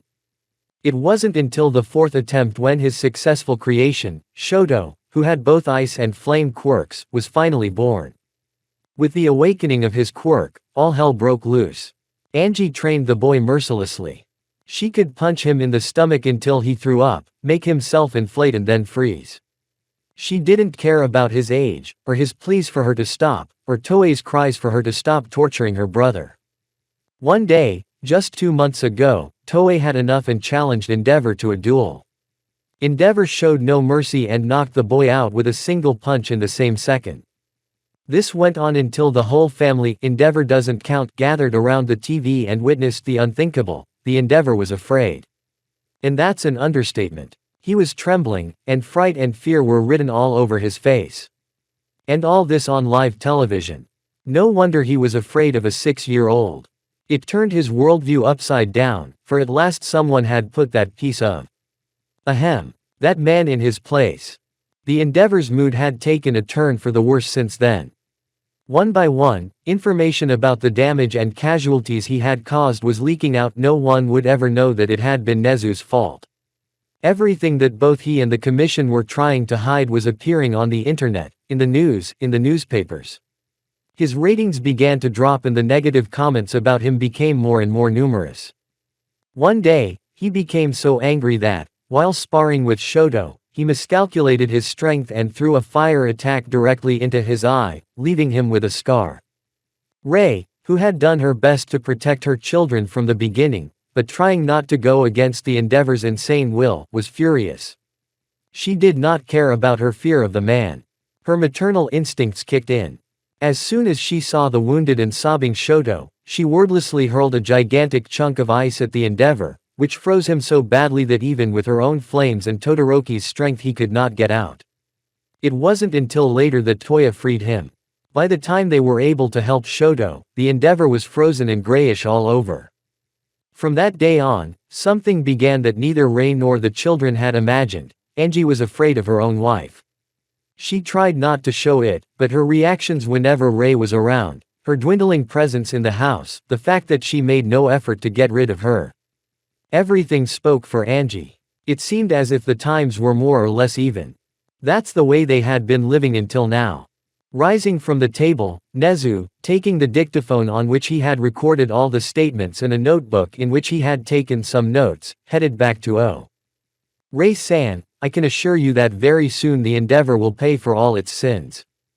Nezu then left the Todoroki mansion, leaving the two women sitting in silence until Rei spoke.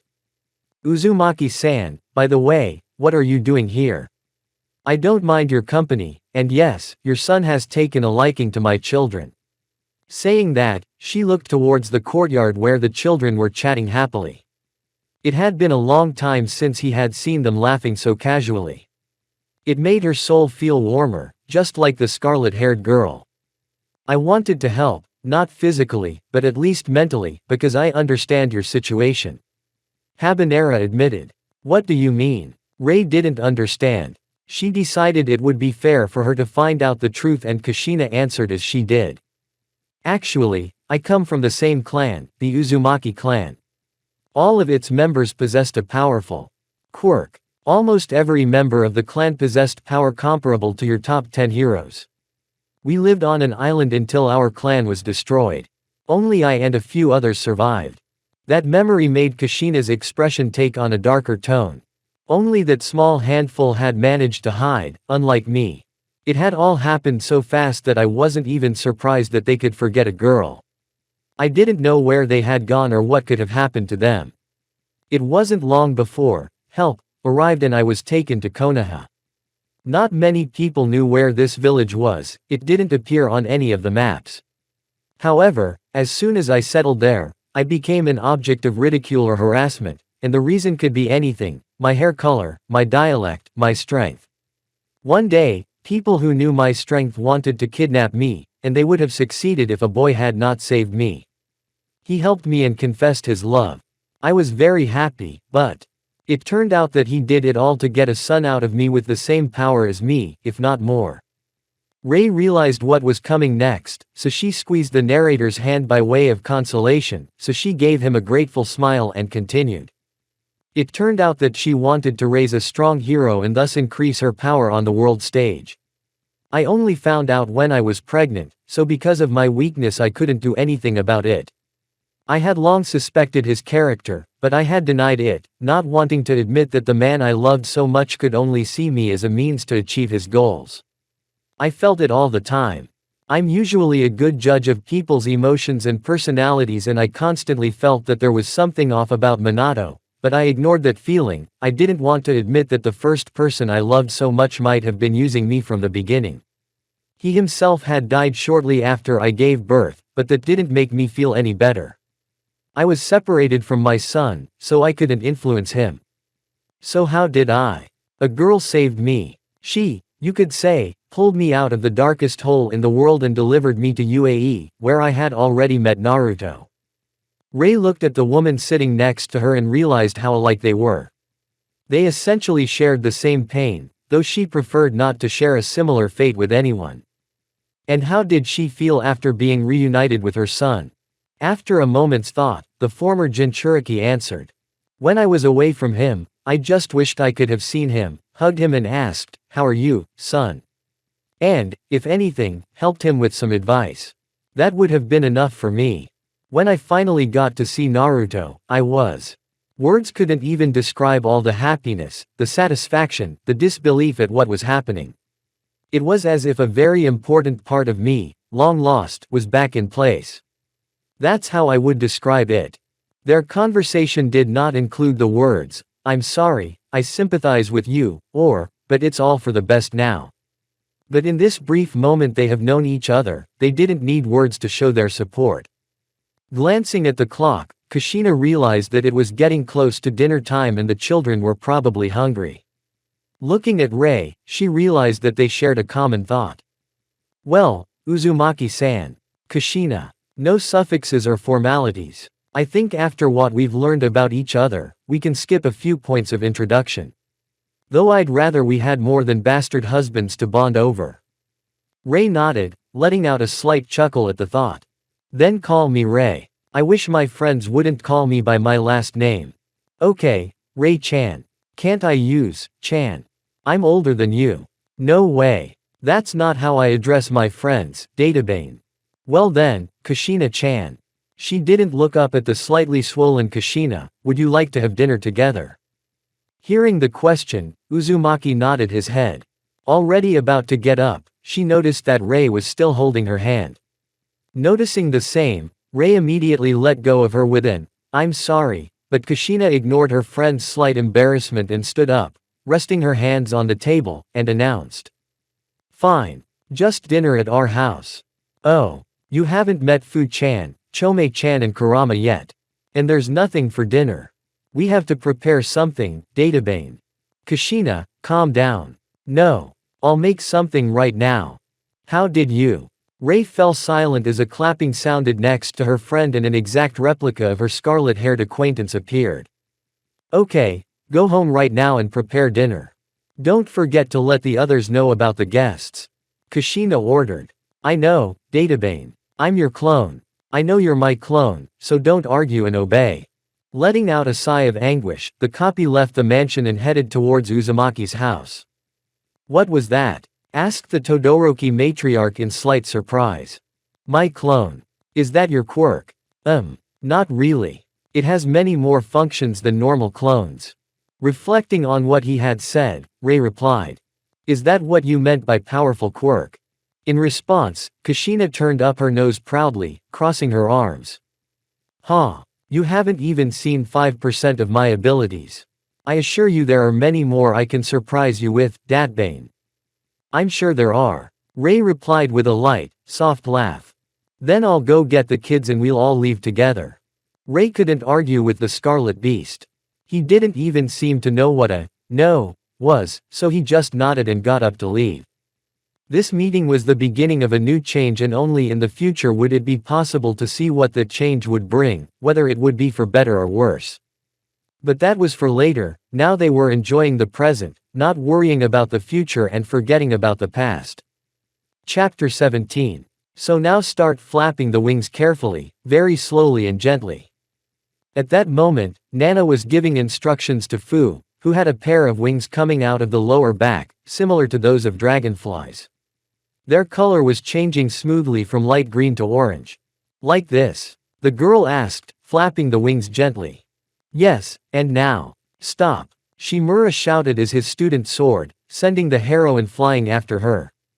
At the same time, Shoto and Naruto watched with interest, exchanging comments from time to time. It had been a couple of days since the Uzumaki, including Nana, Fu and Chome, had met Todoroki's family. The two families had been getting along well ever since, and Rei and the children spent most of their time at the scarlet-haired one's house. The interactions between Rei, Nana and Kushina were especially frequent, so it didn't take long for them to find common ground. At the time, Shoto, Naruto and Fu were at the park with Nana and Chome, while Todoroki's older children were at home. Rei and Kushina were taking a walk, as was Kurama. As for Nana, she was teaching Fu how to use her quirk.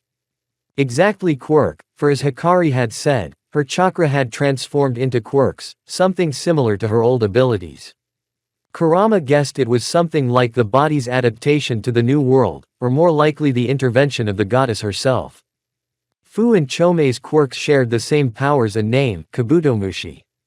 They could create wings on their backs, and it was as if their skin was a layer of impenetrable chitin.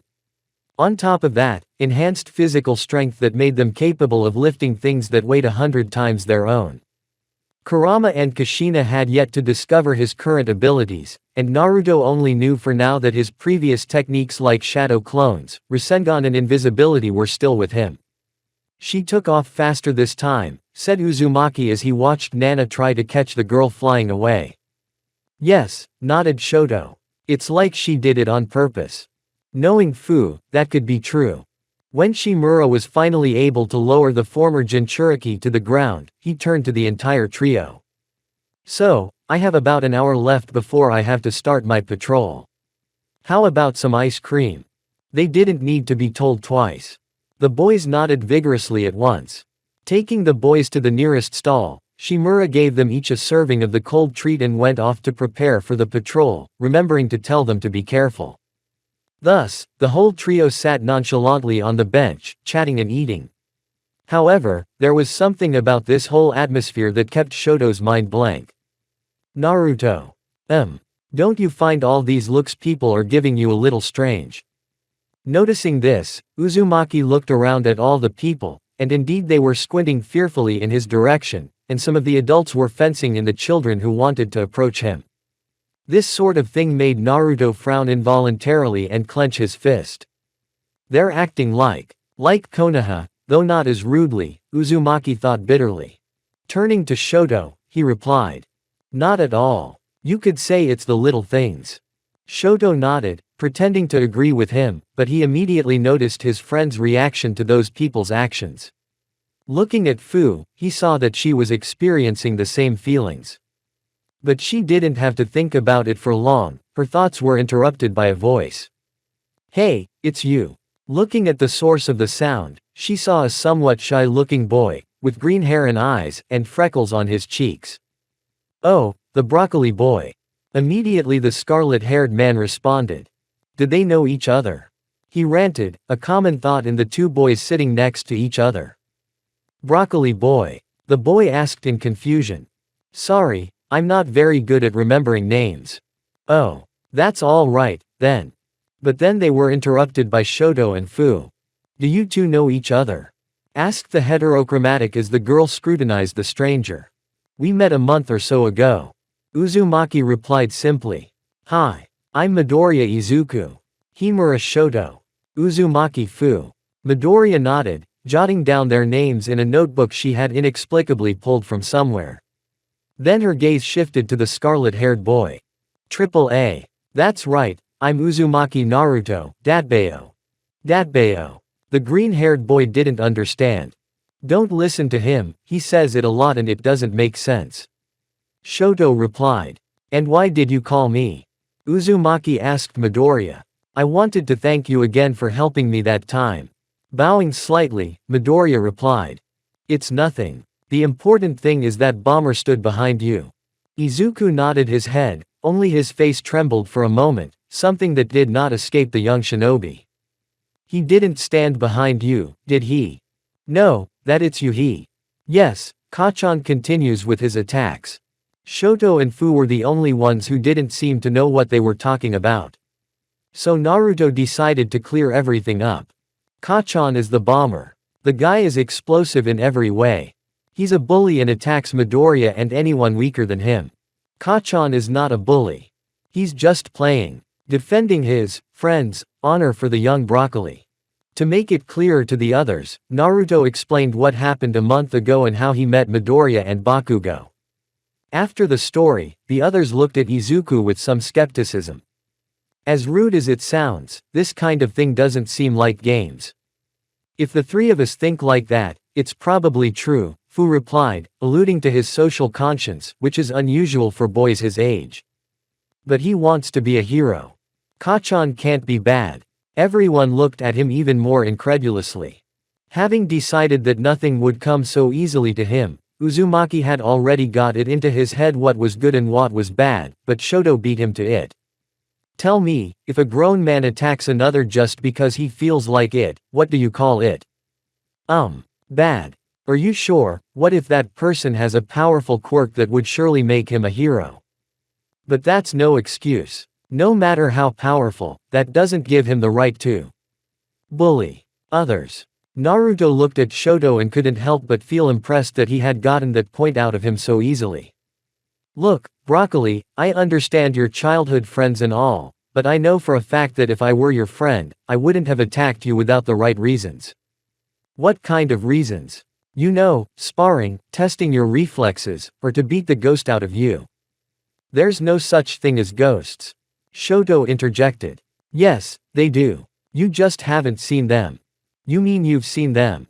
No, I haven't. But that doesn't mean they don't exist. I think they do. You're getting off the subject.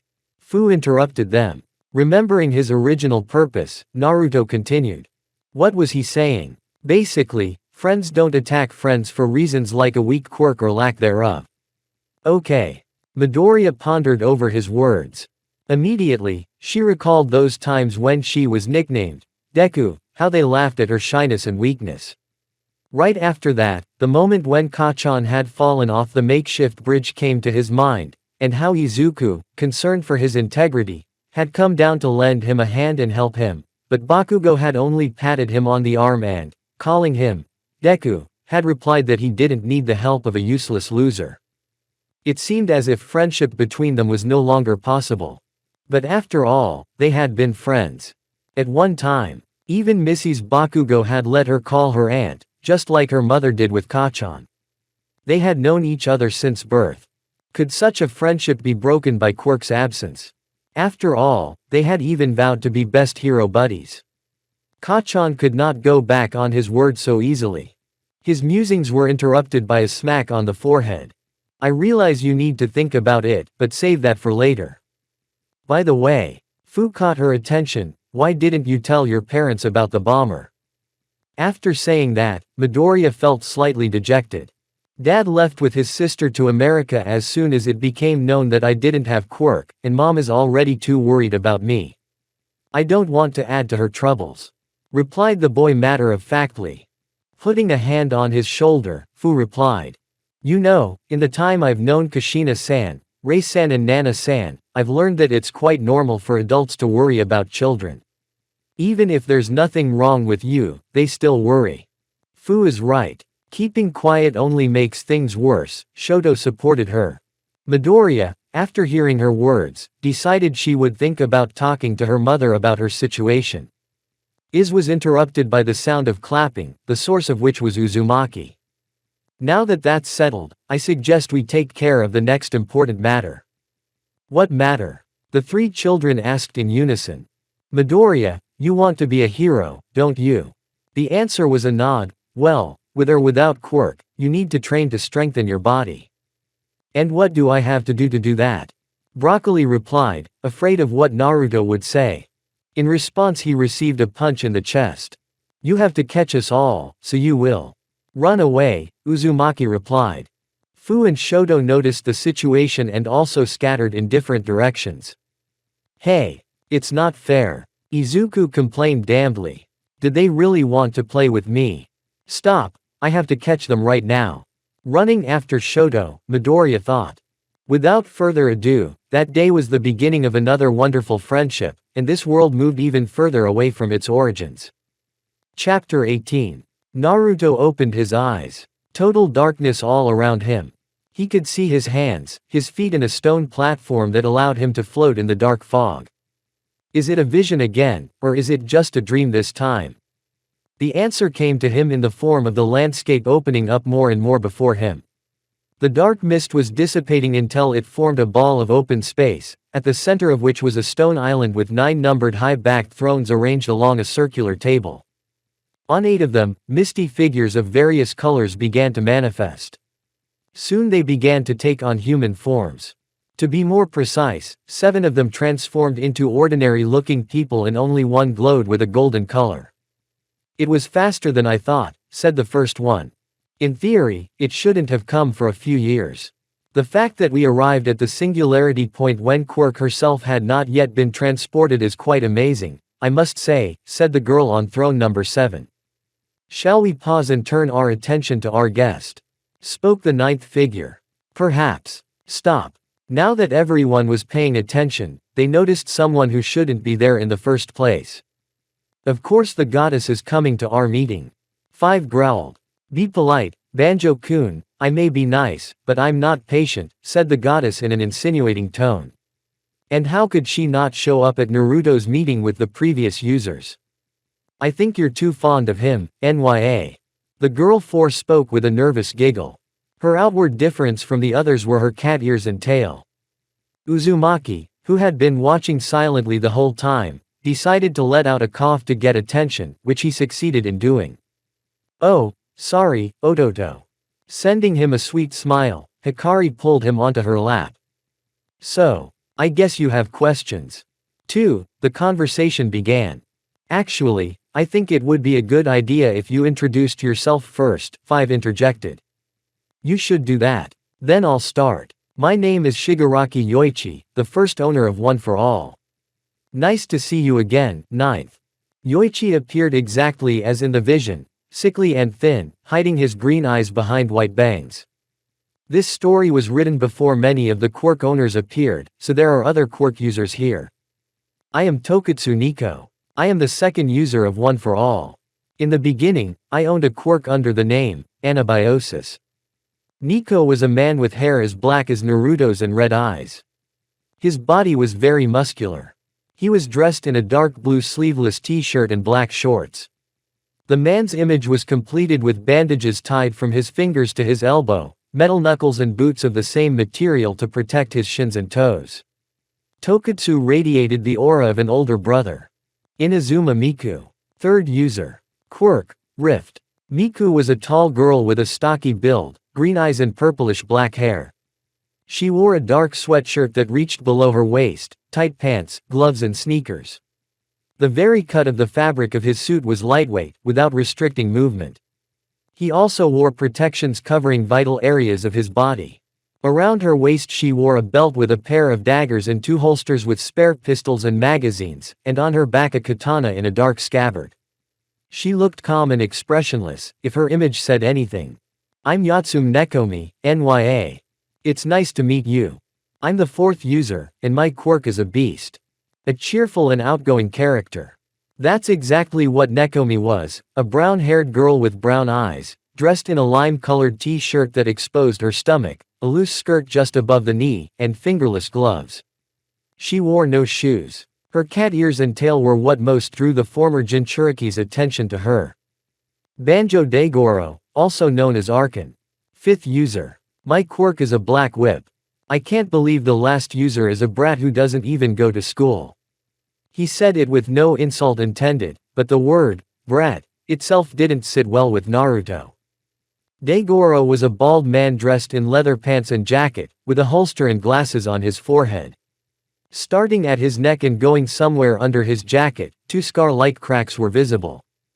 Kawasaki Roku. 6th user. Quirk, self-control. Code name, Rebel. Outwardly, Roku looked like a thug or something similar. He had red hair shaved on the sides, black eyes with a scar running through the middle of one of them. Kawasaki was wearing a camouflage t-shirt, blue jeans and black sneakers. His ears were pierced and he wore a gold chain around his neck. I am Nanami Shizu. 7th user. My quirk is called Absorption. The hero's name is F-Girl. Nanami was a slender girl with short pink hair and eyes of the same color with white pupils. She was dressed in a dark gray t-shirt, a black and pink skirt and a sleeveless jacket. On her legs she wore long hip-length socks and dark boots. She also wore black cuffs on her arms and a tattoo on her left shoulder. The 8th figure remained silent, unable to say anything. Yoichi spoke for him. This is Yagi Toshinori. You may know him as the Almighty. Before he acquired the One for All, he did not possess the quirk. Since he is still alive or the quirk is still partially within him, here is only his projection. The original cannot hear, see or know of us. Toshinori simply waved his hand in greeting. Naruto reciprocated the gesture. Well, I am Uzumaki Naruto. And I happen to be the 9th user of One for All. The original quirk is chakra. We are aware of that. We've been going over some of your memories. I have to say, your life has sucked, said Roku, and Shizu punched him in the shoulder. Ouch. What's the point? Now he got punched by Banjo too, only now in the head. What the hell are you doing? Don't use that language. We have a child here, Banjo retorted, giving him another slap. You know he's heard worse words than that, right? Still, it doesn't mean you can express yourself, NYA. Scowling, Roku merely folded his arms and turned away with a disgruntled expression. Anyway, we are here to discuss your current power over One for All. Nikki took the floor. I understand it fused with my chakra, but I didn't notice any difference, except for the size of the energy. Exactly, Yoichi nodded to him.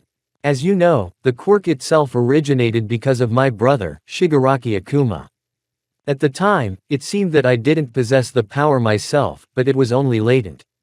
When my brother endowed me with the quirk of accumulation, it awakened and mixed with my transmission power. Thus One for All came into being. If that is the case, how did I end up with it? Because of my original quirk, One for All could choose its owner and when to transmit it. To be honest, in the 100 years that the quirk has been around, I've never understood how the owner is chosen. All we know is that it is passed on before the current owner fights against All for One, as if to avoid an encounter with it, Miku continued.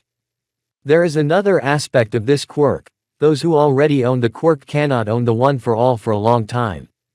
Daigoro added. Why is that? Asked Uzumaki. Tell me, what happens if more liquid is poured into a full glass?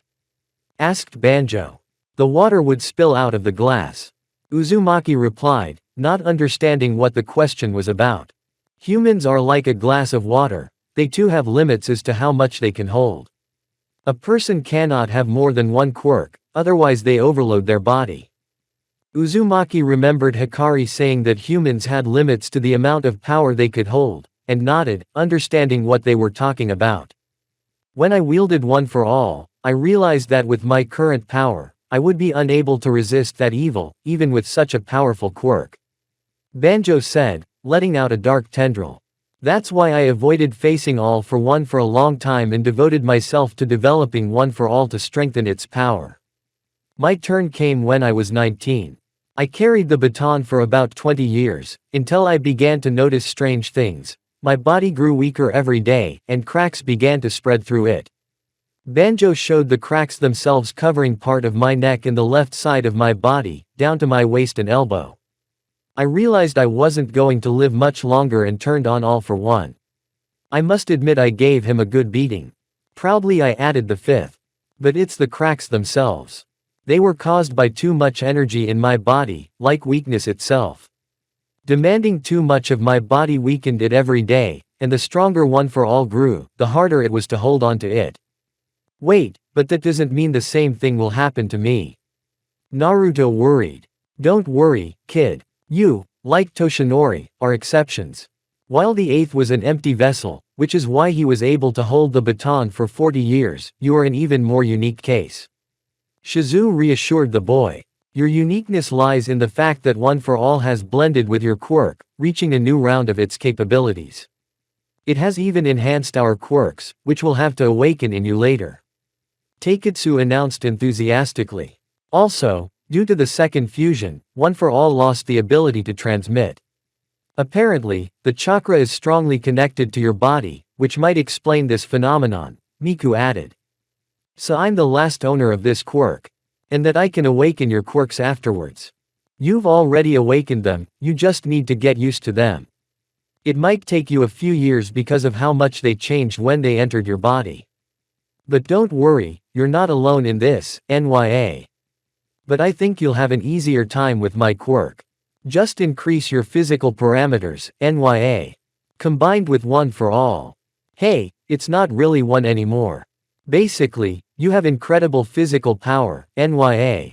Then Miku spoke up. We understand that you didn't really want to get involved in all these wars, and Hikari said you could give up the power and all that goes with it, but… Naruto interrupted her immediately. I'm not giving up that power. If it allows me to protect everyone close to me, then I will use it. I may still be a child, but that won't stop me from doing my best to fully master this power and make it mine. One by one, smiles began to appear on the faces of the rudimentary ones, even Miku slightly raised the corner of her lips. Well, since it's like this, I must confess that, in addition to the One for All itself, another gift awaits you, NYA.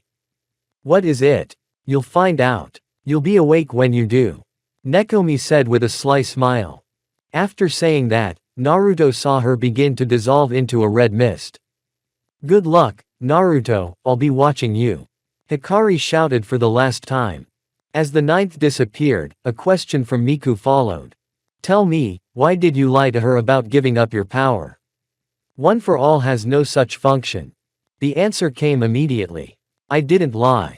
If he had asked me, I could have given up that power to someone else, but I guess I won't have to. Shrugging her shoulders, the goddess replied. Her words had surprised the previous users of One for All. Wait, so you can separate that power from him. Then why can't you take the power away from All for One as well? Roku asked. I don't like to interfere with the natural order of the world. Transferring people between worlds is one thing, but erasing a concept is something different. What concept? Asked Shizu. Each world has a concept that distinguishes it from the other worlds of the multiverse. For your world, for example, it is the very presence of the quirks or something similar, and the clash between One for All and All for One. Erasing the concept can have a negative effect on the world that even I can't change. The same thing happened in the world Naruto came from. He and Kurama were its concept, but with their disappearance, the world itself began to fade away. In a couple of thousand years, that world, slowly fading away, would disappear. So, now the fate of many Lulies depends on Naruto himself or… Yoichi turned to Toshinori. How is the search for All for One going? Toshinori began to use hand gestures to convey information. Yoichi realized his mistake and wanted to rephrase the question, but he didn't have to. So, have you found it and are you preparing for battle, NYA? Inexplicably, Nekomi was able to make out his gesticulation. If Toshinori takes care of him, then Naruto won't have to fight my brother. Her hopes were dashed by Hikari. No. One of the main genres of all such worlds is that it's the ninth one that finally defeats All for One. Does that mean that Toshinori is going to lose? Nanami asked sadly. I don't know. She might survive, but it's not certain. The goddess gave some hope. Anyway, we just have to wait and see. Miku concluded. And help. Remember that we can communicate with Naruto. Nico added. He was lucky. We just had that dream with Yoichi and Akuma coming to Quirk and I had to deal with that shit ourselves. Kawasaki replied dryly. It was sad that a 6-year-old had suffered such a fate. As if he hadn't suffered enough already. Miku muttered under her breath. Don't worry, Naruto is strong. Naruto is strong, and I'm not talking about muscle strength or quirk. His spirit is stronger than any of you put together. The rudiments believed her willingly. Uzumaki, stirring in bed, opened his eyes, looking around the room. Endeavor had been found guilty 2 more days ago and was now in jail. Rei had sold the house she and her children lived in, and while they were looking for a new one, the whole Himura family had moved in. She shared a room with Shoto. Natsuo and Toya slept in the guest room. Fuyumi slept with Chome and Fu often joined them. Rei and Kushina also slept in the same room. Kurama alone was reluctant to share his den with anyone, saying that he would not give up his territory to just anyone. Other than Uzumaki himself, there was no one else in the room, and voices could be heard coming from downstairs. Glancing at the clock, he saw the time. 9:47. Sitting on the edge of the bed, the boy began to slowly shoo away sleep, noticing that everything around him felt different, but he didn't think much of it. Not bothering to take off his pajamas, he headed downstairs to get some breakfast and later take a walk with Fu, Shota and Izuku. As Naruto walked downstairs, he noticed everyone was in the living room. Toya, Natsuo, Kurama and Chome were playing on a console while Fuyumi, Shoto and Fu were playing some sort of board game. Kushina and Rei were drinking tea while talking about something. Only he and Nana, who was busy with hero work today, were missing. As it was, the heroine was their regular guest. Apparently, hearing his footsteps, Kushina turned to him. "Good morning, company." For some reason she suddenly fell silent, but she caught his attention and now everyone was looking at him with narrowed eyes. Was something going on? Very puzzled, he looked at his reflection in the window and immediately understood the reason for his surprise. Incidentally, his reaction was no better. From the reflection, his exact copy was looking back at him, except for one, but, namely the ears and tail, which were definitely not there before. But what? Chapter 19. At this moment, there was only one thing on Uzumaki's mind. How did I manage to get myself into this situation? And it all started half an hour ago, when he woke up and discovered that he now had fox-like features. A thicker scarred mustache, pointed fangs, fox ears and a big fluffy tail. As soon as the others saw him, his mother immediately started asking him questions, but was distracted by his cute appearance, as were other people, but then regained her concentration and asked him again. "What happened to you? And don't tell me it's a hyenge, those ears and that tail are clearly yours." Uzumaki quickly began to think of what to tell them. But the boy himself wasn't entirely sure what was wrong with him either. "I'm sorry, but it's partly my fault. Nya, Nekomi's voice came out of nowhere. "One of the things about my quirk is that it gives you the appearance of an animal, hence the ears and tail." "Then stop. You can communicate with me too." "We all can," Nico replied. "Let's get to the point. How do we explain your new appearance traits to you?" Miku's voice rang out. "Well, since it's for one for all, can't we tell them the truth?" Naruto asked. "No way," Shizu shouted. "If you tell the others, they will be in great danger, as the all for one might start hunting them down." "But aren't their lives in danger because they've already contacted me?" "Yes, and, isn't it proper for the family to lie?" The last sentence was uttered in a quieter voice, but the remnants heard it. A brief silence followed, after which Yoichi spoke. "He's right about one thing. They've been in danger ever since Naruto got that quirk. But should we tell them? Where's the guarantee that it won't get out? Let me remind you that more than half of the people here are children." Miku said worriedly. "I trust them, and I know they won't tell anyone." Naruto interceded for those close to him. A universal sigh followed in his mind. "Do what you want, Naruto. This is your quirk now and it's up to you to decide who to tell the truth to and who not to. We'll support you either way, well, or I will at least." Nico spoke again. Uzumaki was flattered by such faith in him and mentally vowed that he would do his best to live up to his expectations and protect those close to him. Bringing his thoughts back to reality, he looked at everyone gathered.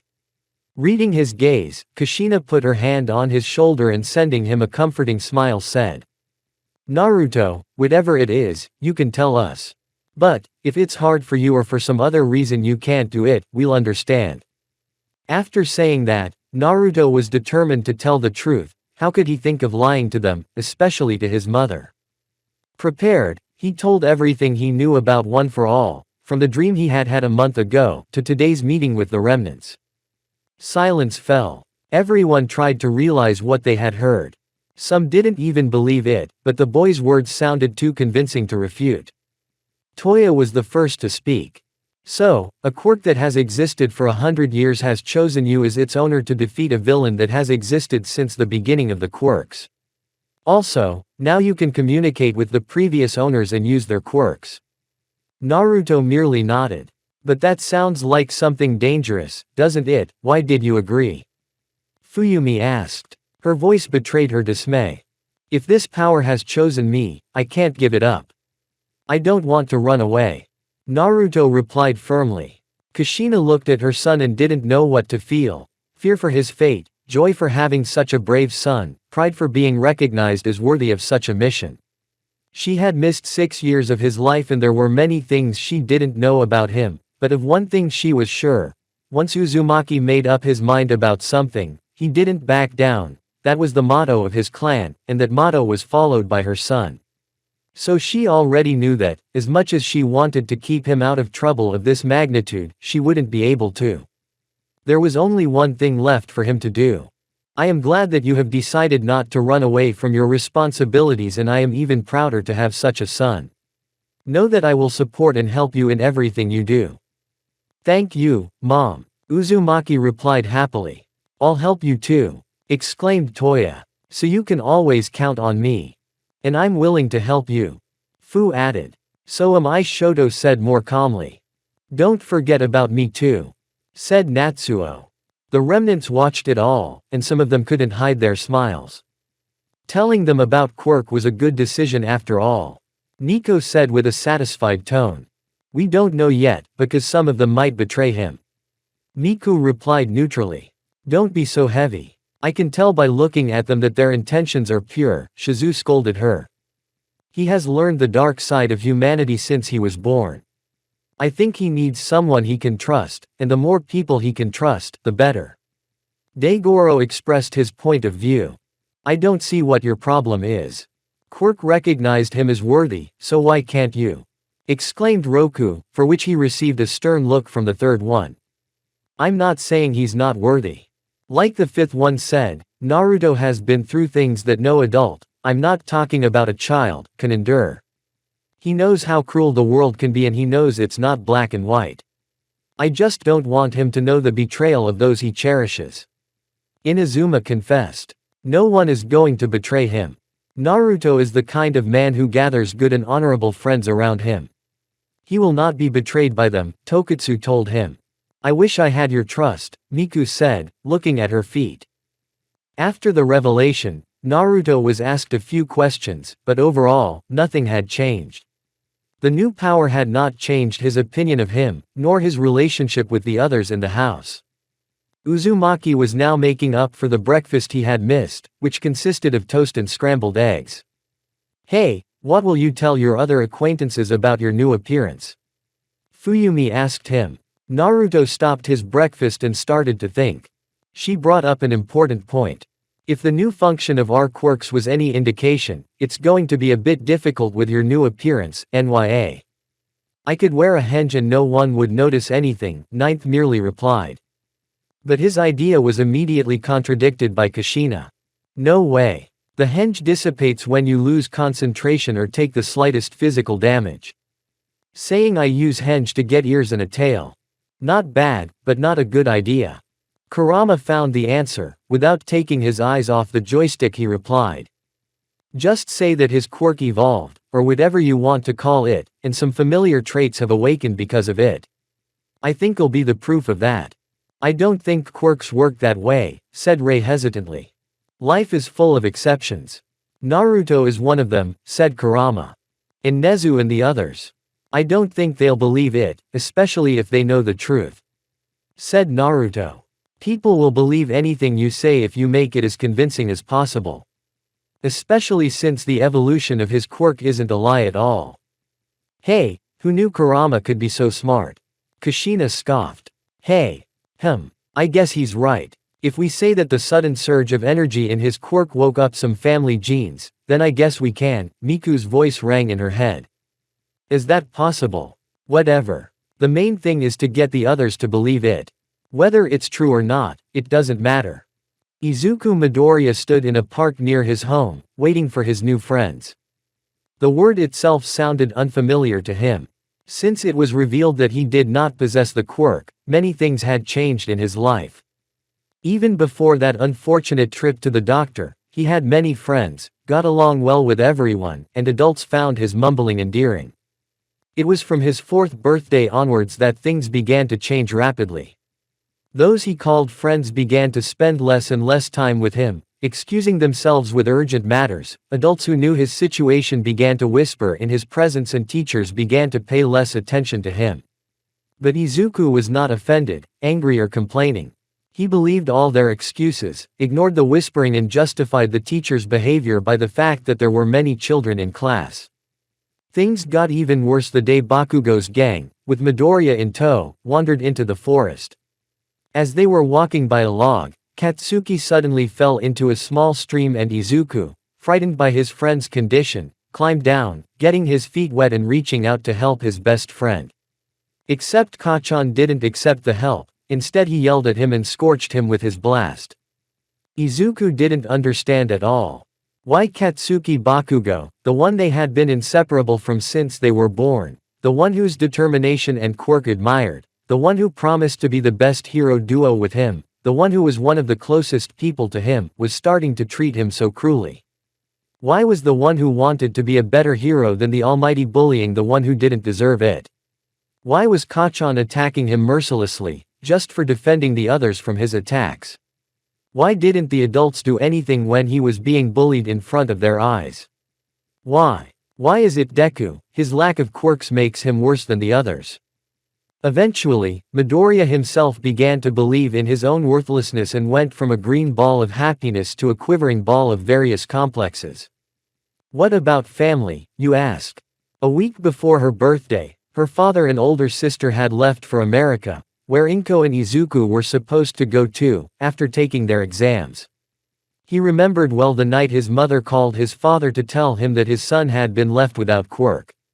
The line had been cut off abruptly, and, no matter how many times she tried, there was no way to get in touch with Hisashi, neither through her home nor work phone.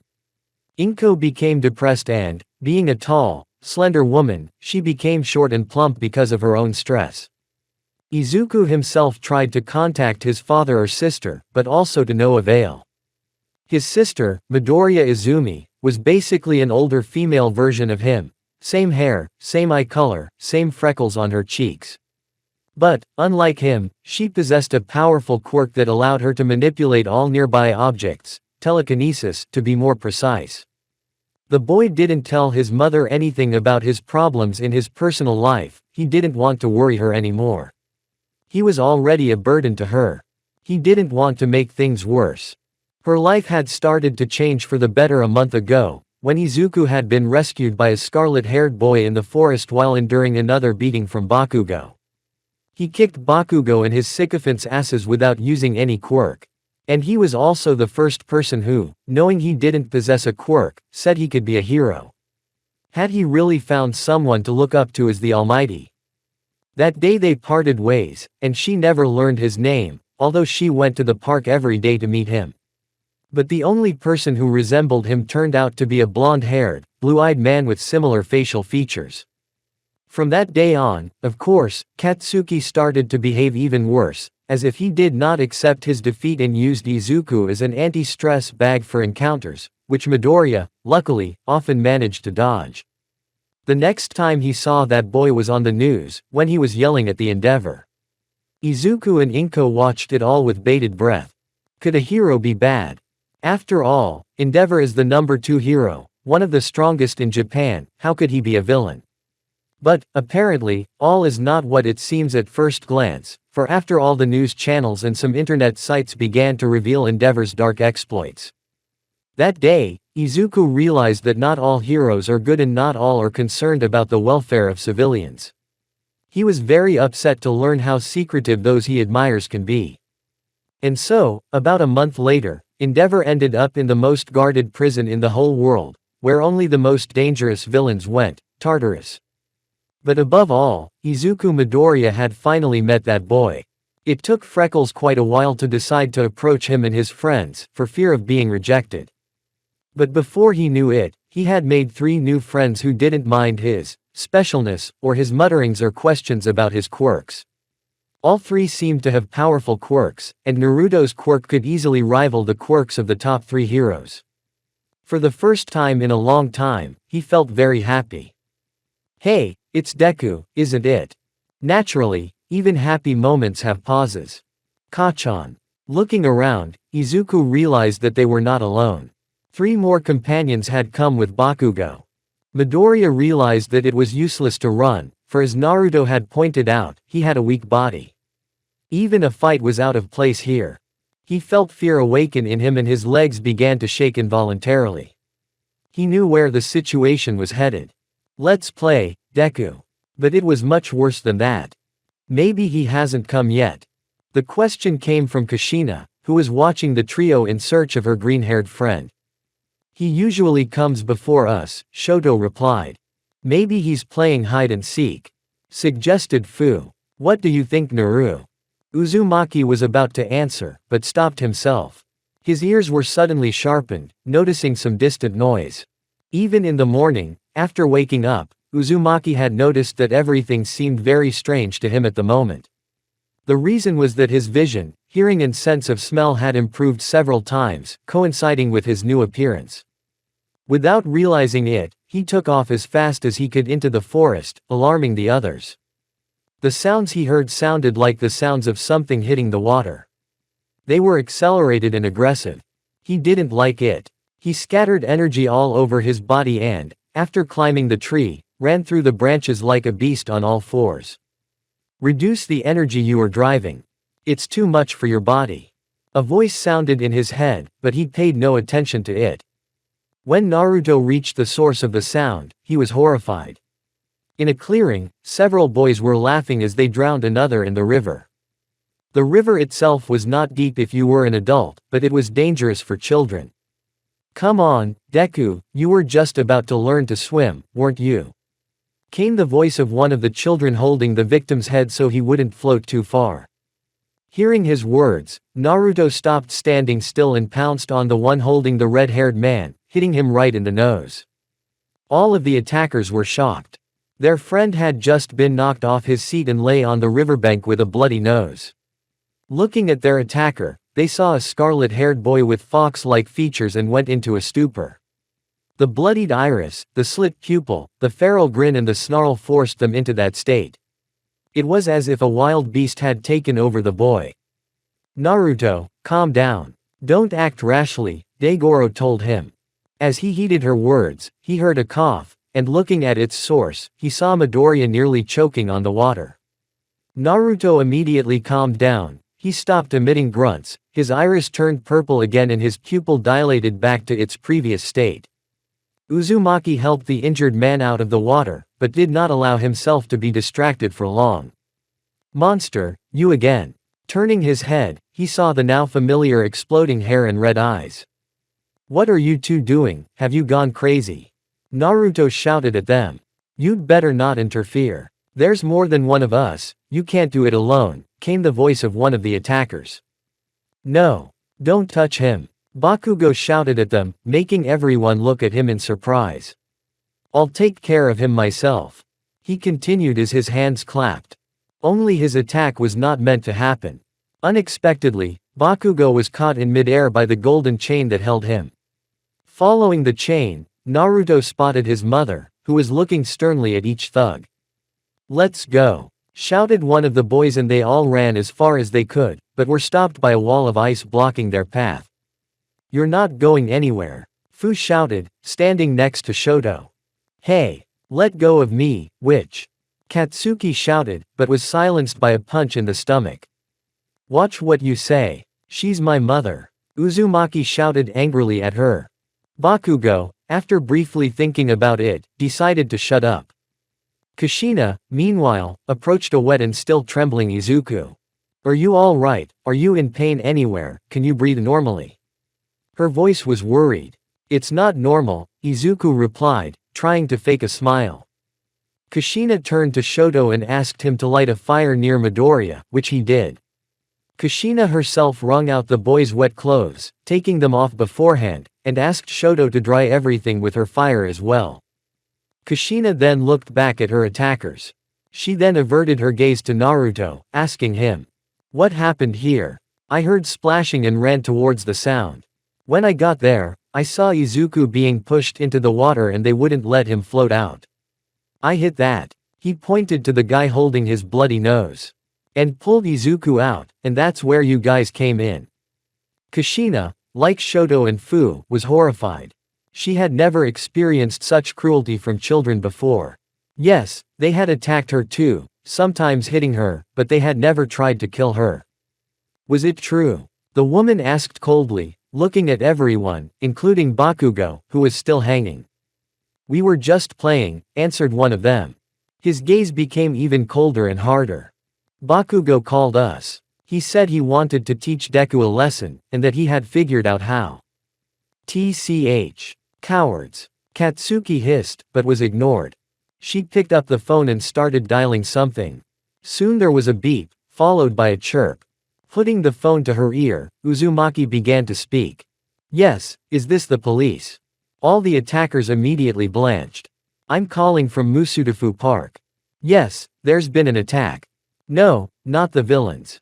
A group of hooligans tried to drown a small child. No, it was definitely not a game. The child has been rescued and the hooligans have been captured. Yes, I'm waiting. She hung up, put the phone in her purse and looked around again. I suggest you all come with me. If you decide to leave, it will be worse for you. The thugs, seemingly resigned to their fate, merely nodded. All but one. Huh. The police won't do anything to me. I'm the future #1 hero. Bakugo exclaimed, making Naruto want to hit him again. Nothing. If the police won't do anything, then I'll make sure you get punished. Kushina replied, making Katsuki swallow saliva. Looking at Midoriya, Kushina saw that he was already dry and warm, and that his clothes were only slightly damp. At least he had turned out well. Soon the police arrived in the form of 2 officers in a car and an ambulance at the same time. As the medical staff examined Midoriya and treated the broken nose of one of the thugs, Kushina stated. After that I called the police station and reported the incident. At that time, one of the officers recorded everything she said. After her testimony, the second officer asked her about the reason for the attack on Midoriya. To be honest, I didn't understand it myself. The answer came immediately. Because he doesn't possess the quirk. Why else? Kushina gave him a stern look. This better be a joke. You do realize that you could have ended his life, right? TZ. As if anyone cares about his existence. Bakugo answered him. Naruto felt the rage begin to boil in him again. His fists clenched involuntarily and he was about to say something, but his mother's hand on his shoulder had a calming effect. Well, we'll let them off with a warning, replied the policeman. They looked at him with undisguised surprise. A warning? Do you know what they were about to do? Shouted Uzumaki. They are still children and apparently they didn't realize their actions. And for that matter, can we talk about how you used your quirk to lynch them? Kushina couldn't believe how the situation was developing. Why would they? Then she remembered what that blonde man had said. Huh. The police won't do anything to me. I'm the future #1 hero. He obviously said that for a reason. Wasn't it the first time he had been let off with a warning? But why such a careless attitude towards the actions of such a dangerous boy? Unless Midoriya Izuku doesn't possess the quirk. The pieces immediately came together into a coherent jigsaw puzzle and his anger exploded. His eyes expressed such bloodlust that all passers-by immediately froze like deer in headlights, let alone the 2 policemen at whom the aura was aimed. The only ones who escaped their wrath were the children. Naruto, Fu, Shoto, and all of you, close your ears for a moment. That was all he said. Unable to disobey her, they covered their ears. At the same time, Kushina grabbed both policemen by the collar and in less than a minute said something that caused not only them, but everyone around them to turn chalk white and shudder. bystanders with children to cover their ears, and those who filmed the whole thing to be almost immediately banned for having too high an age limit on the recording. Bakugo, who had disobeyed the woman's words, immediately regretted his decision and covered his ears within seconds. When Habanero finished, both policemen fell to the ground, their souls already leaving their bodies. The children took this as a sign and stopped covering their ears. They didn't understand what had happened, but the sight of the frightened people made them realize it wasn't worth finding out. When they came to their senses, the case began to be processed immediately, and the parents of the hooligans and the victim were also called.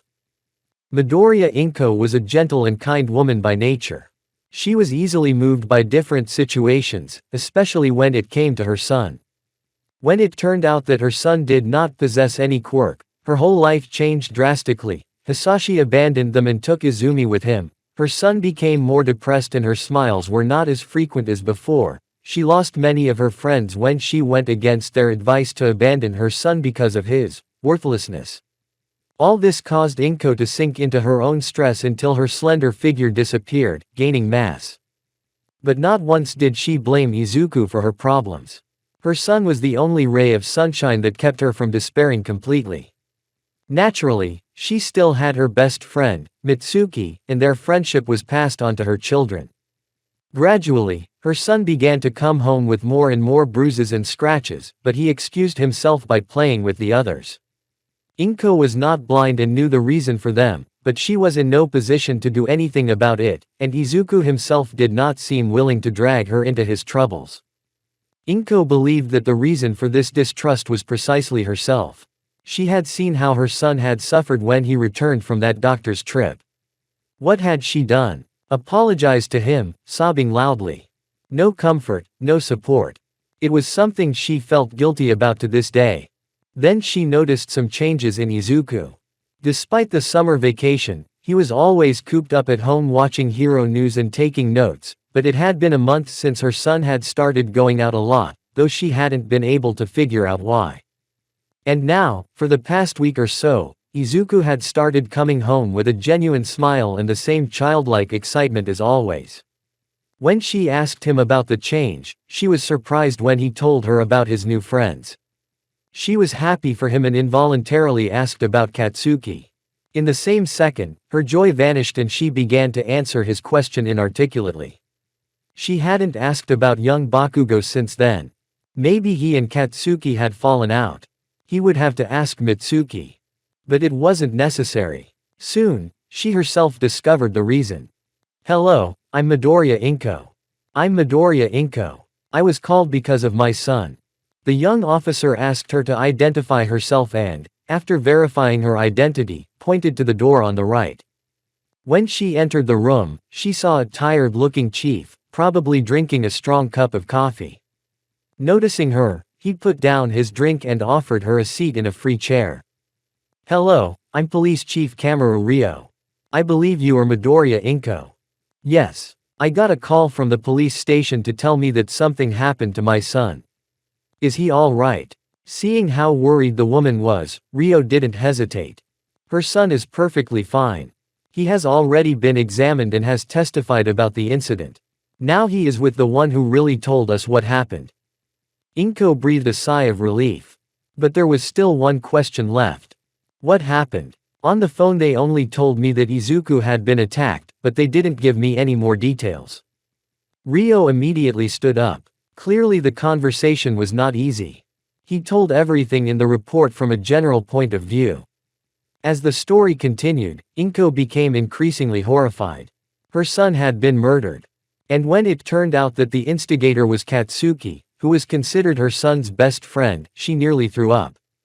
But she held it in to hear it all. When Kamaru finished, the only thing Inko asked for was to see her son. When Midoriya Sr. was led into the waiting room, he saw his son happily interacting with 3 other children, supervised by a scarlet-haired woman. Inko didn't know how she should interrupt the children's active conversation, but it was the right thing to do. Noticing her, Izuku immediately rushed into her arms. Unable to bear it, Inko cried and began to apologize to her son. Izuku, on the other hand, assured her that it was not her fault and that he should have told his mother himself. They discussed the situation and Inko promised that her son would never go to that unfortunate school again and that she would support him in his goals. Then, Izuku could not take it anymore and burst into tears of relief and happiness. Secretly, he had always hoped that his own mother would find out what was going on. Then Inko remembered that they were not alone and thanked her son's rescuers. Kushina assured her that it was nothing and invited them in for a cup of tea. At Izuku's pleading look, Inko had no choice but to accept. As they left the police station, Inko struck up a fascinating conversation with the elder Uzumaki. Of course, it was mostly the scarlet-haired one talking, but that didn't stop the conversation from being interesting. But it was finally interrupted by someone calling out to Midoriya. Hearing the voice, Inko saw someone who, frankly, she didn't want to see at that moment, Bakugo Mitsuki.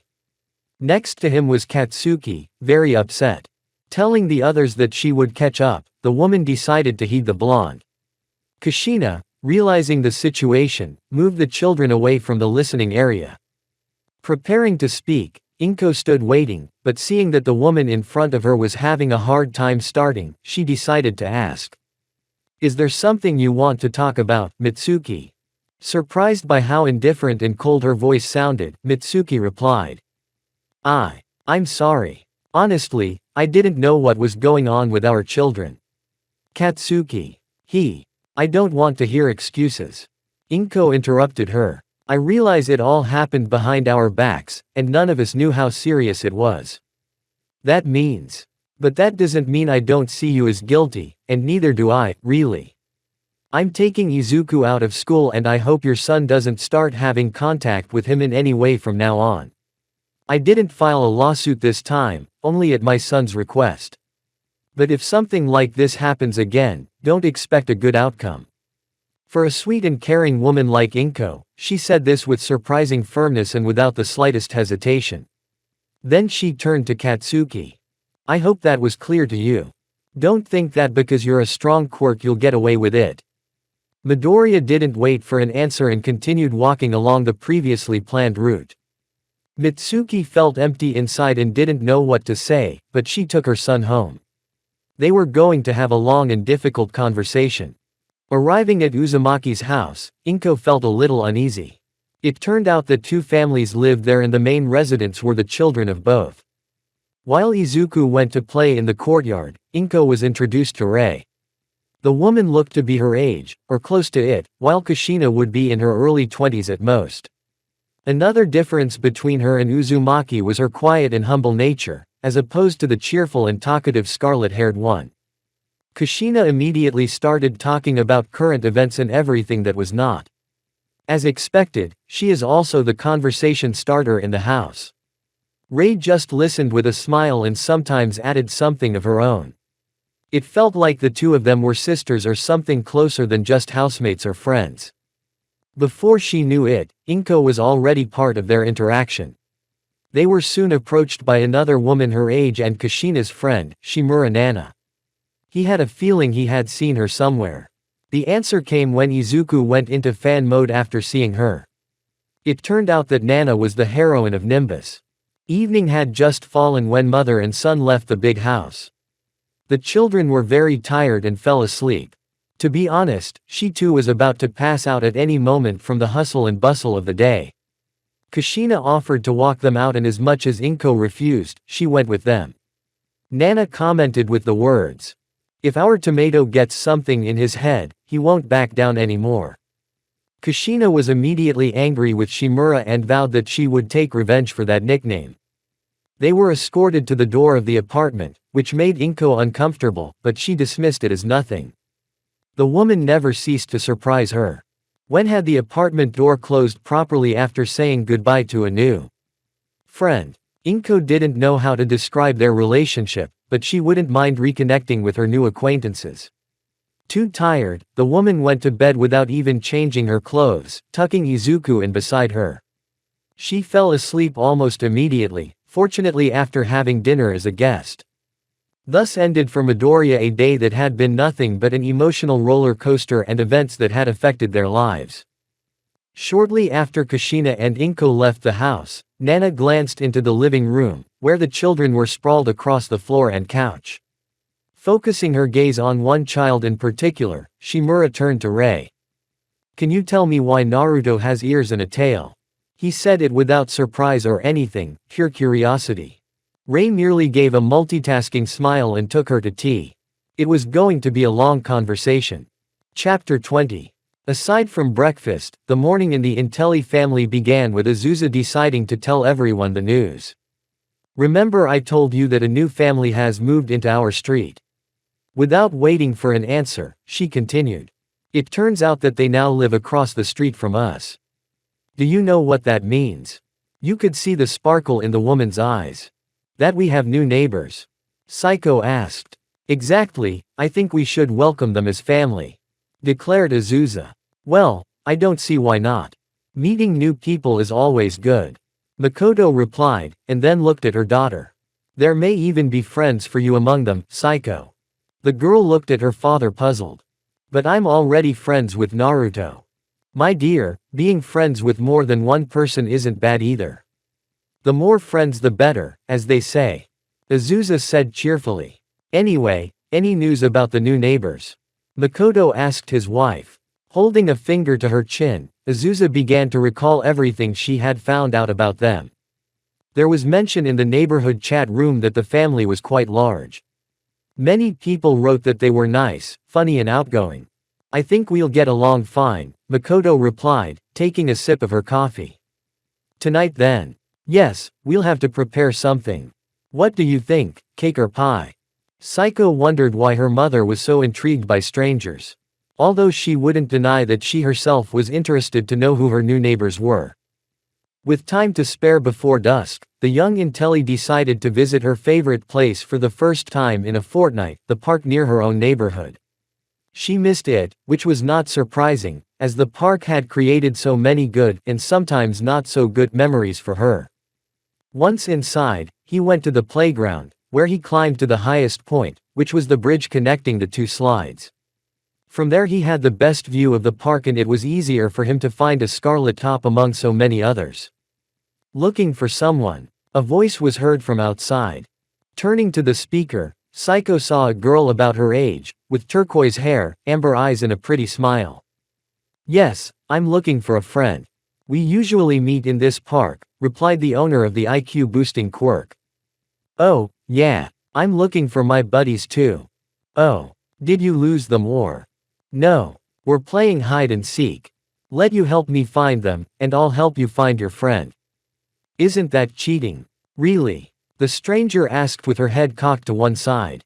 "Anyway, I'm Fu. Nice to meet you." The green-haired woman introduced herself. "I'm Intelli Saiko. Nice to meet you too." Responding to the handshake, the girl introduced herself. As soon as she introduced herself, she immediately became the object of Fu's curious gaze. Suddenly, her eyes shone brightly. "Saiko-chan." Intelli was clearly embarrassed at such a quick rejection of all formality. Only a few people, who could be counted on the fingers of one hand, had called her that. "Do we know each other?" "No. But Naruto told me about you." That immediately caught the attention of her interlocutor. "Do you know Naruto?" "Yes. He's my brother." The more the conversation progressed, the more questions arose. "I guess Intelli has only one solution to this problem. Let me help you find your friends." "Sure. That means we're friends now." "Friends?" Intelli asked in surprise. She had just been declared friends with someone like that. "If you're friends with my brother, you're friends with me too." Well, good thing her mother wanted her to make more friends, after all, and Fu was like a good friend. The girl accompanied her on the quest. "By the way, what did Naruto say about me?" Saiko asked. After a moment's thought, Fu answered. "That when you're angry or offended, you look like a hamster." Saiko had many more questions for her scarlet-haired friend, which she had better answer. After about half an hour of searching, they found two boys that Saiko immediately knew and hit it off with. Intelli remembered Naruto talking about a boy with hair as green as boxwood bushes, and wasn't particularly surprised when he turned out to be one of her new friends. What really confused her was that the Endeavor's son was one of the boys they had encountered. Saiko wanted to point it out, but Fu and Izuku immediately covered her mouth. Luckily, Shoto didn't notice anything. To be honest, the lilac-haired girl was more worried about the fact that Uzumaki had made so many friends. He could have. Silly. Their friendship was everlasting. After all, they had pinky sworn it to each other.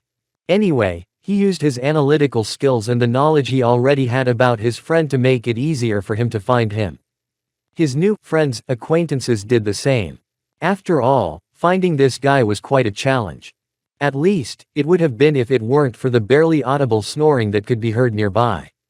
The quartet looked at each other and headed toward the sound, and found themselves right under the tree where the object of their search slept. Aside from the fact that he had fallen asleep, which was slightly annoying, it was puzzling that it had happened on a tree branch. How was it possible to sleep there? But lo and behold, his fox friend was lying on the branch, snoring and not forgetting to drool. Speaking of foxes, why does he have a tail and ears? Did he decide to apply the transformation? I see. Playing with Toei ni all night again, said Himura. That explains why I slept normally. How did we wake him up? Asked Midoriya. Hit him with a stick. Suggested Saiko, which earned her a few questioning looks.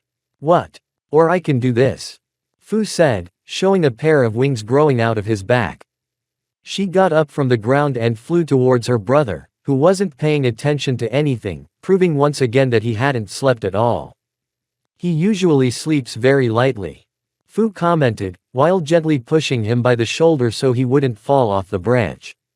Wake up, little brother. Wake up. Mom has made ramen.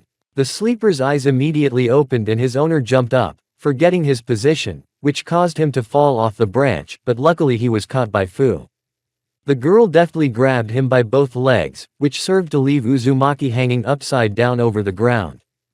Good morning, sleepyhead, his sister exclaimed, laughing loudly. Will you let go of me? Naruto asked. Okay.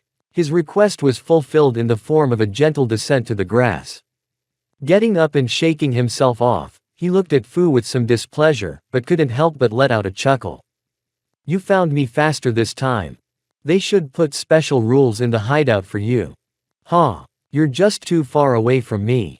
Uzumaki muttered smugly. A slight cough stopped him in his self-glorification. Turning back to the source, he wondered how he had failed to spot it right away. Saiko-cha. Aiyee. Trying to hug her returning friend, she felt a tug on her cheek. Don't pinch me. I told you not to call me a hamster in front of everyone. Still chastising her, the girl responded. I'm sorry. But you know it's impossible not to say it. Okay, got it. Deciding to take pity on her friend, she merely stood beside her with her arms crossed, turning her head away. An apology is not enough. Give me a hug and I'll think about it. He said in the most resentful way possible. That's weird. You usually hug me too. Arching an eyebrow, Uzumaki said. I'm waiting. Naruto had no choice but to comply with that request. The two friends finally reunited. Don't forget about me, Fu shouted, joining them. The park was again filled with childish laughter. In an unknown place shrouded in darkness, a man in his 30s, with white hair and red eyes, dressed in an elegant suit, was sitting on a throne. He pressed one of the buttons on his remote control and a television appeared from the ceiling, showing a short, bald, chubby doctor wearing laboratory glasses. Doctor, how is the bioengineered weapons project coming along? I'm sorry, sir, but it's still under development. Copying and implanting quirks is no easy task, and creating ships that can use more than one quirk without damaging themselves is even more difficult. The man frowned. What is the approximate time frame for completion? About 10 years. That's a pity. Well, I guess I'll have to go back to fighting alone. Is it really time? Yes. My brother's quirk has found a new owner, which means the battle with the 8th is just around the corner. You want me to find the 9th? Yes. The sooner we find the new owner of the One for All, the easier it will be for me to defeat him.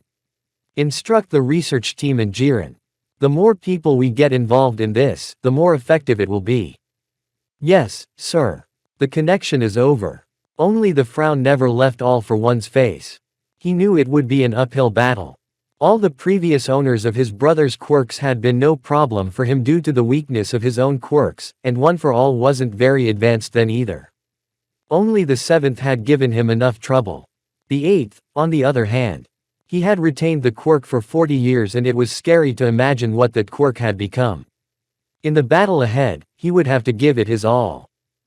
In an alleyway in a Japanese city, a blue portal opened from which two figures in masks and dark hoods emerged. Shortly after exiting, the portal closed. One of the strangers looked around before looking at his companion. "Are we sure we're in the right place?"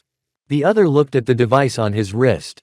Fortunately, this time the portal had opened in the right place. How fortunate. After 50 previous attempts, I thought I was going to go crazy. You realize that the distance was too great, even for our technology. The fact that it only took us 47 attempts is a miracle in itself. Yeah, why don't we just get on with it and get it over with? All right, then. The brass will be happy if we get the results together first. And we can relax and unwind first. You're beyond repair. Suddenly, both figures sank into their own shadows, disappearing from view. What all this meant and how it might change the future destiny of the world was an unknown, and all we had left to do was watch.